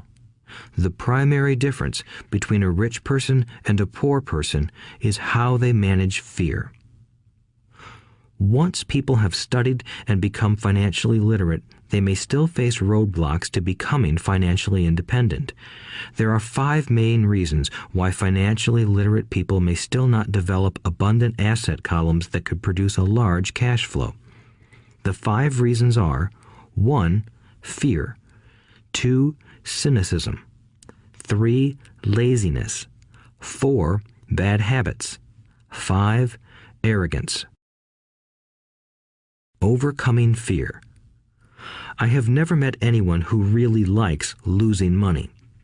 And in all my years, I have never met a rich person who has never lost money. But I have met a lot of poor people who have never lost a dime. Investing, that is. The fear of losing money is real. Everyone has it, even the rich. But it's not having fear that is the problem. It's how you handle fear. It's how you handle losing. It's how you handle failure that makes the difference in one's life. The primary difference between a rich person and a poor person is how they manage that fear. It's okay to be fearful. It's okay to be a coward when it comes to money. You can still be rich. We're all heroes at something and cowards at something else. My friend's wife is an emergency room nurse. When she sees blood, she flies into action. When I mention investing, she runs away. When I see blood, I don't run. I pass out. My rich dad understood phobias about money. Some people are terrified of snakes. Some people are terrified about losing money. Both are phobias, he would say. So his solution to the phobia of losing money was this little rhyme. If you hate risk and worry, start early. If you start young, it's easier to be rich.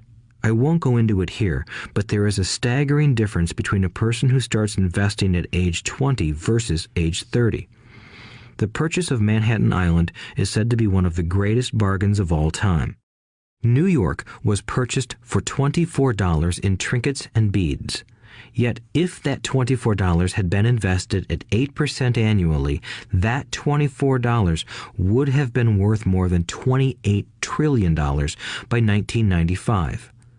Manhattan could be repurchased with money left over to buy much of Los Angeles. But what if you don't have much time left or would like to retire early? How do you handle the fear of losing money? My poor dad did nothing.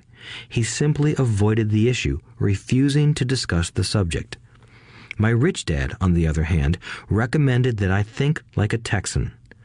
I like Texas and Texans, he used to say. In Texas, everything is bigger. When Texans win, they win big. And when they lose, it's spectacular. They like losing? I asked. That's not what I'm saying.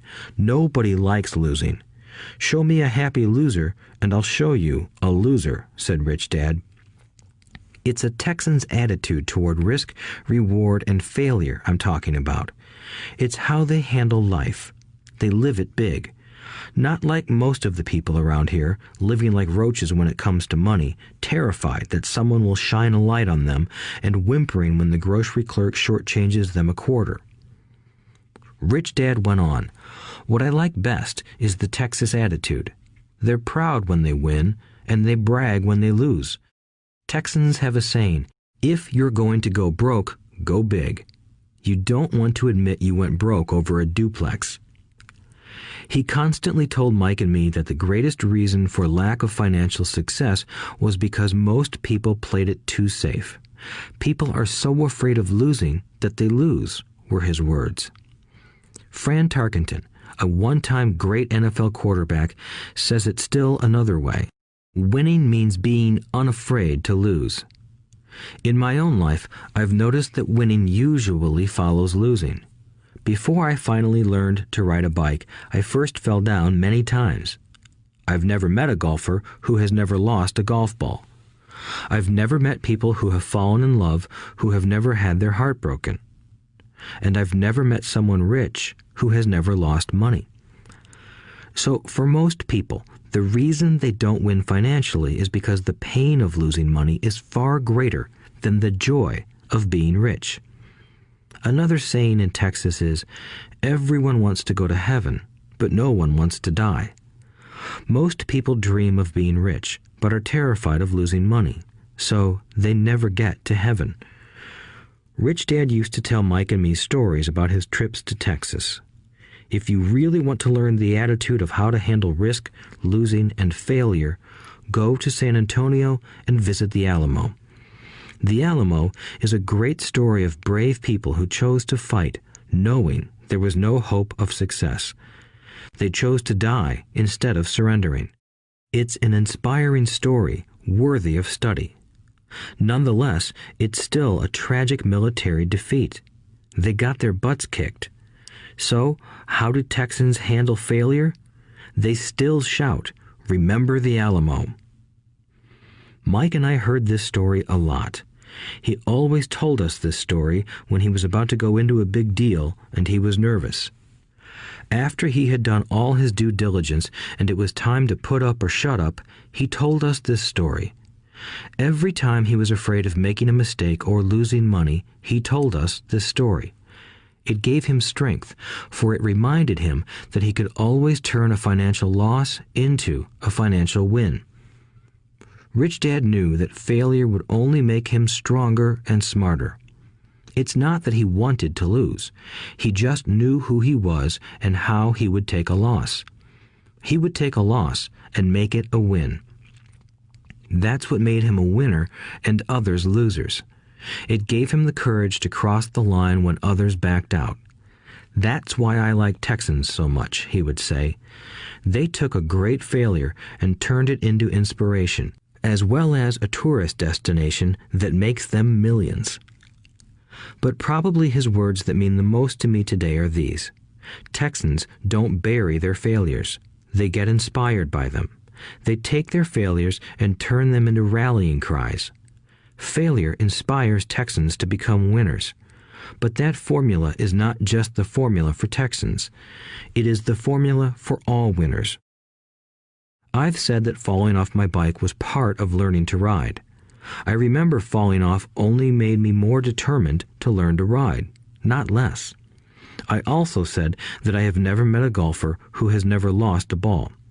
For top professional golfers, losing a ball or a tournament provides the inspiration to be better, to practice harder, to study more. That's what makes them better. For winners, losing inspires them. For losers, losing defeats them. I like to quote John D. Rockefeller, who said, "I always tried to turn every disaster into an opportunity." And being Japanese American, I can say this. Many people say that Pearl Harbor was an American mistake. I say it was a Japanese mistake. From the movie Tora, Tora, Tora, a somber Japanese admiral says to his cheering subordinates, "I am afraid we have awakened a sleeping giant." Remember Pearl Harbor became a rallying cry. It turned one of America's greatest losses into the reason to win. This great defeat gave America strength, and America soon emerged as a world power. Failure inspires winners, and failure defeats losers. It is the biggest secret of winners. It's the secret that losers do not know. The greatest secret of winners is that failure inspires winning. Thus, they're not afraid of losing. Repeating Fran Tarkenton's quote, "Winning means being unafraid to lose." People like Fran Tarkenton are not afraid of losing because they know who they are. They hate losing, so they know that losing will only inspire them to become better. There is a big difference between hating losing and being afraid to lose. Most people are so afraid of losing money that they lose. They go broke over a duplex. Financially, they play life too safe and too small. They buy big houses and big cars, but not big investments. The main reason that over 90% of the American public struggles financially is because they play not to lose. They don't play to win. They go to their financial planners or accountants or stockbrokers and buy a balanced portfolio. Most have lots of cash in CDs, low-yield bonds, mutual funds that can be traded within a mutual fund family, and a few individual stocks. It is a safe and sensible portfolio, but it is not a winning portfolio. It is a portfolio of someone playing not to lose. Don't get me wrong, it's probably a better portfolio than more than 70% of the population has, and that's frightening. It's a great portfolio for someone who loves safety. But playing it safe and balanced on your investment portfolio is not the way successful investors play the game. If you have little money and you want to be rich, you must first be focused, not balanced. If you look at any successful person, at the start, they were not balanced. Balanced people go nowhere. They stay in one spot. To make progress, you must first go unbalanced. Just look at how you make progress walking. Thomas Edison was not balanced. He was focused. Bill Gates was not balanced. He was focused. Donald Trump is focused. George Soros is focused. George Patton did not take his tanks wide. He focused them and blew through the weak spots in the German line. The French went wide with the Maginot Line, and you know what happened to them. If you have any desire to be rich, you must focus. Do not do what poor and middle-class people do, put their few eggs in many baskets. Put a lot of your eggs in a few baskets and focus. Follow one course until successful. If you hate losing, play it safe. If losing makes you weak, play it safe. Go with balanced investments. If you're over 25 years old and are terrified of taking risks, don't change. Play it safe, but start early. Start accumulating your nest egg early because it will take time. But if you have dreams of freedom, of getting out of the rat race, the first question to ask yourself is, how do I respond to failure? If failure inspires you to win, maybe you should go for it, but only maybe.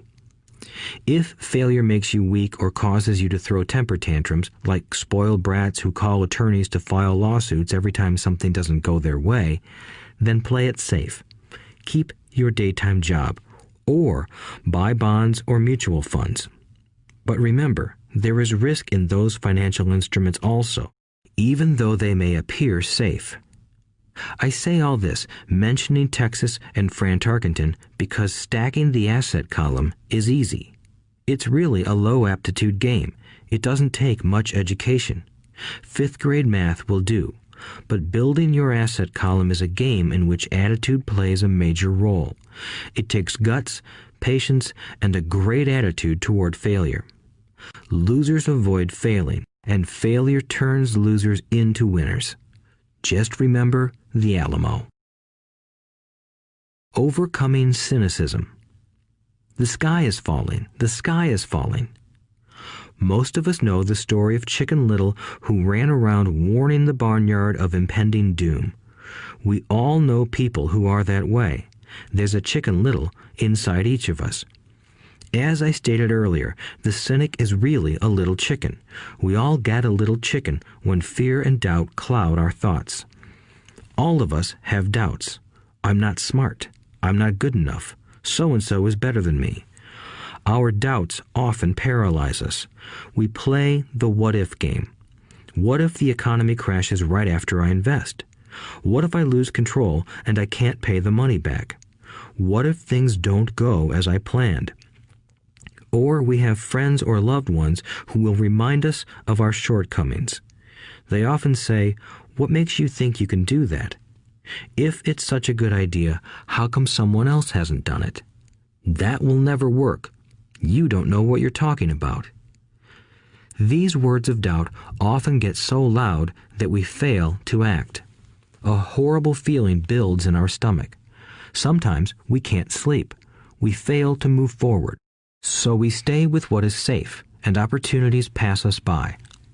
We watch life passing by as we sit immobilized with a cold knot in our body. We have all felt this at one time in our lives, some more than others. Peter Lynch of Fidelity Magellan Mutual Fund fame refers to warnings about the sky falling as noise, and we all hear it. Noise is either created inside our heads or comes from outside, often from friends, family, co-workers, and the media. Lynch recalls the time during the 1950s when the threat of nuclear war was so prevalent in the news that people began building fallout shelters and storing food and water. If they had invested that money wisely in the market, instead of building a fallout shelter, they'd probably be financially independent today.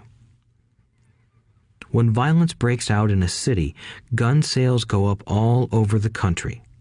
A person dies from rare hamburger meat in the state of Washington, and the Arizona Health Department orders restaurants to have all beef cooked well done. A drug company runs a TV commercial in February showing people catching the flu.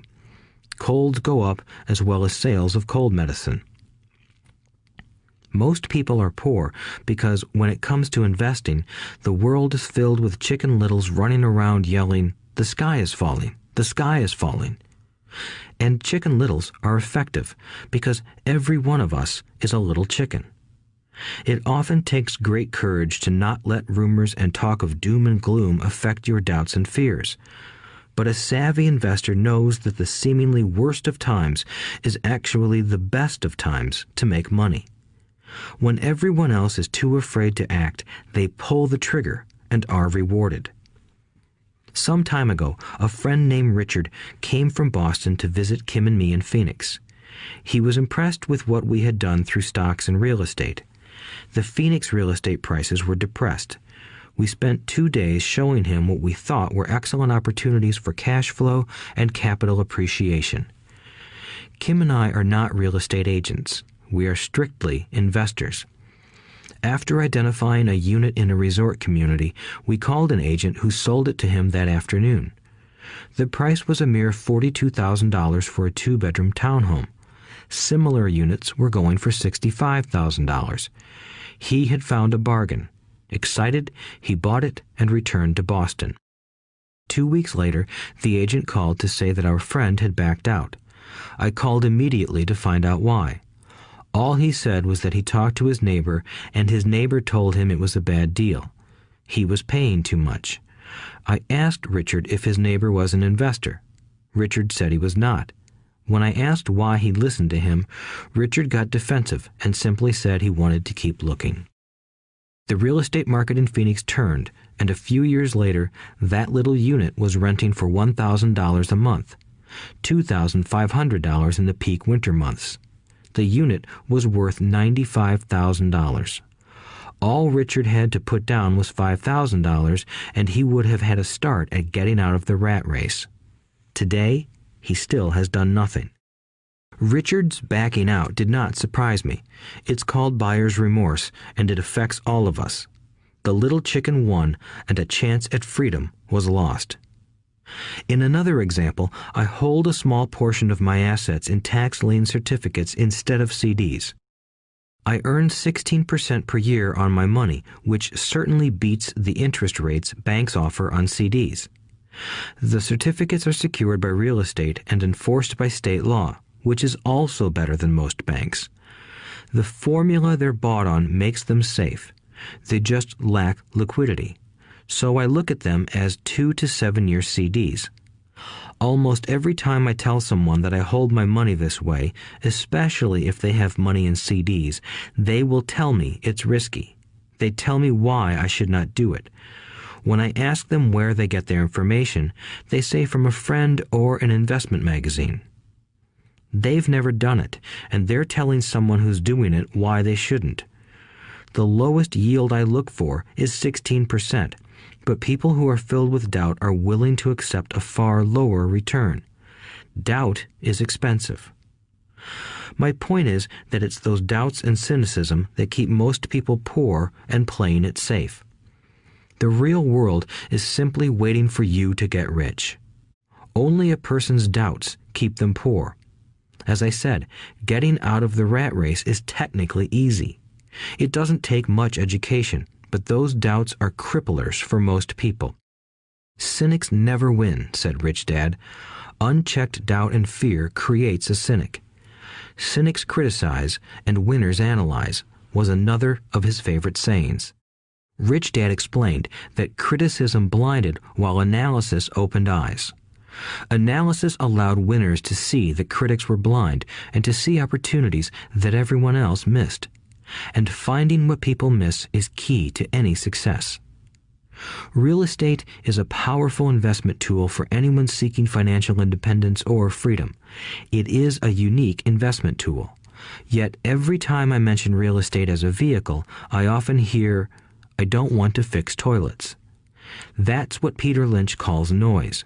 That's what my rich dad would say is the cynic talking, someone who criticizes and does not analyze, someone who lets their doubts and fears close their mind instead of open their eyes. So when someone says, "I don't want to fix toilets, I want to fire back," what makes you think I want to? They're saying a toilet is more important than what they want. I talk about freedom from the rat race, and they focus on toilets. That is the thought pattern that keeps most people poor. They criticize instead of analyze. I don't once hold the key to your success, Rich Dad would say, because I too do not want to fix toilets. I shop hard for a property manager who does fix toilets. And by finding a great property manager who runs houses or apartments, well, my cash flow goes up. But more importantly, a great property manager allows me to buy a lot more real estate since I don't have to fix toilets. A great property manager is key to success in real estate.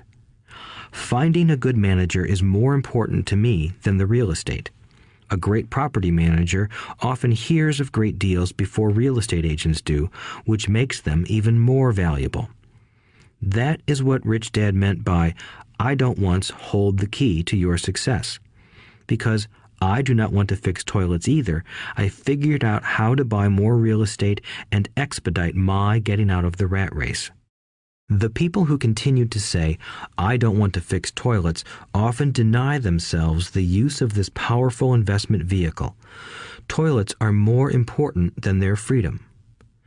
In the stock market, I often hear people say, I don't want to lose money. Well, what makes them think I or anyone else likes losing money? They don't make money because they choose to not lose money. Instead of analyzing, they close their minds to another powerful investment vehicle, the stock market. I was riding with a friend past our neighborhood gas station. He looked up and saw that the price of gas was going up and thus the price of oil. My friend is a worrywart, or a Chicken Little. To him, the sky is always going to fall, and it usually does, on him. When we got home, he showed me all the stats as to why the price of oil was going to go up over the next few years, statistics I had never seen before, even though I already owned substantial shares of an existing oil company. With that information, I immediately began looking for and found a new undervalued oil company that was about to find some oil deposits. My broker was excited about this new company, and I bought 15,000 shares for 65 cents per share. 3 months later, this same friend and I drove by the same gas station, and sure enough, the price per gallon had gone up nearly 15%. Again, the Chicken Little worried and complained. I smiled, because a month earlier, that little oil company hit oil, and those 15,000 shares went up to more than $3 per share since he had first given me the tip. And the price of gas will continue to go up if what my friend says is true. If most people understood how a stop worked in stock market investing, there would be more people investing to win instead of investing not to lose. A stop is simply a computer command that sells your stock automatically if the price begins to drop, helping to minimize your losses and maximize some gains. It's a great tool for those who are terrified of losing. So whenever I hear people focusing on their I don't wants rather than what they do want, I know the noise in their head must be loud. Chicken Little has taken over their brain and is yelling, the sky is falling and toilets are breaking. So they avoid their don't wants, but they pay a huge price. They may never get what they want in life. Instead of analyzing, their inner Chicken Little closes their mind. Rich Dad gave me a way of looking at Chicken Little. Just do what Colonel Sanders did. At the age of 66, he lost his business and began to live on his Social Security check. It wasn't enough. He went around the country selling his recipe for fried chicken. He was turned down 1,009 times before someone said yes, and he went on to become a multimillionaire at an age when most people are quitting. He was a brave and tenacious man, Rich Dad said of Harlan Sanders. So when you're in doubt and feeling a little afraid, just do what Colonel Sanders did to his little chicken. He fried it. Overcoming laziness. Busy people are often the most lazy. We have all heard stories of a businessman who works hard to earn money. He works hard to be a good provider for his wife and children. He spends long hours at the office and brings work home on weekends. One day he comes home to an empty house. His wife has left with the kids. He knew he and his wife had problems, but rather than work to make the relationship strong, he stayed busy at work. Dismayed, his performance at work slips and he loses his job. Today, I often meet people who are too busy to take care of their wealth, and there are people too busy to take care of their health. The cause is the same. They're busy, and they stay busy as a way of avoiding something they do not want to face. Nobody has to tell them. Deep down, they know. In fact, if you remind them, they often respond with anger or irritation. If they aren't busy at work or with the kids, they're often busy watching TV, fishing, playing golf, or shopping. Yet deep down, they know they are avoiding something important. That's the most common form of laziness. Laziness by staying busy. So, what is the cure for laziness?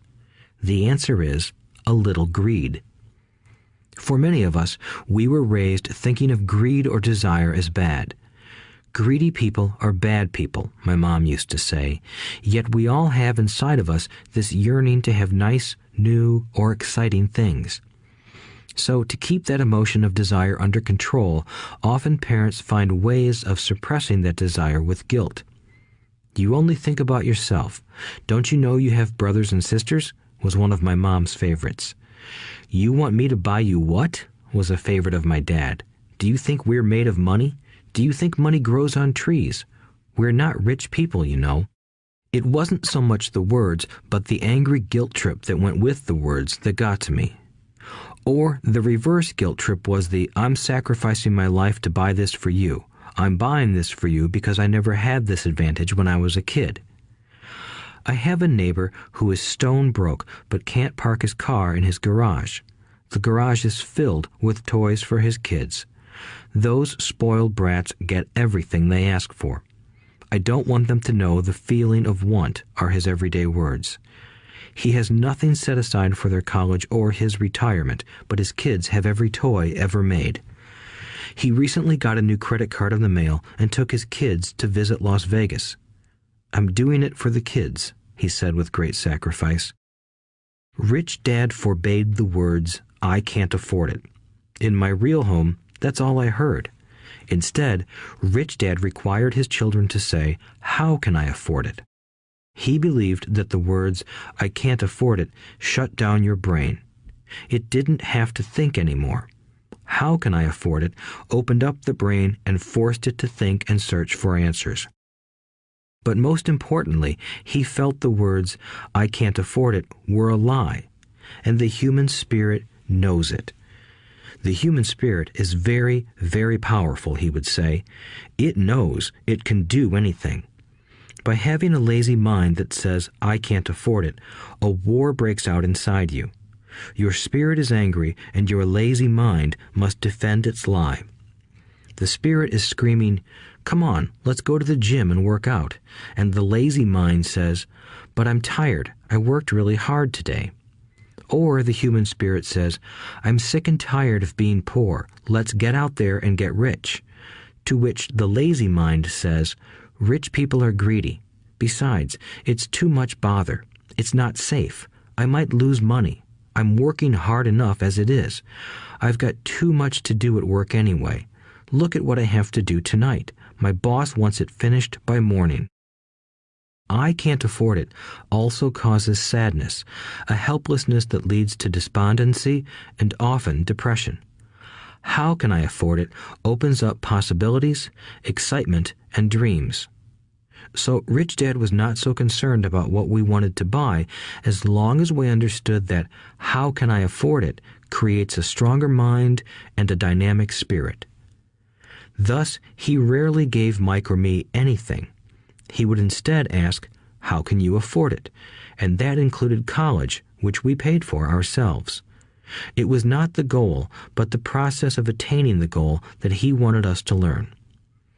The problem I see today is that there are millions of people who feel guilty about their desire or their greed. It's old conditioning from their childhood. While they desire to have the finer things that life offers, most have been conditioned subconsciously to say, I can't have that, or I'll never be able to afford that. When I decided to exit the rat race, it was simply a question of how can I afford to never work again? And my mind began to kick out answers and solutions. The hardest part was fighting my real parents' dogma. We can't afford that. Stop thinking only about yourself. Why don't you think about others? And other similar sentiments designed to instill guilt to suppress my greed. So, how do you beat laziness? Once again, the answer is a little greed. It's that radio station WIIFM, which stands for What's in it for me? A person needs to sit down and ask, what would my life be like if I never had to work again? What would I do if I had all the money I needed? Without that little greed, the desire to have something better, progress is not made. Our world progresses because we all desire a better life. New inventions are made because we desire something better. We go to school and study hard because we want something better.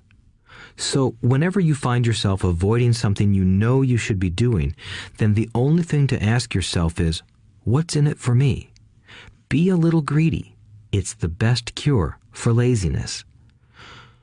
Too much greed, however, as anything in excess can be, is not good. But just remember what Michael Douglas said in the movie Wall Street. Greed is good. Rich Dad said it differently. Guilt is worse than greed, for guilt robs the body of its soul. I think Eleanor Roosevelt said it best. Do what you feel in your heart to be right, for you'll be criticized anyway. You'll be damned if you do, and damned if you don't. Overcoming bad habits. Our lives are a reflection of our habits more than our education. After seeing the movie Conan the Barbarian, starring Arnold Schwarzenegger, a friend said, "I'd love to have a body like Schwarzenegger." Most of the guys nodded in agreement. "I even heard he was really puny and skinny at one time," another friend added. "Yeah, I heard that too," another one said. "I heard he has a habit of working out almost every day in the gym." "Yeah, I'll bet he has to." "Nah," said the group's cynic. "I'll bet he was born that way. Besides, let's stop talking about Arnold and get some beers." This is an example of habits controlling behavior. I remember asking my rich dad about the habits of the rich. Instead of answering me outright, he wanted me to learn through example, as usual. "When does your dad pay his bills?" Rich Dad asked. "The first of the month," I said. "Does he have anything left over?" he asked. "Very little," I said. "That's the main reason he struggles," said Rich Dad. "He has bad habits. Your dad pays everyone else first. He pays himself last, but only if he has anything left over." "Which he usually doesn't," I said. "But he has to pay his bills, doesn't he? You're saying he shouldn't pay his bills?" "Of course not," said Rich Dad. "I firmly believe in paying my bills on time. I just pay myself first, before I pay even the government." "But what happens if you don't have enough money?" I asked. "What do you do then?" "The same," said Rich Dad. "I still pay myself first, even if I'm short of money. My asset column is far more important to me than the government." "But," I said, "don't they come after you?" "Yes, if you don't pay," said Rich Dad. "Look, I did not say not to pay. I just said I pay myself first, even if I'm short of money." "But," I replied, "how do you do that?" "It's not how. The question is why," Rich Dad said. "Okay, why?" "Motivation," said Rich Dad. "Who do you think will complain louder if I don't pay them? Me or my creditors?" "Your creditors will definitely scream louder than you," I said, responding to the obvious. "You wouldn't say anything if you didn't pay yourself." So you see, after paying myself, the pressure to pay my taxes and the other creditors is so great that it forces me to seek other forms of income. The pressure to pay becomes my motivation. I've worked extra jobs, started other companies, traded in the stock market, anything, just to make sure those guys don't start yelling at me. That pressure made me work harder, forced me to think, and all in all, made me smarter and more active when it comes to money. If I had paid myself last, I would have felt no pressure, but I'd be broke. So it is the fear of the government or other people you owe money to that motivates you? "That's right," said Rich Dad. You see, government bill collectors are big bullies. So are bill collectors in general. Most people give in to those bullies. They pay them and never pay themselves. You know the story of the 98-pound weakling who gets sand kicked in his face? I nodded. I see that ad for weightlifting and bodybuilding lessons in the comic books all the time. Well, most people let the bullies kick sand in their faces. I decided to use the fear of the bully to make me stronger. Others got weaker. Forcing myself to think about how to make extra money is like going to the gym and working out with weights. The more I work my mental money muscles out, the stronger I get. Now I'm not afraid of those bullies. I liked what Rich Dad was saying, so if I pay myself first, I get financially stronger mentally and fiscally. Rich Dad nodded. And if I pay myself last, or not at all, I get weaker. So people like bosses, managers, tax collectors, bill collectors, and landlords push me around all my life just because I don't have good money habits. Rich Dad nodded, just like the 98-pound weakling. Overcoming arrogance. What I know makes me money. What I don't know loses me money. Every time I have been arrogant, I have lost money. Because when I'm arrogant, I truly believe that what I don't know is not important, Rich Dad would often tell me. I have found that many people use arrogance to try to hide their own ignorance. It often happens when I am discussing financial statements with accountants or even other investors. They try to bluster their way through the discussion. It is clear to me that they don't know what they're talking about. They're not lying, but they are not telling the truth. There are many people in the world of money, finances, and investments who have absolutely no idea what they're talking about. Most people in the money industry are just spouting off sales pitches like used car salesmen. When you know you are ignorant in a subject, start educating yourself by finding an expert in the field or a book on the subject. Chapter 8. Getting Started. There is gold everywhere. Most people are not trained to see it. I wish I could say acquiring wealth was easy for me, but it wasn't. So in response to the question, how do I start, I offer the thought process I go through on a day-to-day basis. It really is easy to find great deals. I promise you that. It's just like riding a bike. After a little wobbling, it's a piece of cake. But when it comes to money, it takes determination to get through the wobbling. That's a personal thing. To find million-dollar deals of a lifetime requires us to call on our financial genius. I believe that each of us has a financial genius within us. The problem is that our financial genius lies asleep, waiting to be called upon. It lies asleep because our culture has educated us into believing that the love of money is the root of all evil. It has encouraged us to learn a profession so we can work for money, but failed to teach us how to have money work for us. It taught us not to worry about our financial future because our company or the government would take care of us when our working days are over. However, it is our children, educated in the same school system, who will end up paying for this absence of financial education. The message is still to work hard, earn money, and spend it. And when we run short, we can always borrow more.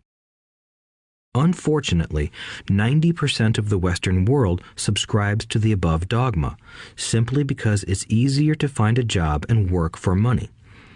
If you are not one of the masses, I offer you the following 10 steps to awaken your financial genius. I simply offer you the steps I have personally followed. If you want to follow some of them, great. If you don't, make up your own. Your financial genius is smart enough to develop its own list. While in Peru, I asked a gold miner of 45 years how he was so confident about finding a gold mine. He replied, "There is gold everywhere. Most people are not trained to see it."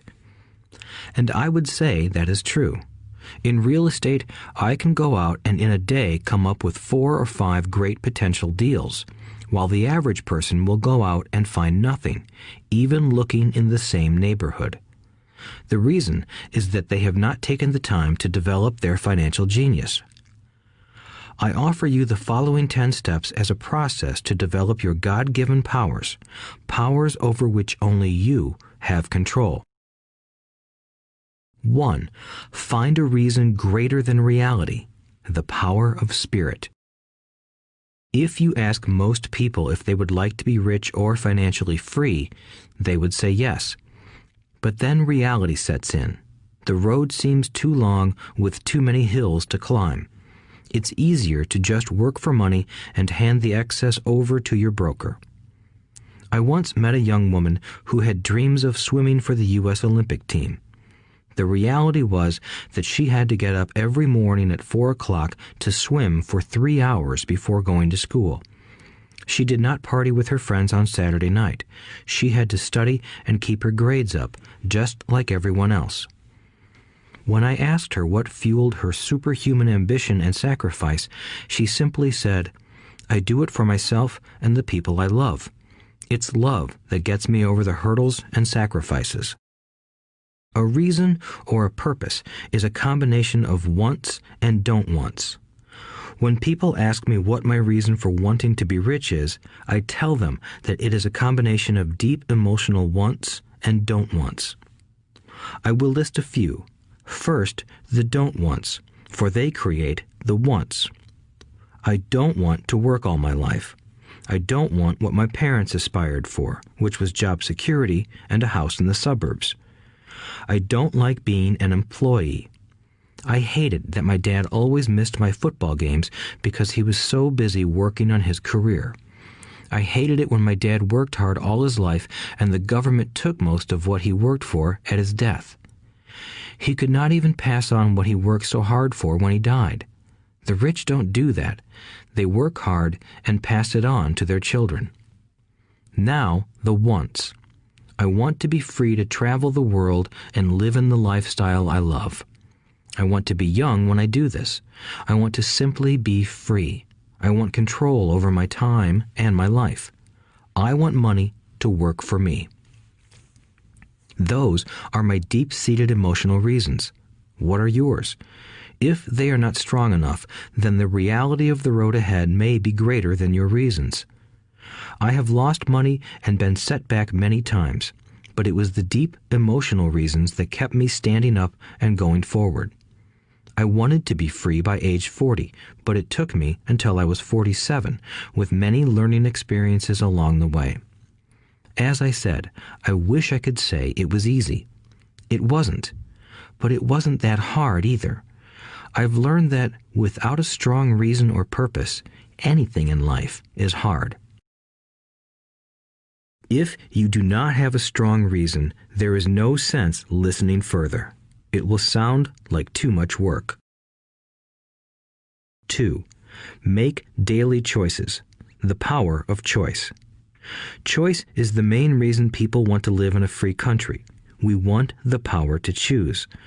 Financially, with every dollar we get in our hands, we hold the power to choose our future, to be rich, poor, or middle class. Our spending habits reflect who we are. Poor people simply have poor spending habits. The benefit I had as a boy was that I loved playing Monopoly constantly. Nobody told me Monopoly was only for kids, so I just kept playing the game as an adult.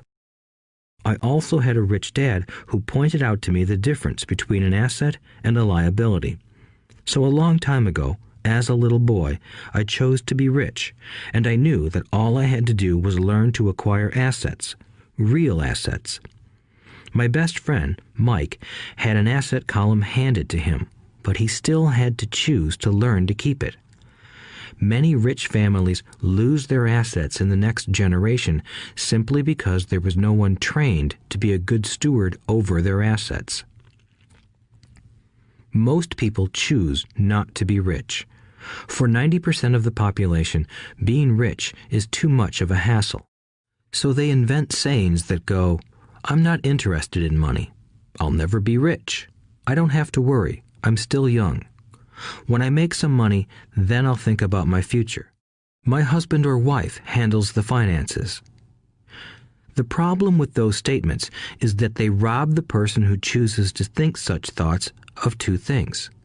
One is time, which is your most precious asset. The second is learning. Having no money should not be an excuse to not learn, but that is a choice we all make daily. The choice of what we do with our time, our money, and what we put in our heads. That is the power of choice. All of us have choice. I just choose to be rich, and I make that choice every day. Invest first in education. In reality, the only real asset you have is your mind, the most powerful tool we have dominion over. Each of us has the choice of what we put in our brain once we're old enough.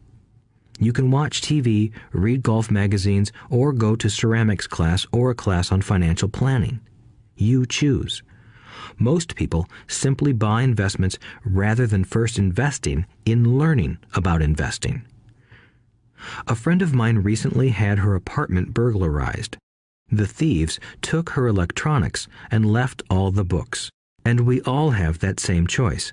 90% of the population buys TV sets, and only about 10% buy business books. So what do?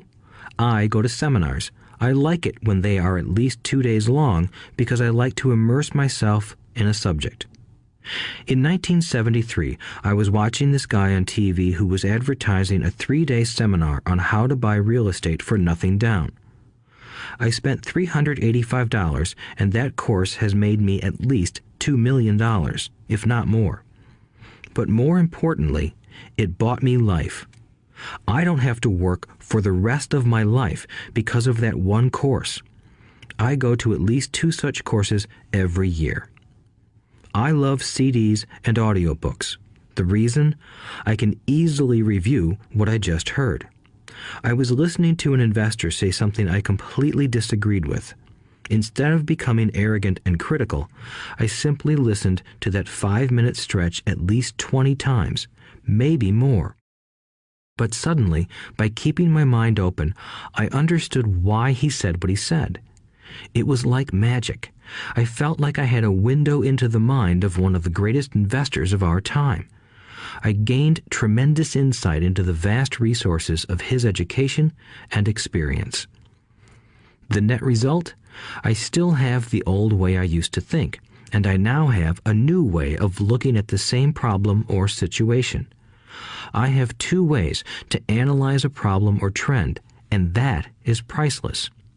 Today, I often say, how would Donald Trump do this, or Warren Buffett, or George Soros? The only way I can access their vast mental power is to be humble enough to read or listen to what they have to say. Arrogant or critical people are often people with low self-esteem who are afraid of taking risks. That's because if you learn something new, you are then required to make mistakes in order to fully understand what you have learned. If you have listened this far, arrogance is not one of your problems. Arrogant people rarely read or listen to experts. Why should they? They are the center of the universe. There are so many intelligent people who argue or defend when a new idea clashes with the way they think. In this case, their so-called intelligence combined with arrogance equals ignorance. Each of us knows people who are highly educated or believe they are smart, but their balance sheet paints a different picture. A truly intelligent person welcomes new ideas, for new ideas can add to the synergy of other accumulated ideas. Listening is more important than talking. If that were not true, God would not have given us 2 ears and only 1 mouth. Too many people think with their mouth instead of listening in order to absorb new ideas and possibilities. They argue instead of asking questions. I take a long view on my wealth. I do not subscribe to the get-rich-quick mentality most lottery players or casino gamblers have. I may go in and out of stocks, but I am long on education. If you want to fly an airplane, I advise taking lessons first. I am always shocked at people who buy stocks or real estate but never invest in their greatest asset, their mind. Just because you bought a house or two does not make you an expert at real estate. 3. Choose friends carefully. The power of association. First of all, I do not choose my friends by their financial statements. I have friends who have actually taken a vow of poverty, as well as friends who earn millions every year. The point is that I learn from all of them. Now, I will admit that there are people I have actually sought out because they had money. But I was not after their money. I was seeking their knowledge. In some cases, these people who had money have become dear friends. I've noticed that my friends with money talk about money. They don't do it to brag. They're interested in the subject. So I learn from them, and they learn from me. My friends who are in dire financial straits do not like talking about money, business, or investing. They often think it rude or unintellectual. So I also learn from my friends who struggle financially. I find out what not to do. I have several friends who have generated over $1 billion in their short lifetimes. The 3 of them report the same phenomenon. Their friends who have no money have never come to them to ask them how they did it, but they do come asking for one of 2 things, or both, a loan or a job. Warning: don't listen to poor or frightened people. I have such friends, and while I love them dearly, they are the Chicken Littles of life. To them, when it comes to money, especially investments, it's always, the sky is falling, the sky is falling. They can always tell you why something won't work. The problem is that people listen to them. But people who blindly accept doom and gloom information are also Chicken Littles. As that old saying goes, birds of a feather flock together. If you watch business channels on TV, they often have a panel of so-called experts. One expert will say the market is going to crash, and the other will say it's going to boom. If you're smart, you listen to both. Keep your mind open, because both have valid points. Unfortunately, most poor people listen to Chicken Little. I have had many close friends try to talk me out of a deal or an investment. Not long ago, a friend told me he was excited because he found a 6% certificate of deposit. I told him I earned 16% from the state government. The next day, he sent me an article about why my investment was dangerous. I have received 16% for years now, and he still receives 6%. I would say that one of the hardest things about wealth building is to be true to yourself and to be willing to not go along with the crowd. This is because, in the market, it is usually the crowd that shows up late that is slaughtered. If a great deal is on the front page, it's too late in most instances. Look for a new deal. As we used to say as surfers, there is always another wave. People who hurry and catch a wave late usually are the ones who wipe out. Smart investors don't time the markets. If they miss a wave, they search for the next one and get themselves in position. This is hard for most investors because buying what is not popular is frightening. Timid investors are like sheep going along with the crowd. Or their greed gets them in when wise investors have already taken their profits and moved on. Wise investors buy an investment when it's not popular. They know their profits are made when they buy, not when they sell. They wait patiently. As I said, they do not time the market. Just like a surfer, they get in position for the next big swell. It's all insider trading. There are forms of insider trading that are illegal, and there are forms of insider trading that are legal. But either way, it's insider trading. The only distinction is, how far away from the inside are you? The reason you want to have rich friends is because that is where the money is made. It's made on information. You want to hear about the next boom, get in and get out before the next bust. I'm not saying do it illegally, but the sooner you know, the better your chances are for profits with minimal risk. That is what friends are for, and that is financial intelligence. 4. Master a formula and then learn a new one. The power of learning quickly. In order to make bread, every baker follows a recipe, even if it's only held in their head. The same is true for making money. Most of us have heard the saying, "You are what you eat." I have a different slant. I say, "You become what you study." In other words, be careful what you learn, because your mind is so powerful that you become what you put in your head. For example, if you study cooking, you then tend to cook.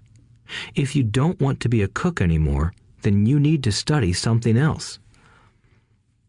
When it comes to money, the masses generally have one basic formula they learned in school, and it's this: work for money.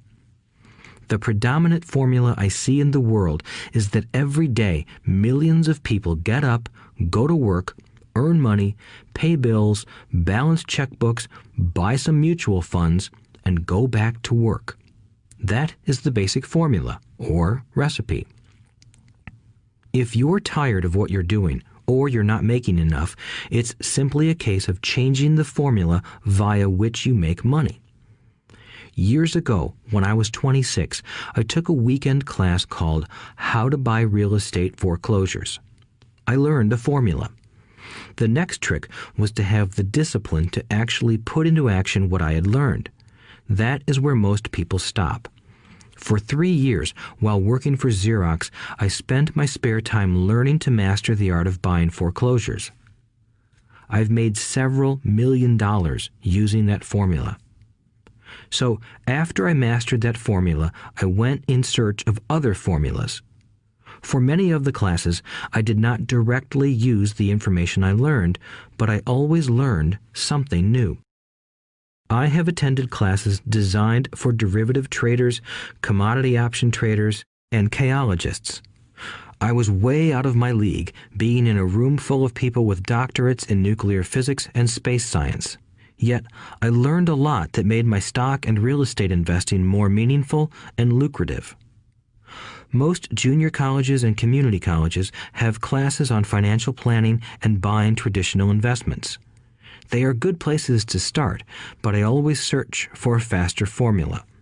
That is why, on a fairly regular basis, I make more in a day than many people will make in their lifetime. Another side note, in today's fast-changing world, it's not so much what you know anymore that counts, because often what you know is old. It is how fast you learn. That skill is priceless.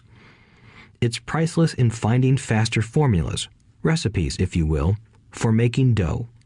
Working hard for money is an old formula born in the day of cavemen. 5. Pay yourself first. The power of self-discipline. If you cannot get control of yourself, do not try to get rich. It makes no sense to invest, make money, and blow it. It is the lack of self-discipline that causes most lottery winners to go broke soon after winning millions. It is the lack of self-discipline that causes people who get a raise to immediately go out and buy a new car or take a cruise. It is difficult to say which of the 10 steps is the most important, but of all the steps, this step is probably the most difficult to master if it is not already a part of your makeup.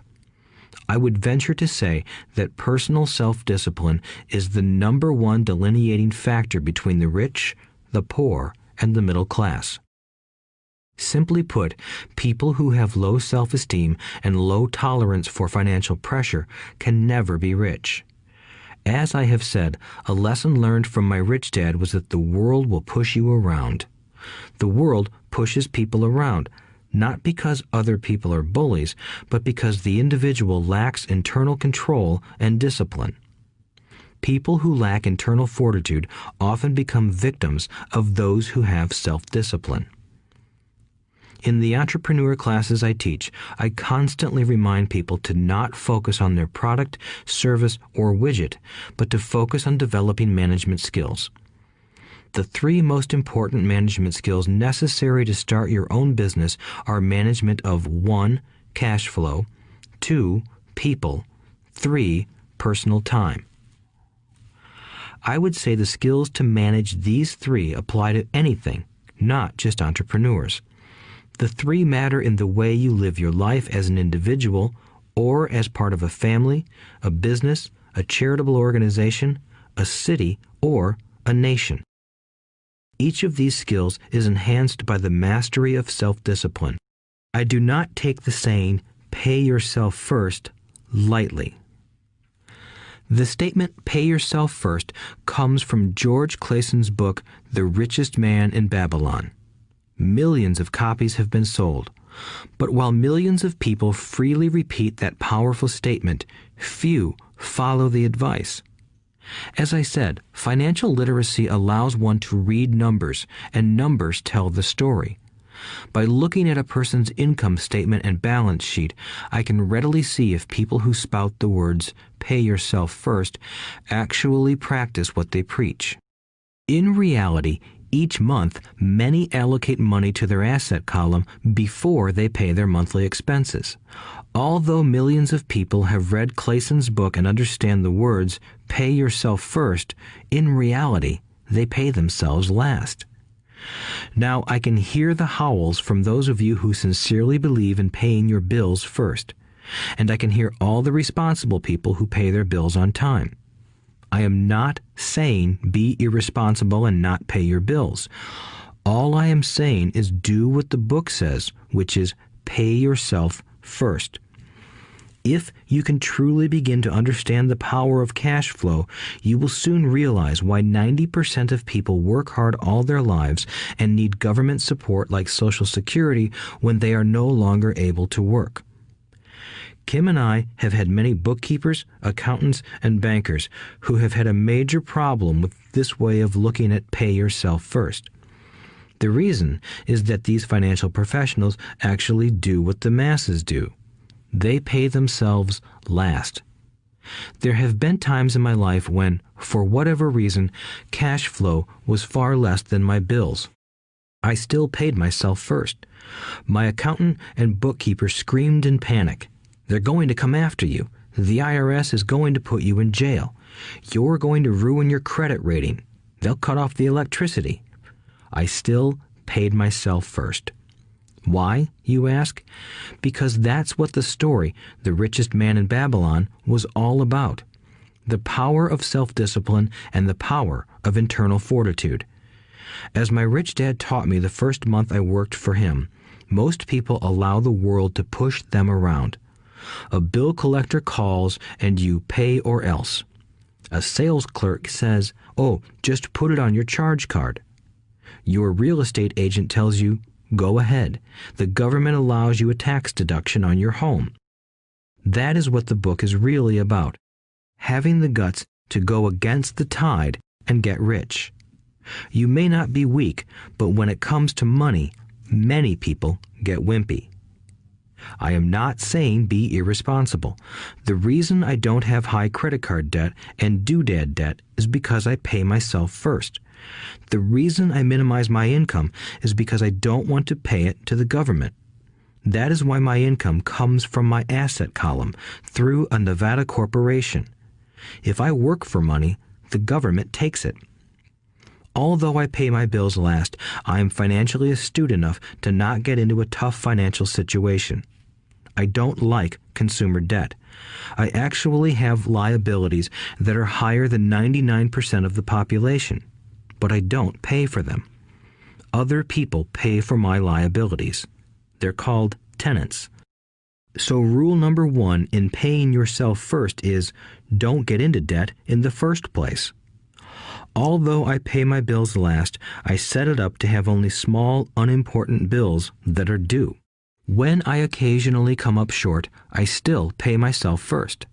I let the creditors and even the government scream. I like it when they get tough. Why? Because those guys do me a favor. They inspire me to go out and create more money. So I pay myself first, invest the money, and let the creditors yell. I generally pay them right away anyway. Kim and I have excellent credit. We just don't cave into pressure and spend our savings or liquidate stocks to pay for consumer debt. That is not too financially intelligent. To successfully pay yourself first, keep the following in mind. 1. Don't get into large debt positions that you have to pay for. Keep your expenses low. Build up assets first. Then buy the big house or nice car. Being stuck in the rat race is not intelligent. 2. When you come up short, let the pressure build and don't dip into your savings or investments. Use the pressure to inspire your financial genius to come up with new ways of making more money and then pay your bills. You will have increased your ability to make more money as well as your financial intelligence.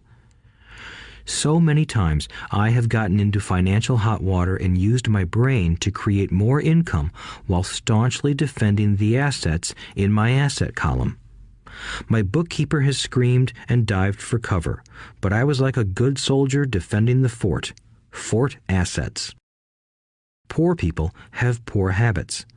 A common bad habit is innocently called dipping into savings. The rich know that savings are only used to create more money, not to pay bills. I know that sounds tough, but as I said, if you're not tough inside, the world will always push you around anyway. If you do not like financial pressure, then find a formula that works for you. A good one is to cut expenses, put your money in the bank, pay more than your fair share of income tax, buy safe mutual funds, and take the vow of the average. But this violates the pay yourself first rule. This rule does not encourage self-sacrifice or financial abstinence. It doesn't mean pay yourself first and starve. Life was meant to be enjoyed. If you call on your financial genius, you can have all the goodies of life, get rich, and pay bills. And that is financial intelligence. 6. Pay your brokers well. The power of good advice. Sometimes I see people posting a sign in front of their house that says, "For sale by owner." Or I see people on TV claiming to be discount brokers. My rich dad taught me to take the opposite approach. He believed in paying professionals well, and I have adopted that policy also. Today, I have expensive attorneys, accountants, real estate brokers, and stockbrokers. Why? Because if, and I do mean if, the people are professionals, their services should make you money. And the more money they make, the more money I make. We live in the information age. Information is priceless. A good broker should provide you with information as well as take the time to educate you. I have several brokers who do that for me. Some taught me when I had little or no money, and I am still with them today. What I pay a broker is tiny in comparison with what kind of money I can make because of the information they provide. I love it when my real estate broker or stockbroker makes a lot of money because that usually means I made a lot of money. A good broker saves me time in addition to making me money. Like when I bought the vacant land for $9,000 and sold it immediately for over $25,000 so I could buy my Porsche quicker. A broker is my eyes and ears in the market. They're there every day, so I do not have to be. I'd rather play golf. People who sell their house on their own must not value their time much. Why would I want to save a few bucks when I could use that time to make more money or spend it with those I love? What I find funny is that so many poor and middle-class people insist on tipping restaurant help 15 to 20%, even for bad service, but complain about paying a broker 3 to 7%. They enjoy tipping people in the expense column and stiffing people in the asset column. That is not financially intelligent. Keep in mind that not all brokers are created equal. Unfortunately, most brokers are only salespeople. They sell, but they themselves own little or no real estate. There is a tremendous difference between a broker who sells houses and a broker who sells investments. The same is true for stock, bond, mutual fund, and insurance, brokers who call themselves financial planners. When I interview any paid professional, I first find out how much property or stocks they personally own and what percentage they pay in taxes. And that applies to my tax attorney as well as my accountant. I have an accountant who minds his own business. His profession is accounting, but his business is real estate. I used to have an accountant who was a small business accountant, but he had no real estate. I switched because we did not love the same business. Find a broker who has your best interests at heart. Many brokers will spend the time educating you, and they could be the best asset you find. Just be fair, and most of them will be fair to you. If all you can think about is cutting their commissions, then why should they want to help you? It's just simple logic. As I said earlier, one of the management skills is the management of people. Many people only manage people they feel smarter than and they have power over. Many middle managers remain middle managers, failing to get promoted because they know how to work with people below them, but not with people above them. The real skill is to manage and reward the people who are smarter than you in some technical area. That is why companies have a board of directors. You should have one too. That is financial intelligence. 7. Be an Indian giver. The power of getting something for nothing. When the first European settlers came to America, they were taken aback by a cultural practice some American Indians had. For example, if a settler was cold, the Indian would give the person a blanket. Mistaking it for a gift, the settler was often offended when the Indian asked for it back. The Indians also got upset when they realized that settlers did not want to give it back. That is where the term Indian giver came from, a simple cultural misunderstanding. In the world of the asset column, being an Indian giver is vital to wealth. The sophisticated investor's first question is, how fast do I get my money back? They also want to know what they get for free, also called a piece of the action. That is why the ROI, or return on investment, is so important. For example, I found a small condominium that was in foreclosure a few blocks from where I lived. The bank wanted $60,000 and I submitted a bid for $50,000, which they took simply because, along with my bid, was a cashier's check for $50,000. They realized I was serious. Most investors would say, "Aren't you tying up a lot of cash? Would it not be better to get a loan on it?" The answer is, not in this case. My investment company uses this condominium as a vacation rental in the winter months when the snowbirds come to Arizona. It rents for $2,500 a month for 4 months out of the year. For rental during the off-season, it rents for only $1,000 a month. I had my money back in about 3 years. Now I own this asset, which pumps money out for me, month in and month out. The same is done with stocks.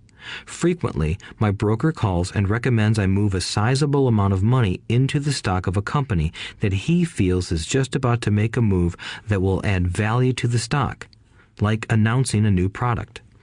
I will move my money in for a week to a month while the stock moves up. Then I pull my initial dollar amount out and stop worrying about the fluctuations of the market because my initial money is back and ready to work on another asset. So my money goes in, and then it comes out, and I own an asset that was technically free. True, I have lost money on many occasions, but I only play with money I can afford to lose. I would say, on an average 10 investments, I hit home runs on 2 or 3, while 5 or 6 do nothing, and I lose on 2 or 3.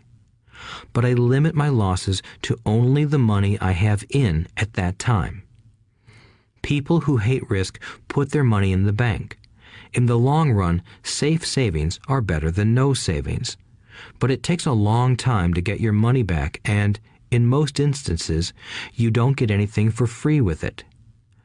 On every one of my investments, there must be an upside, something for free, like a condominium, a mini storage, a piece of free land, a house, stock shares, or an office building. and there must be limited risk or a low-risk idea. There are books devoted entirely to this subject, so I will not talk about it here. Ray Kroc, of McDonald's fame, sold hamburger franchises, not because he loved hamburgers, but because he wanted the real estate under the franchise for free. So wise investors must look at more than ROI. They look at the assets they get for free once they get their money back. That is financial intelligence. 8. Use assets to buy luxuries. The power of focus. A friend's child has been developing a nasty habit of burning a hole in his pocket. Just 16, he wanted his own car. The excuse? All his friends' parents gave their kids cars. The child wanted to go into his savings and use it for a down payment. That was when his father called me and then came to see me. Do you think I should let him do it, or should I just buy him a car? I answered, it might relieve the pressure in the short term, but what have you taught him in the long term? Can you use this desire to own a car and inspire your son to learn something? Suddenly, the lights went on and he hurried home. 2 months later, I ran into my friend again. Does your son have his new car? I asked. No, he doesn't, but I gave him $3,000 for the car. I told him to use my money instead of his college money. Well, that's generous of you, I said. Not really. The money came with a hitch. So what was the hitch? I asked. Well, first we played your cash flow game. We then had a long discussion about the wise use of money. After that, I gave him a subscription to the Wall Street Journal and a few books on the stock market. Then what? I asked. What was the catch? I told him that $3,000 was his, but he could not directly buy a car with it. He could use it to find a stockbroker and buy and sell stocks. Once he had made $6,000 with the $3,000, the money would be his for the car, and the $3,000 would go into his college fund. And what are the results? I asked. Well, he got lucky early in his trading, but lost everything a few days later. Then he really got interested. Today, I would say he is down $2,000, but his interest is up. He has read all the books I bought him, and he's gone to the library to get more. He reads the Wall Street Journal voraciously, watching for indicators. He's only got $1,000 left, but his interest and learning are sky high. He knows that if he loses that money, he walks for 2 more years. But he does not seem to care. He even seems uninterested in getting a car because he's found a game that is more fun. What happens if he loses all the money? I asked. We'll cross that bridge when we get to it. I'd rather have him lose everything now than wait till he's our age to risk losing everything. And besides, that is the best $3,000 I've ever spent on his education. What he is learning will serve him for life, and he seems to have gained a new respect for the power of money. As I said earlier, if a person cannot master the power of self-discipline, it is best not to try to get rich. I say this because although the process of developing cash flow from an asset column is easy in theory, what's hard is the mental fortitude to direct money to the correct use. Due to external temptations, it is much easier in today's consumer world to simply blow money out the expense column. With weak mental fortitude, that money flows into the paths of least resistance. That is the cause of poverty and financial struggle. The following example illustrates the financial intelligence needed to direct money to make more money. If we give 100 people $10,000 at the start of the year, I believe that at the end of the year, 80 would have nothing left. In fact, many would have created greater debt by making a down payment on a new car, refrigerator, electronics, or a holiday. 16 would have increased that $10,000 by 5 to 10%. 4 would have increased it to $20,000 or into the millions. We go to school to learn a profession so we can work for money. It is my opinion that it's just as important to learn how to have money work for you. I love my luxuries as much as anyone else. The difference is I don't buy them on credit. It's the keep up with the Joneses trap. When I wanted to buy a Porsche, the easy road would have been to call my banker and get a loan. Instead of choosing to focus in the liability column, I chose to focus in the asset column.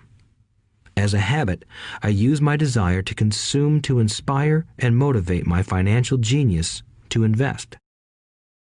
Too often today, we focus on borrowing money to get the things we want instead of focusing on creating money. One is easier in the short term, but harder in the long term. It's a bad habit that we as individuals and as a nation have gotten into. Remember, the easy road often becomes hard, and the hard road often becomes easy. The earlier you can train yourself and those you love to be masters of money, the better. Money is a powerful force. Unfortunately, people use the power of money against themselves. If your financial intelligence is low, money will run all over you. It will be smarter than you. If money is smarter than you, you will work for it all your life. To be the master of money, you need to be smarter than it. Then money will do as it is told. It will obey you. Instead of being a slave to it, you will be the master of it. That is financial intelligence. 9. Choose heroes. The power of myth. When I was a kid, I greatly admired Willie Mays, Hank Aaron, and Yogi Berra.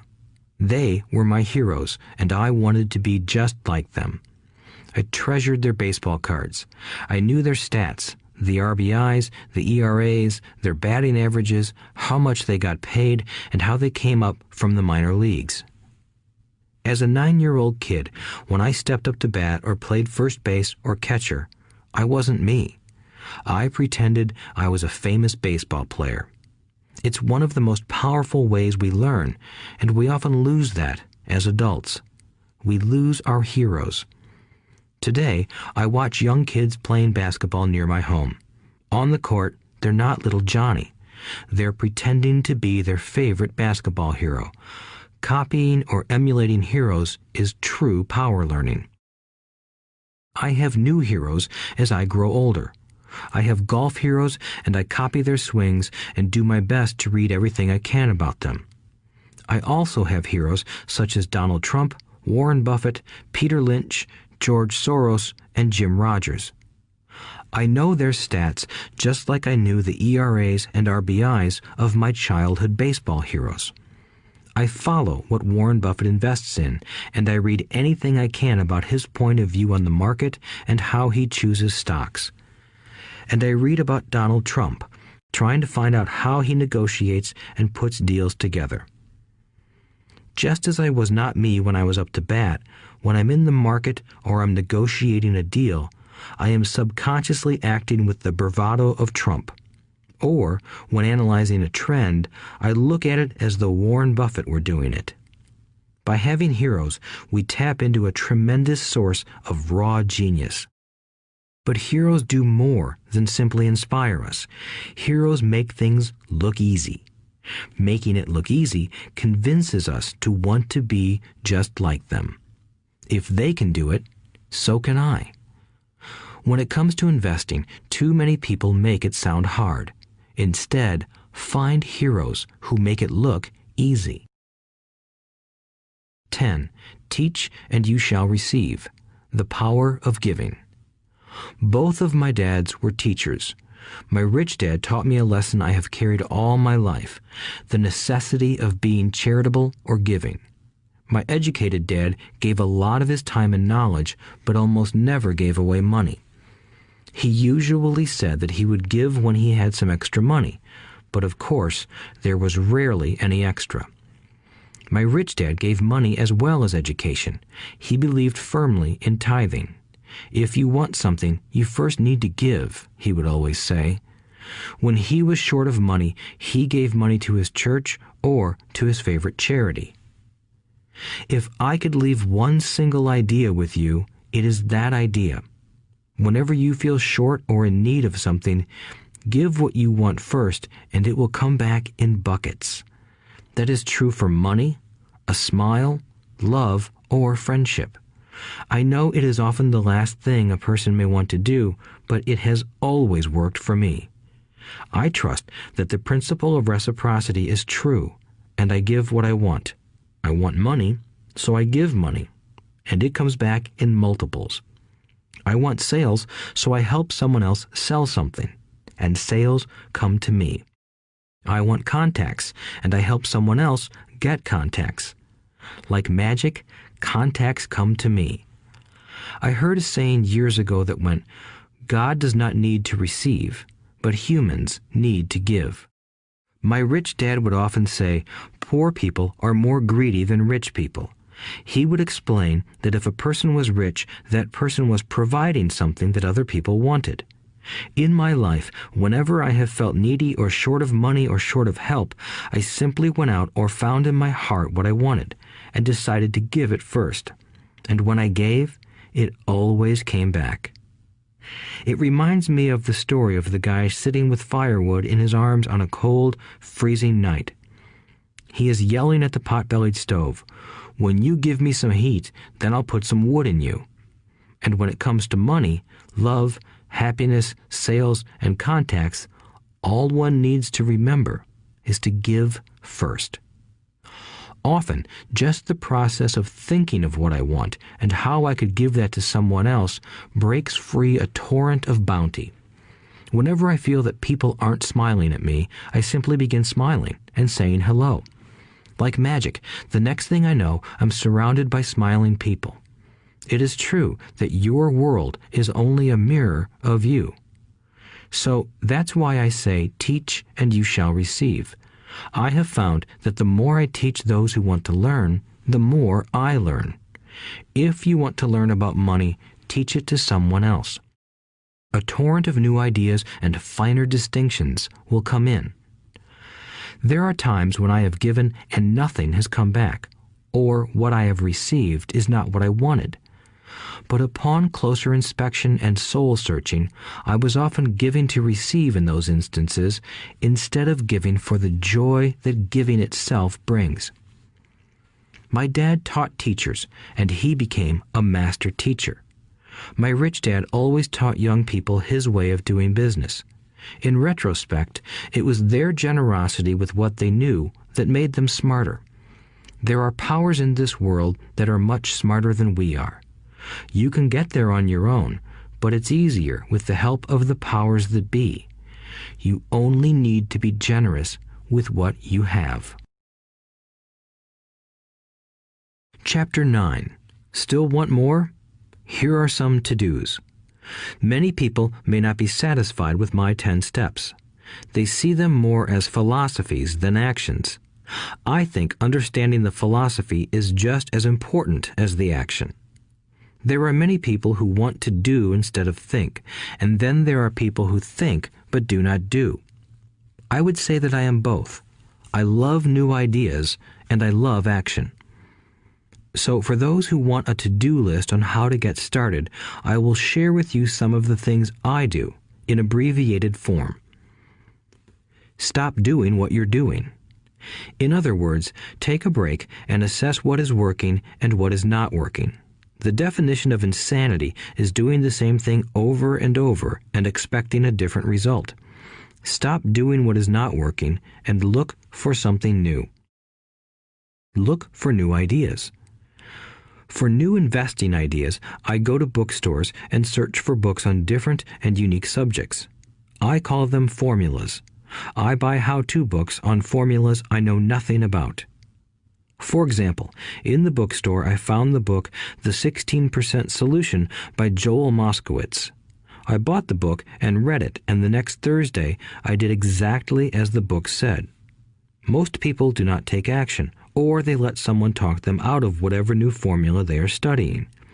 My neighbor told me why 16% would not work. I did not listen to him because he's never done it. Find someone who has done what you want to do. take them to lunch, and ask them for tips and tricks of the trade. As for 16% tax lien certificates, I went to the county tax office and found the government employee who worked in that office. I found out that she, too, invested in the tax liens. Immediately, I invited her to lunch. She was thrilled to tell me everything she knew and how to do it. After lunch, she spent all afternoon showing me everything. By the next day, I found 2 great properties with her help that have been accruing interest at 16% ever since. It took a day to read the book, a day to take action, an hour for lunch, and a day to acquire 2 great deals. Take classes, read, and attend seminars. I search newspapers and the internet for new and interesting classes, many of which are free or inexpensive. I also attend and pay for expensive seminars on what I want to learn. I am wealthy and free from needing a job simply because of the courses I took. I have friends who did not take those classes who told me I was wasting my money, and yet they're still at the same job. Make lots of offers. When I want a piece of real estate, I look at many properties and generally write an offer. If you don't know what the right offer is, neither do I. That is the job of the real estate agent. They make the offers. I do as little work as possible. A friend wanted me to show her how to buy apartment houses. So one Saturday, she, her agent, and I went and looked at 6 apartment houses. 4 were dogs, but 2 were good. I said to write offers on all 6, offering half of what the owners asked for. She and the agent nearly had heart attacks. They thought it was rude and would offend the sellers, but I really don't think the agent wanted to work that hard. So they did nothing and went on looking for a better deal. No offers were ever made, and that person is still looking for the right deal at the right price. Well, you don't know what the right price is until you have a second party who wants to deal. Most sellers ask too much. It is rare that a seller asks a price that is less than something is worth. Moral of the story: make offers. People who are not investors have no idea what it feels like to try to sell something. I have had a piece of real estate that I wanted to sell for months. I would have welcomed any offer. They could have offered me 10 pigs and I would have been happy. Not at the offer, but just because someone was interested. I would have countered, maybe for a pig farm in exchange. But that's how the game works. The game of buying and selling is fun. Keep that in mind. It's fun and only a game. Make offers. Someone might say yes. I always make offers with escape clauses. In real estate, I make an offer with language that details subject to contingencies, such as the approval of a business partner. Never specify who the business partner is. Most people don't know that my partner is my cat. If they accept the offer and I don't want the deal, I call home and speak to my cat. I make this ridiculous statement to illustrate how absurdly easy and simple the game is. So many people make things too difficult and take it too seriously. Finding a good deal, the right business, the right people, the right investors, or whatever is just like dating. You must go to the market and talk to a lot of people, make a lot of offers, counter-offers, negotiate, reject, and accept. I know single people who sit at home and wait for the phone to ring, but it's better to go to the market, even if it's only the supermarket. Search, offer, reject, negotiate, and accept are all parts of the process of almost everything in life. Jog, walk, or drive a certain area once a month for 10 minutes. I have found some of my best real estate investments doing this. I will jog a certain neighborhood for a year and look for change. For there to be profit in a deal, there must be 2 elements, a bargain and change. There are lots of bargains, but it's change that turns a bargain into a profitable opportunity. So when I jog a neighborhood I might like to invest in. It is the repetition that causes me to notice slight differences. I notice real estate signs that are up for a long time. That means the seller might be more agreeable to deal. I watch for moving trucks going in or out. I stop and talk to the drivers. I talk to the postal carriers. It's amazing how much information they acquire about an area. I find a bad area, especially an area that the news has scared everyone away from. I drive it for sometimes a year, waiting for signs of something changing for the better. I talk to retailers, especially new ones, and find out why they're moving in. It takes only a few minutes a month, and I do it while doing something else, like exercising or going to and from the store. Shop for bargains in all markets. Consumers will always be poor. When the supermarket has a sale, say on toilet paper, the consumer runs in and stocks up. But when the housing or stock market has a sale, most often called a crash or correction, the same consumer often runs away from it. When the supermarket raises its prices, the consumer shops somewhere else. But when housing or the stock market raises their prices, the same consumer often rushes in and starts buying.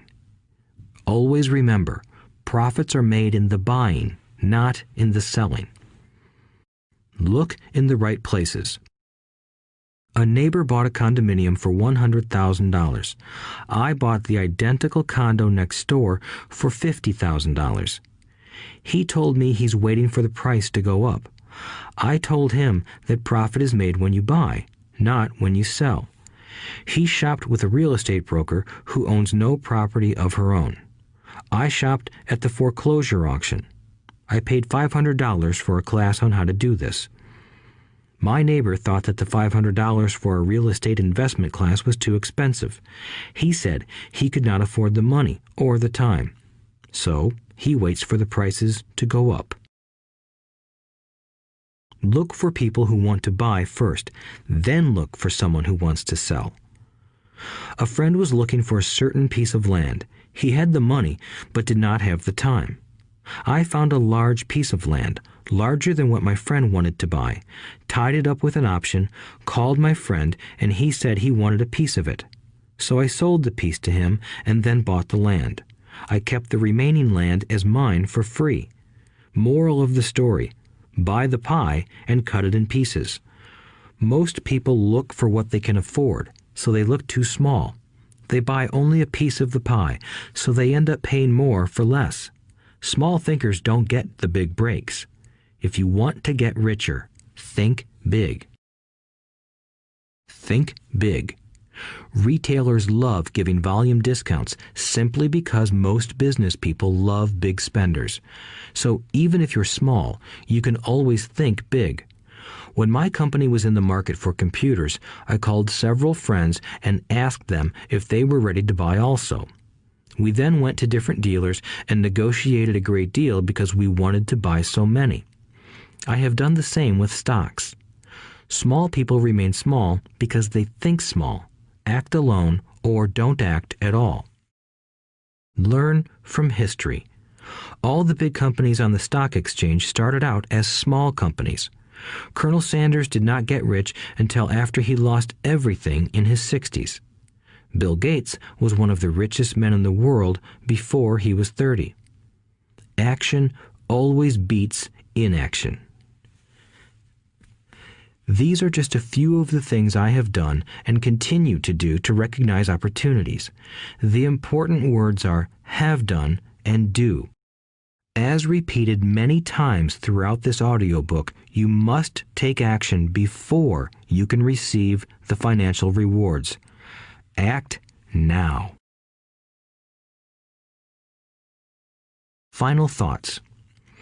I would like to share some final thoughts with you. The main reason I wrote this book, and the reason it has remained a bestseller since 2000, was to share insights into how increased financial intelligence can be used to solve many of life's common problems.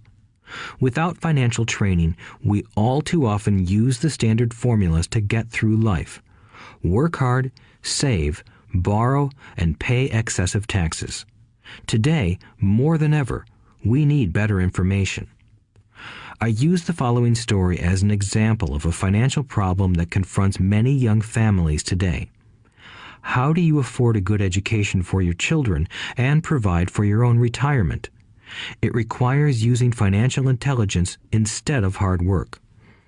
A friend of mine was griping one day about how hard it was to save money for his 4 children's college educations. He was putting $300 away in a college fund each month and had so far accumulated only about $12,000. He had about 12 more years to save for college since his oldest child was then 6 years old.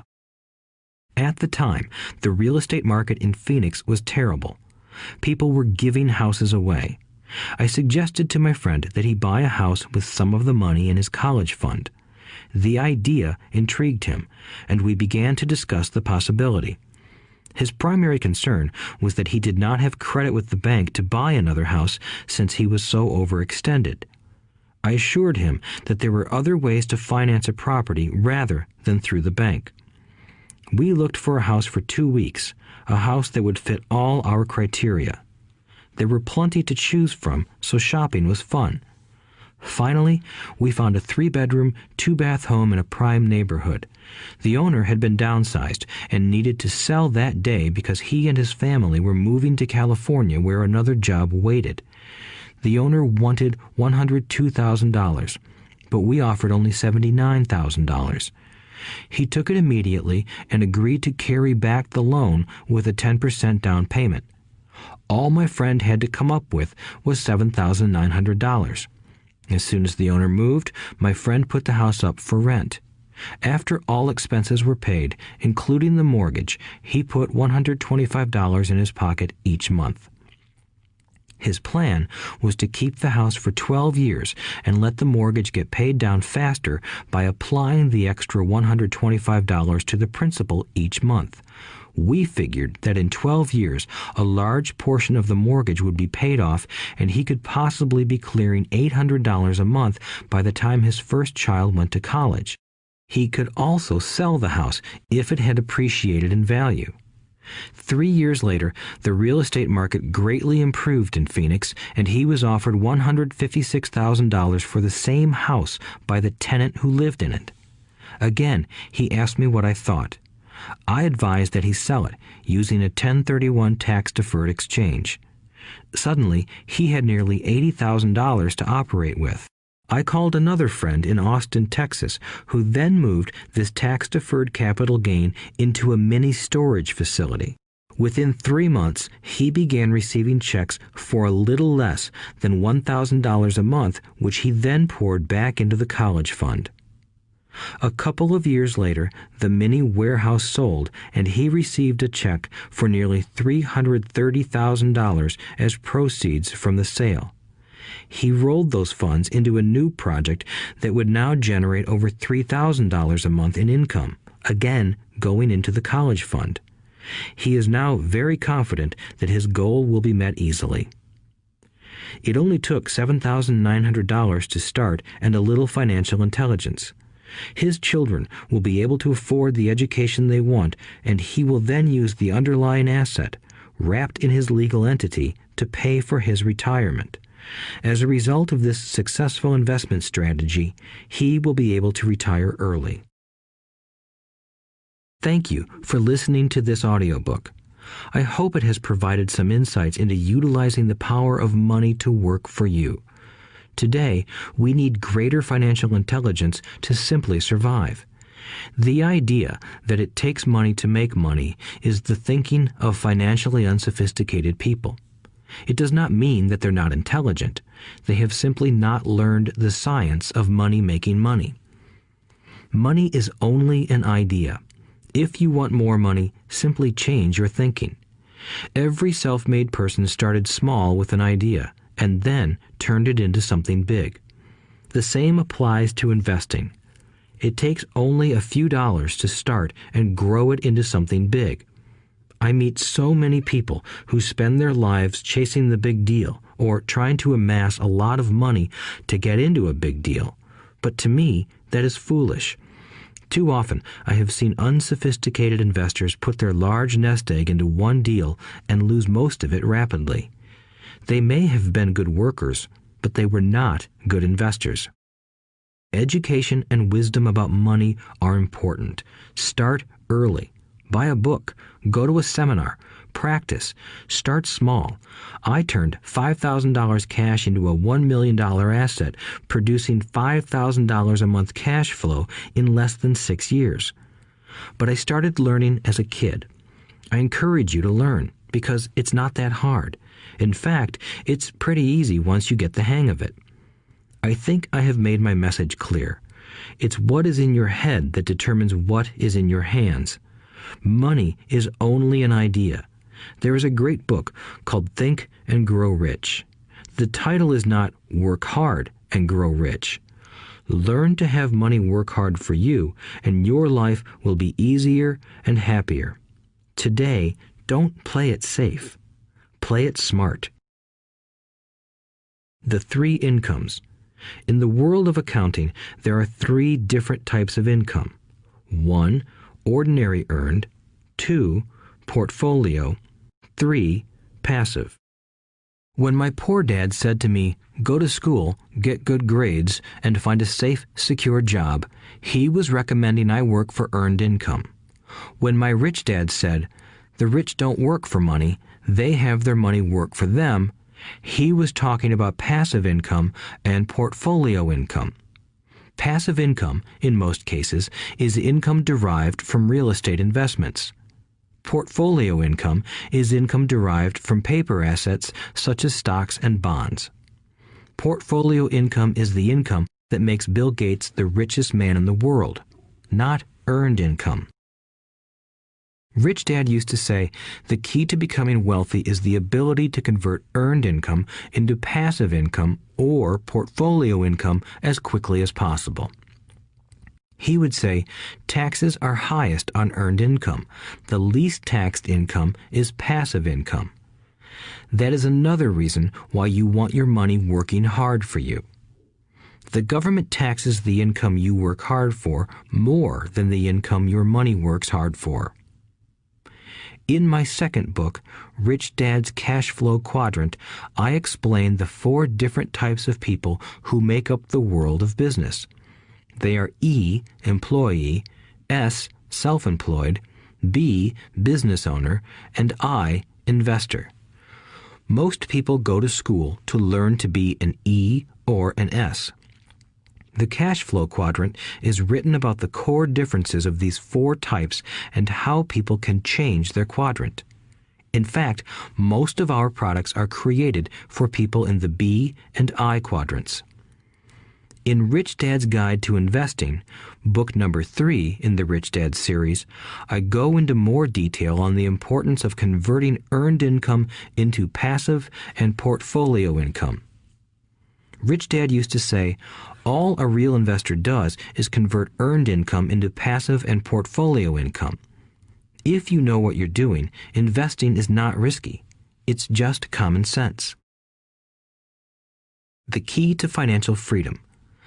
The key to financial freedom and great wealth is a person's ability to convert earned income into passive and/or portfolio income. My rich dad spent a lot of time teaching Mike and me this skill. Having this ability is the reason my wife Kim and I are financially free, never needing to work again. We continue to work because we choose to. Today, we own a real estate investment company for passive income and participate in private placements and initial public offerings of stock for portfolio income. We also went back to work to build a financial education company so that we can continue to create and publish books and games. All of our educational products are created to teach the same skills my rich dad taught me, the skills of converting earned income into passive and portfolio income. The games we create are important because they teach what books cannot teach. For example, you would never learn to ride a bicycle by only reading a book.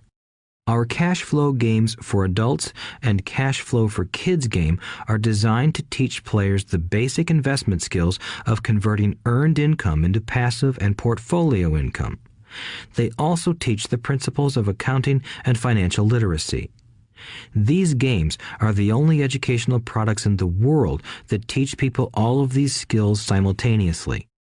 Cash Flow 202 is the advanced version of Cash Flow 101 and requires the game board from 101 as well as a full understanding of 101 before it can be played.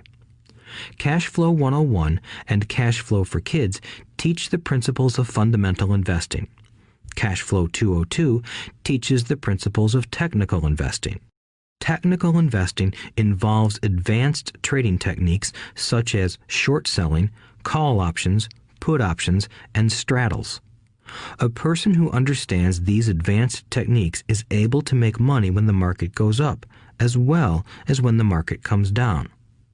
As my rich dad would say, a real investor makes money in an up market and a down market. That is why they make so much money. One of the reasons they make more money is simply because they have more self-confidence. Rich Dad would say they have more self-confidence because they are less afraid of losing. In other words, the average investor does not make as much money because they are so afraid of losing money. The average investor does not know how to protect themselves from losses, and that is what Cash Flow 202 teaches. Average investors think investing is risky because they have not been formally trained to be professional investors. As Warren Buffett, America's richest investor, says, risk comes from not knowing what you're doing. My board games teach the simple basics of fundamental investing and technical investing while people are having fun. I occasionally hear someone say, your educational games are expensive, which poses the question of ROI, the return on investment, or the value returned for the price paid. I nod my head and reply, yes, they may be expensive, especially when compared to entertainment board games. But my games are not as expensive as a college education, working hard all your life for earned income, paying excessive taxes, and then living in terror of losing all of your money in the investment markets. When someone walks away mumbling about the price, I can hear my rich dad saying, if you want to be rich, you must know what kind of income to work hard for, how to keep it, and how to protect it from loss. That is the key to great wealth.